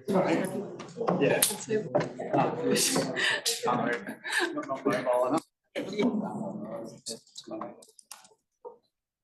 Oh, yeah. Well, I found I started using it. Charity wallet. The best one that I've done is like 100. Yeah, that was good. Yeah, and they're just like, oh, this is what happens to my experience. And then they don't, like, because they don't much longer than I did. Yeah. And So they don't understand. yeah. The story is like, I didn't guess. Yes. Yeah. I had to call President, man. But yeah, I did find the comments about what this is. I don't think I was a bit worried about performing prices. So open. We can like weird. Yeah, I didn't know that. I just paid some. All right, let's do it. This is the home stretch.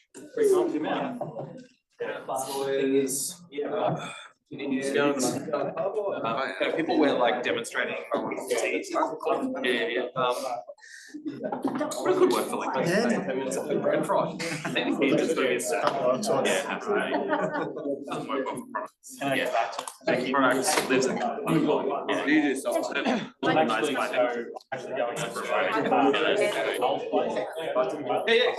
All right, let's do it. This is the home stretch. Don't start zoning out now, or you'll be doomed for an eternity because you fuck up the content part. All right, so done customer avatar, so we know who we're talking to. We've done destinations, so we know where we're sending them. Sophie has showed you guys how to write a good ad, but if you're doing meta, then you need content that stops people from scrolling, right? Because when all they need to do is just like nervously twitch their thumb to fuck you off, you need to be good at content. And so I'm going to show you guys some of the stuff that's worked well for me. We'll talk about this now or later. Who here's filmed video ads before for themselves? Would you agree that like the first time you do it, it takes you fucking an hour to film one 60-second ad?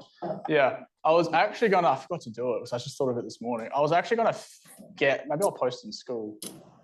I was gonna get one of the first video ads that I ever filmed back in like 2018, just to show that like it really is reps. It's a bad ad. It's really bad because obviously the first time you do anything, it's like I always say this in every single workshop, like when it comes to writing ads or filming ads, you guys, unless you've done it before, you guys are at rock bottom right now. So the good news is it's all uphill from here. You just need to get more repetitions in. Callan was so Callan, the other with you member I was with the other day, he was like getting annoyed because I was giving him ideas for ads and he'd just film them on his phone and then he'd refilm them later. I'm not going to let him use me in his ads for his gym as much as I like him. But he was just getting annoyed because he'd just give me a towards or away from word event and just one take, like a 90-second ad, no arms, no R's, no cuts, anything. He's like, dude, these are really good ads. I'm fucking pissed that you can just do this one take. But it just all comes with repetition. I'm going to show you guys some stuff that's actually helped me as well in like, it sounds cringe, but like priming yourself to make content. A lot of it's like state dependent. I actually had a voice coach for a while. Actually, she's in the Withy community, Diana, and she taught me some stuff that she doesn't mind me kind of handing down to you guys, which has been useful. All right. So when it comes to content in particular, like I said, I think we've said it like 3 times now, there's no hard and fast rules. It's very much like an art versus science. And so the art being within the advertising policies and the laws, you can say and do whatever you want. The science is like, it's always one. The science is like, how do we measure this with numbers? So what's the thumb stop rate? What's the click-through rate, cost per lead, all that. So just experiment with like a lot of different stuff. And I'll talk about how to make that easy because you guys are business owners, you've got $1 billion one thing to do. Yeah, the main thing with video ads, and I'm being very precise with my words here and I will explain why later. The main thing with video ads is don't make your ads look like ads. So for example, what I mean by that is don't go, hey, my name's Brandon Willington, I'm the director at Where You, we're a digital advertising agency. Because it's just fun fact, I think I talked about this in the advisory call the other day. Facebook used to let you optimize for 3-second views. People's attention spans got so fucking short, they reduced it to 2. So well done, we're all getting beaten by goldfish. Because if you go, hey guys, my name's Brandon Willington, I'm the owner and director here at Where You, we're a digital advertising agency, it's already nearly 5 seconds, and so most people have gone. The average view duration on Facebook and Instagram is 1.8 seconds. So you fucking had to really get to the point fast, right? And the way that you do that is by calling out a towards or away from motivator really quickly. Now, I always tell you guys to, at the start in particular, your iPhones are fine. I know the videography guys are going to hate me for this, but your iPhones are fine at the start. And if it means you get out more quantity at the start and get your reps in, I'd encourage you to do that. The caveat to that is if you have an x-axis and a y-axis, and x-axis is the required content production quality, and y-axis is the desired premium brand image. If you're selling the new Bugatti Tourbillon, which is $5.8 million, you're probably a little bit more up here on the production quality. You're like 8K footage, 240 frames per second, all that stuff, right? But if you're like drop shipping ADHD fidget spinners, I reckon you'll probably get away with $20 UGC content off of Fiverr, right? So just plot out where you are here. So don't come to me in like a decade's time, like my brand's so bad because I've been filming everything on like an Android or something like that. Just, I've done my disclaimer, okay? So some examples of like, don't make your ads look like ads. Don't put your logo on it. Completely fucking pointless because it's in your profile picture. So you're just like using up, what is it? Like screen real estate. Don't introduce yourself at the start or introduce your brand at the start. You guys know how to spot a cold caller, don't you? Yeah. What does it sound like? Hey, I'm calling this company. And Yep. It's like, hey guys, Brandon. It's like they just sound like overly excited to talk to you. Like, hey guy, hey Brandon, it's Brandon here from so and so company. Click. Right. So it's all about like the opening lines, like all about them. It's very self-centered. So when you're like coming out with hooks, you need to like answer the question like, hey, like what's in it for me? The way that you do that is you just talk to a towards or away from motivator. Make sense?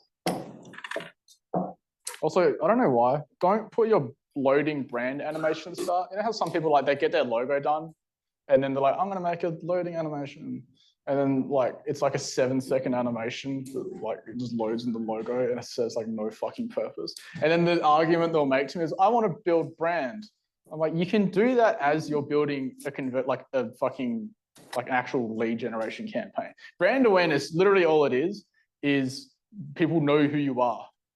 I have 15 million fucking impressions of me swearing in ads. I have a lot of brand awareness, for better or worse. I've never run a brand awareness campaign in my life. Do not ever run one of those campaigns. I think this is the second time I've done this rant. Brand awareness and reach is for cowards. Do not run one of these fucking campaigns. I swear to God, you will be broke forever. Go on, I won't, but hit me up on an advisory call and I'll give you all the math. So one of the questions that comes up all the time is I'll address why I like teaching you guys, because there's a lot of different content you can do in video content. And I'm going to talk about still image content at the end as well. The reason that I encourage you guys and that I mainly teach you guys talking head videos is because, like I said with the VSLs, whenever we get the business owner talking to the product, it is significantly helpful. There's this old saying that, I can't remember who said it, but people buy from people that they trust. And so if you just have a face on that, then, you know, that helps significantly. So one of the questions that get asked all the time is like, what do I say in the ads? And so luckily, Sophie already taught you that. All of the copywriting principles you guys just learned from Meta, now you just say it on camera. Now, don't do it word for word, But it's the same principle. Stop them from scrolling, which is call out or towards or away from motivator. Prove your point and then tell them what to do next. So just like click below to learn more. That's literally all it is. For example, this is an ad that I was rinsing since 2021. Unfortunately, we changed the funnels. I know a lot of you to cook with it, but it's the same thing. This is the copy of the ad here, and this is the transcript next to it. This stops them from scrolling. If you're relying on word of mouth for referrals to grow your business, this proves the point. There's some testimonials, some things that it's not. And this one tells them what to do next. Click below to learn more, right? Or get in, whatever. The transcript, I swear to God, there's like the billion time I've had to record this fucking ad. That stops business owners from scrolling because I know that you guys get, like, if you just opened someone opened their phone just then and one of my ads popped up. I can't imagine how many other digital advertising agencies you guys get targeted by with their ads. And so this is like, I call it like a self-aware ad, which is like, I know that you see ads like me all the time. By the way, that doesn't always work for a lot of industries.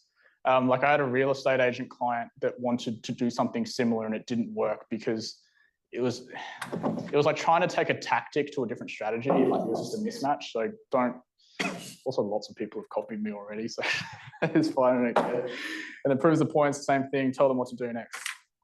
Here's an example that isn't me, just so that I'm not talking shit. So this is Sev, I run his ads. And I just want you to remember, all I want you to remember is stop the person from scrolling, prove your point, tell them what to do next. Is this going to play with sound? Yep. Maybe not. Oh, maybe not. Information and Oh, is it the stream thing again, Chris? It's not that important that you watch it, but it follows the same principle. Like if you watch it, he calls out a towards motivator. So it's like you want to establish authority in your brand. That's a very strong. I've erased it now, unfortunately. Towards motivator for someone that wants to do content creation. And then he talks a little bit about the process. And he says, if you just want to learn more, click below. It's really all it is. You don't need to overthink this stuff. But that's not within the first 3 seconds, is it? What's that? You don't tell them about your brand within the first 3 seconds. No, he says you want to develop a brand for your business, something along those lines, because he's a content creator. That's why. Yeah. He doesn't say, hey, I'm Sev from Severa Creative. He's, yeah. All right, so let's do that now. Let's speed run. It was Joseph. Who has a meta ad that they're like happy with? Okay, I'll ask you again. Okay. Conrad, you go on? Have you got a meta ad ready? Because I'm going to film an ad for it right now. That I've written? Yeah. Sure. Cool. Sophie, can you start a stopwatch? Because I want to try and beat my previous record of 7 minutes and 30 seconds. All right. Wait, ready? All right, go. Read me the ad. Behavioral and identity change are 100% possible with the right pathway. Addiction is a fast downward spiral that destroys you. All right, stop. Is it recording? Oh, fuck, what was it? It was addiction. So there's a lot of different pathways to avoid going down the route of addiction. What's the next bit? We talk about a proven system. We've helped hundreds of Australians. Stop. We have a proven system that has helped hundreds of Australians escape the downward spiral. Next one. Without rehab time or off work or awkward conversations.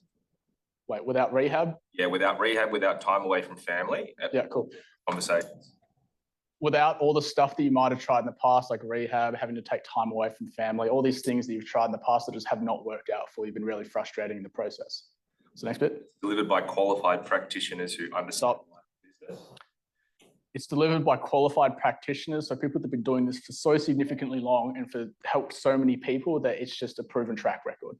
So next bit. And remember, you are one active choice away from being back in the driver's seat of life. I'm trying to remember that word for word, but I'm not going to remember. And all I want you to remember and take away from this ad is that you're only one active decision away from taking control of your life. And that first decision could be clicking below. All right, sweet. Give me the thing. It's not fucking done yet. No, clap. This is distracting me. All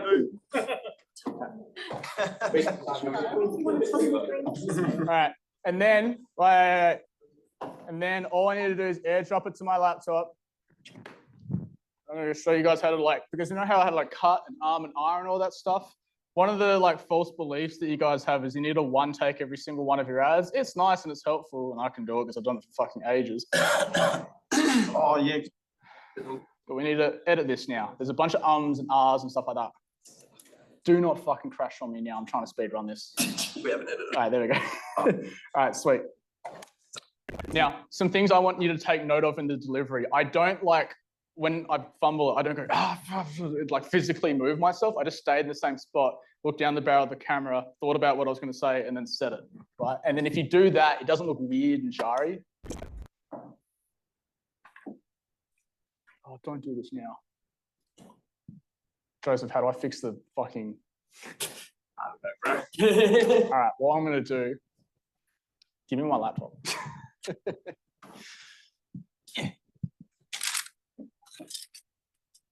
going to show you.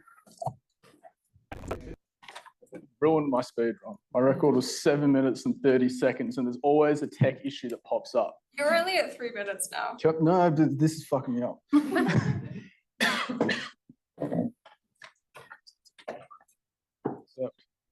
Save to downloads. And there's recordings of how to edit and CapCut and stuff anyway. But I just want to show you how quickly and easily and seamless the process is when you have CapCut. And also, by the way, CapCut's free. There is a paid version if you want to, I think it's like save more captions, is what's, yeah, 2 captions a month or something like that. Cool, sweet. Drag that into there. No, not all of that. Please, not all of that. Drag that down there. Now, you should be able to hear me. I've got rid of the ad.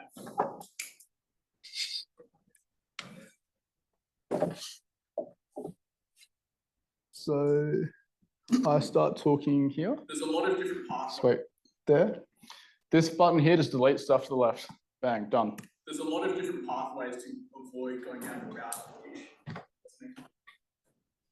Right, so I pause there. What's the next bit? Going down the route to the dish. What's the next bit? Why is this like professional?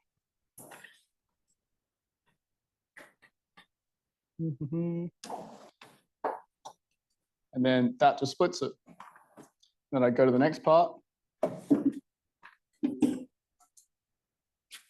And then just delete stuff to the left. We have a proven system that has helped hundreds of Australians escape the down spiral. Stop freezing. I'm just going to go by frames. Delete that, split that. Let's find the next part where I talk.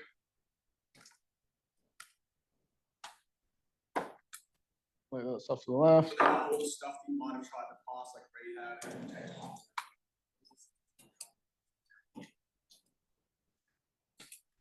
Cool, pause, I'll split that. Yep, that part there. Again, I'll just delete stuff to the left because it's just wastage, right? It's delivered by qualified practitioners that can supposed to be long. And then I would go back to before I looked away from the camera, split it, same thing again. Bang. And all I want you to remember and take away from this app is that you're really one acquisition away from taking. Wait, done, delete stuff to the right. Now, when it comes to CapCut and their captions, this is a weird interfacing. I've noticed a weird thing. If I add captions now, because there's all these cuts, it loads weird and it gets it wrong. So what I do first is I export a version without captions first onto the desktop. There's a lot of different pathways.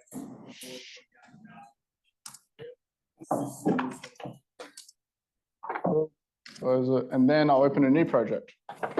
New project, open that, desktop, no captions, drag that in there, text, and then just auto captions, create, give it a second.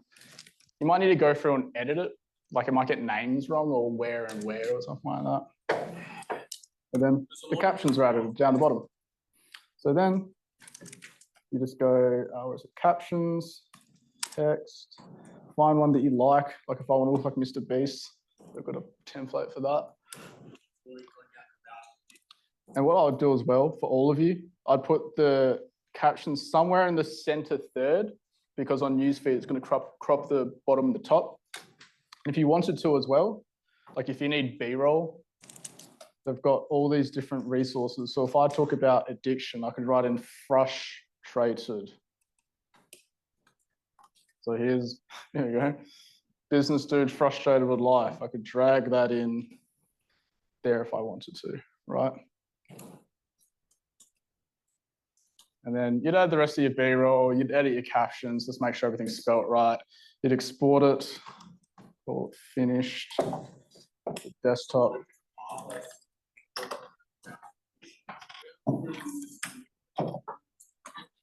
Desktop, finished. That's the ad. There's a lot of different pathways to avoid going down the route. How long was that, Sophie? 7:39. Fuck! 9 seconds slow. But given that was a speed run and my laptop crashed, and obviously it's not going to take you 7 minutes and 39 seconds your first time round. Would everyone agree that creating content isn't as time consuming as you first thought it was? Yeah. Good. That was the purpose of that exercise. God, right. You're not allowed to use that one. Cool. In terms of, actually, the other thing I'll touch on as well. In terms of, I don't know if I have a slide for this. I might have deleted it to save time, but fuck it. In terms of filming content as well, what I would recommend doing is batching it. The reason for that is purely math, like every problem I try to solve ever. Because when you create content, right, like if this was the start of your, like, why did I put a dollar sign? I just naturally think of money. That's the start, the fuck, of your filming session, and that's like the end. There's all this wastage at the start where you're like trying to like get the camera right, stop arming and ahhing and stuff like that, and then you get one piece of content. And then the next day, did it again. The next day, it will be the same wastage. But if you just batch it on like one fucking day, that wastage remains consistent, but you get like 10 pieces of fucking content. So December last year, Aiden came to the office, our videographer came to the office for 2 hours, and I just filmed 50 ads for 2025. Contrary to popular belief, I don't actually enjoy filming content very much. I don't think it's like the highest and best use of my time. Also why I like ads, because I can just like rinse an ad for half a decade. But yeah, I just got a folder of like 50 ads me and Aiden filmed, and whenever one gets exhausted, I just duplicate it, change out the video, change the copy, right? Unless you're like, there's some Chris Scott guy that was talking shit in my ads, so I turned him into one, but you get some fresh ideas like that. Did anyone see that? Yeah. Click-through rate was really good. Conversion rate was a little bit low, but it's all good. Sweet. Cool. I said at the start, I was being precise with my words when I said, don't make your video ads look like ads. Images are very much the exception because the entire message is absorbed almost instantly. For example, pretty fucking immediately obvious the benefits of this. It is a ring clearly that you wear, and there's an iPhone app which you assume it connects to, and it says prioritize great sleep with Aura at the start, right? Getting all of those messages across in a video ad relies on viewer retention. So like when someone's viewer retention on your ad, like let's say this is a 30-second ad, they might find out that it's a ring in the first 3 seconds. They might find out that there's an app at the 10-second mark. They might find out that they'll be able to sleep better at the 20-second mark, and they might find out that I don't know, there's a fucking sale on or something like that at the 30-second mark. When the viewer retention curve looks like that, there's just like only 10% of people get to that message there. And so an image just allows you to just get all of this stuff and just shove it instantaneously. And so the question you're probably thinking now is, oh, why the fuck wouldn't I just run images ads all the time? Split test both of them. Like we actually do the same thing because some are going to resonate with others more. For example, some of it, I don't run very many still image ads just because historically based on the science and the numbers for us, my video ads do better. But the video ads also build more trust because the business owners on it, it's them talking, all the points that I was saying at the start.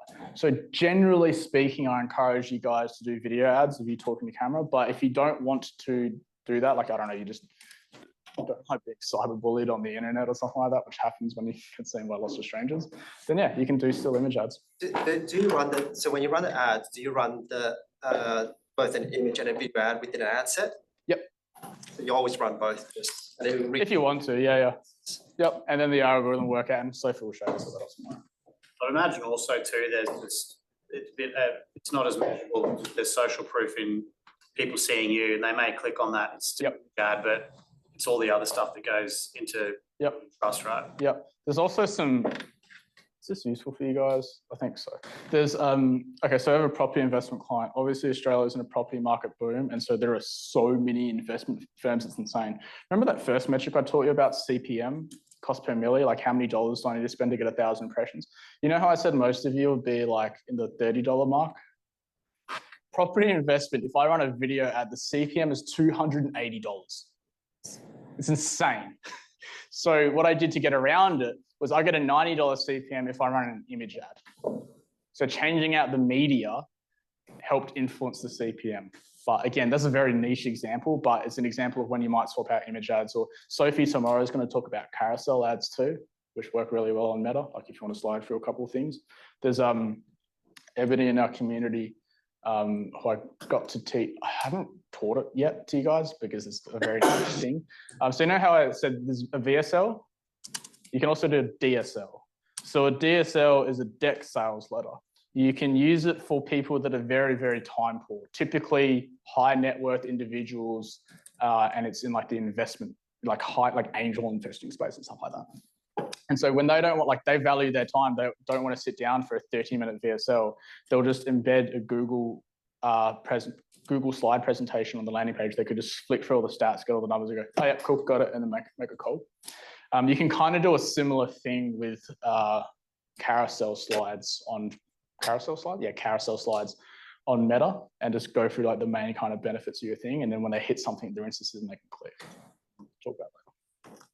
Or like, this one's hard for you to see, but for me as an agency owner that has $10,000 a month in software subscriptions, I look at this ad from high level and go, fuck me, that's going to save me a lot of money. Because it just has, it's difficult for you to see all the individual features it has, what you would pay monthly if you were to have that feature individual, like Calendly or like a landing page build or something like that. And then just indicates that high level just does all of it. And so when previously, like there was actually a client that put me on a high level in 2021. I had like ClickFunnels, and then I had to like Zapier integrate to a Google Sheet and then something else to Calendly, blah, blah, blah. And I had like all these software subscriptions stacking up. And then like high level was like, oh, it just does it native. I was like, oh, fuck, okay, cool. Pretty obvious what this is. It's like AI, but for like graphic design, right? So does everyone understand how like an image can like very, very quickly embed the kind of core message? Wait. All right. Yeah, sure. As a service-based business, and you say like having a video meets the business owner and builds trust up, what would you do for an image ad for a service-based business? Oh, great question. Okay, I'm really happy you asked that question. So I'm going to show you at the end of this some examples of a property investment client. So because the CPM was so high in videos, I was like, okay, what I'll do is I'll take towards or away from motivators or statements that they say on sales calls, and I'll just turn them into a graphic image ad. So just a black background with just like I didn't know I can invest in property or no money down, or something like that, right? Text, that's it. And then the logo at the bottom. And then I ran another, and it did pretty well. And then I did another ad, and it was just a photo of the team, no text. And then the body copy, obviously. And it did a little bit better than this one. I went, huh. So I took that image, put it in the background of the first one with the text, made it black opaque, just like I showed you guys on the landing page. And then it went up even more. And so what you can do is just get photos of the team, just like you get them in the background of your landing page, and just put them in the background of the image. Because they can go, oh yeah, there's humans in there and they're smiling. And that's actually a really great example of like a process of optimization where you go, this works and this works. How can I kind of Frankenstein them together? Frankenstein's probably an awful way to put that because it's better, but you understand what I mean? Yeah. I also didn't want to say breeding ads because that's also weird. Testimonial framework 2.0. Who's getting testimonials from clients at the moment? Great.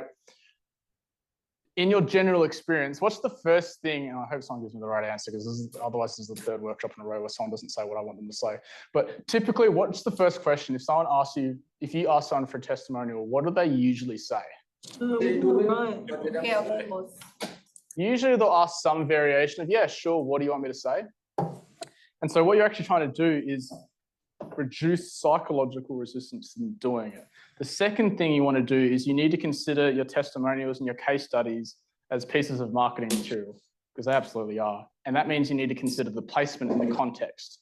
The people that are typically looking at your testimonials and Google reviews and case studies are people like right on the edge of buying, and they're just doing their due diligence, generally speaking.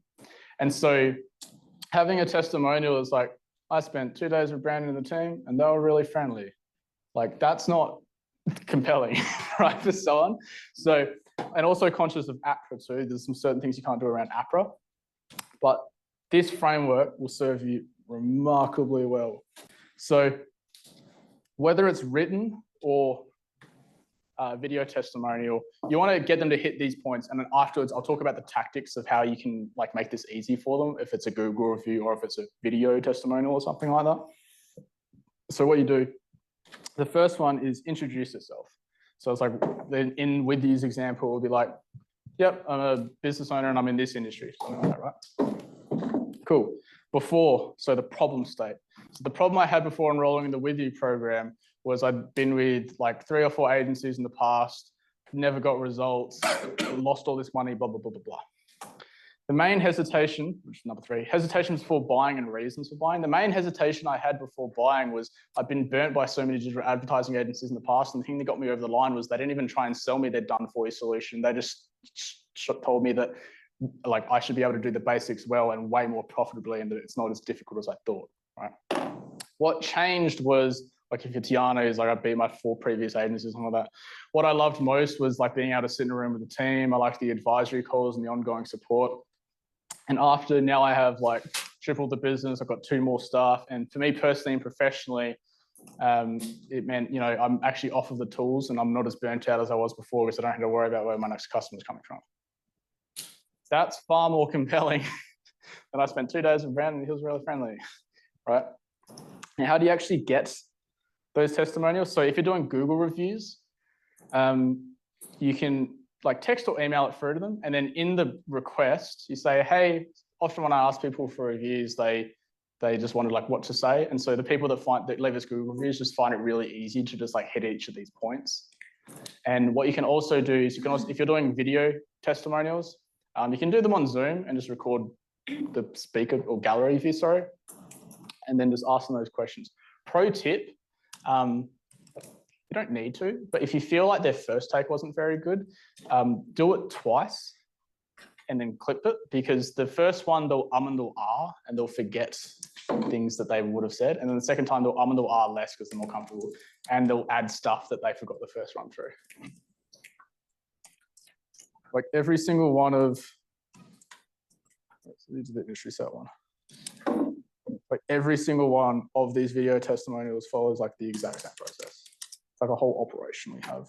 And then also the benefit of this is like if you can just train a team member up on how to do this.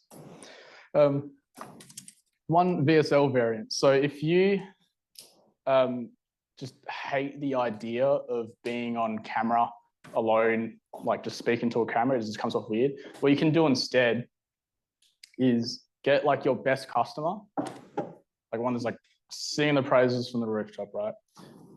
Do the Zoom like interview, and then at the end, just say, hey, if anyone was watching this and unsure about booking a call, what would you tell them? And then it's not you saying we're the best, it's someone else saying they're the best. So there's a little pro tip there. Cool, I like this one. So what if you can't come up with any content ideas? We've got more people in the room, so maybe there's 1 or 2. But does anyone know Facebook ad library? Yeah. 1, 2. You're like the 4th and 5th people that ever come through With You. So back in 2020, 2019 maybe, when Zuckerberg went to federal court like the first time for maybe influencing an entire election, they basically needed transparency into advertising, because people were running just like literal psyop campaigns and targeting what side of like left or right wing the people were. And so they needed advertising transparency. And so they added a button that said, hey, are you trying to advertise about elections? Click this button to let us know. And then it will strip back some of the targeting. And then the people that were trying to influence elections just realized, oh, I just won't tick that button and won't tell you then. So then what they had to do was just give you transparency into every single ad that's running ever. So what that means for you as advertisers is if you just Google Facebook ad library and go in here, you can see any active ads from any of your competitors. How the fuck did I spell my company name wrong? Does it also show past ads? Because No, it won't show past ads. They have to be active. Come on. Last year used to show the past ads. Yeah, I just weird. So for example, like here, you can see every single ad that I'm running. I think you can also go to the landing pages, so you can see what I'm doing on the landing pages. Now, as a note, you can't see performance. So you don't know what my cost per lead is here. You don't know what my click-through rate is here. However, if I've been running the ad, like sometimes you can see they've been running an ad for like years, it's probably working for them. The other thing to note as well is it doesn't tell you where in the funnel it's targeting. So for example, that's a top of funnel ad, but that's a retargeting ad, right? There's no button on it. It's in the side of the campaign, right? So what I want you to use this for is not to just like straight up duplicate what people are doing, but going, oh, that's an interesting hook. I didn't think of that. Or that's an interesting content angle. And then just kind of doing deviations across of that. Does that make sense? And yeah, you can do it afterwards. You just look at literally all your competitors' ads. And it's like, oh, that's why. Cool. Oh, another thing, last one on this. Just because they're doing it doesn't mean it's working. Because as business owners, it happens all fucking time. Because as business owners, like your business is like your child and you just hold it dearly and all this stuff. It means you get like overly sensitive around your competitors. You don't need to like admit it, I know. But what that means is like you'll see them doing something and you will assume because you see it so much, it must be working for them. It's not correct. So still look at their copywriting and their videos through the lenses of the skills that we've taught you. And it might actually be a little bit relieving because you're like, oh, this is a fucking shit ad, and I know that now. It's a great feeling when you know things aren't working out for your adversaries. All right. So that's ad library. So if you made this slide, do you want to do it? Yeah, I kind of cover this tomorrow a little bit more.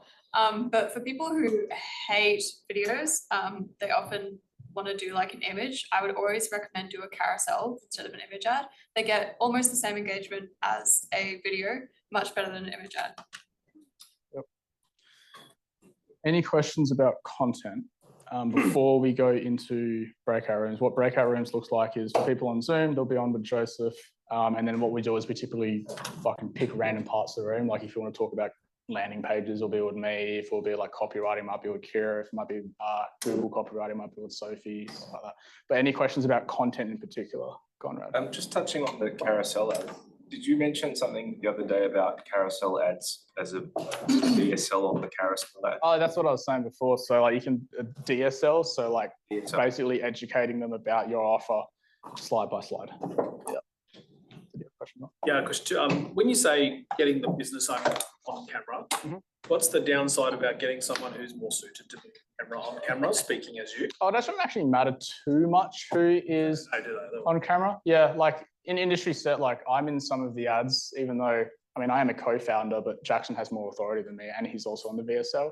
I don't have any data to strongly suggest whether a different person in the ads than a different person in the VSL matters. However, it would make sense that if you clicked an ad from person A and then person A is on the landing page, it would make more sense.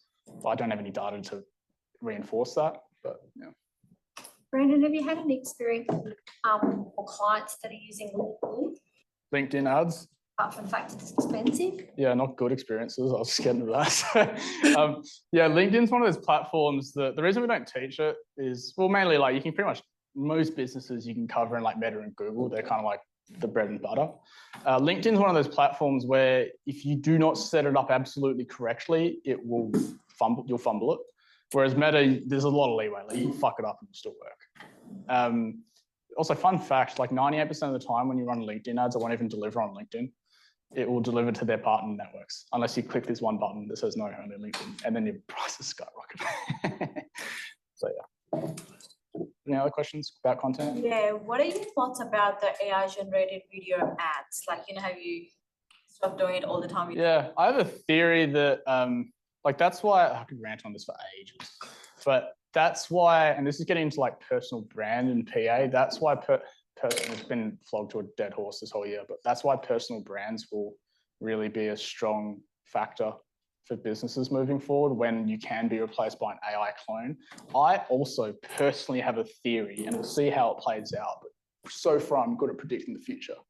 I have a theory that AI generated avatars, the CPMs will go up because it's not a good user experience. Okay. That's my theory. And this has been recorded. So if it happens, I'm fucking playing this back later because like your CPM gets influenced by a few things. For example, one of the things your CPM gets influenced by is, I think there's a theory that, and I've got data to suggest it's true, if you have a countdown timer on your landing page, your CPM goes up because it implies a like scarcity tactic, which reduces the user experience.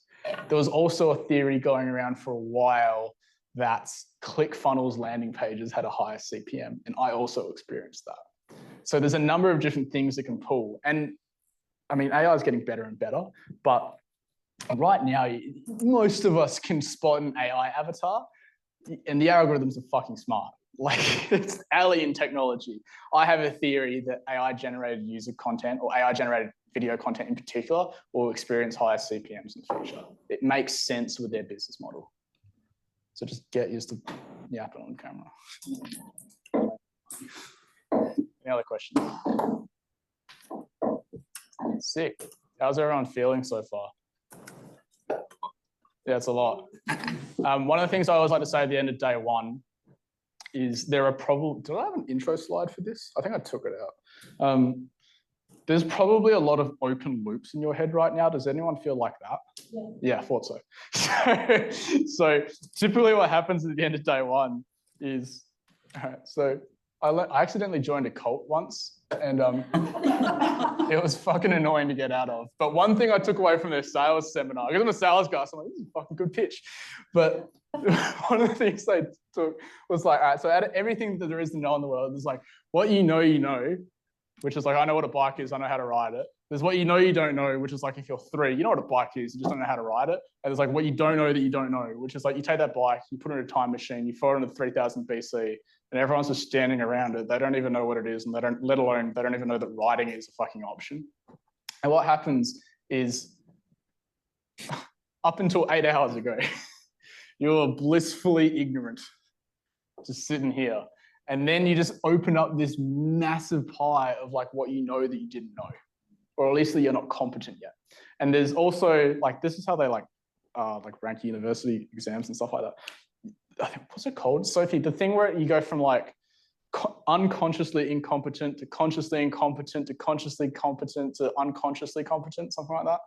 Yeah, you just became conscious of all the stuff that you're incompetent at right now. So, like sometimes questions come up. I think a few of them actually came up already, which do get answered on day 2. But that being said, does anyone have any like burning questions? They're like, I'm not going to be able to fucking fall asleep tonight unless they reassure me I'm going to know this tomorrow. Anyone go?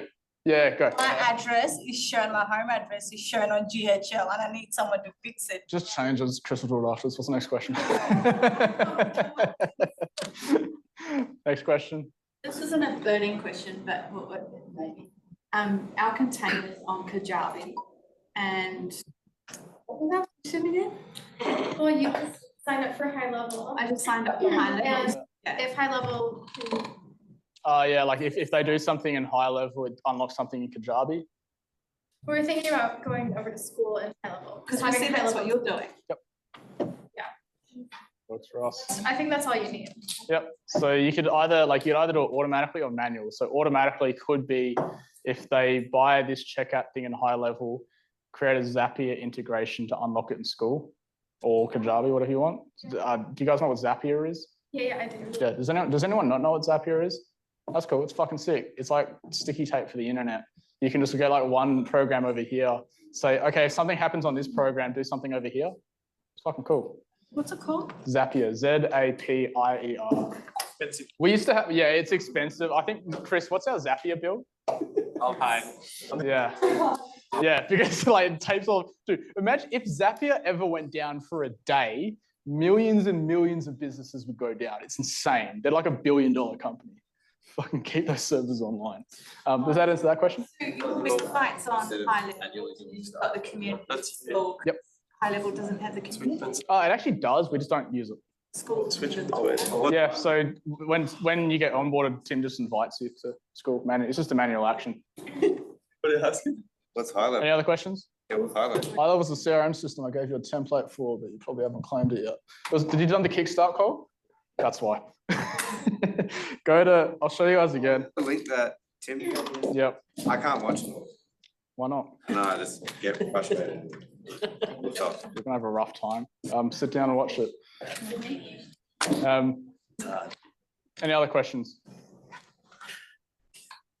Yeah, that's all. Cool. All right. 341, 342. This is great. Everyone's done really well today.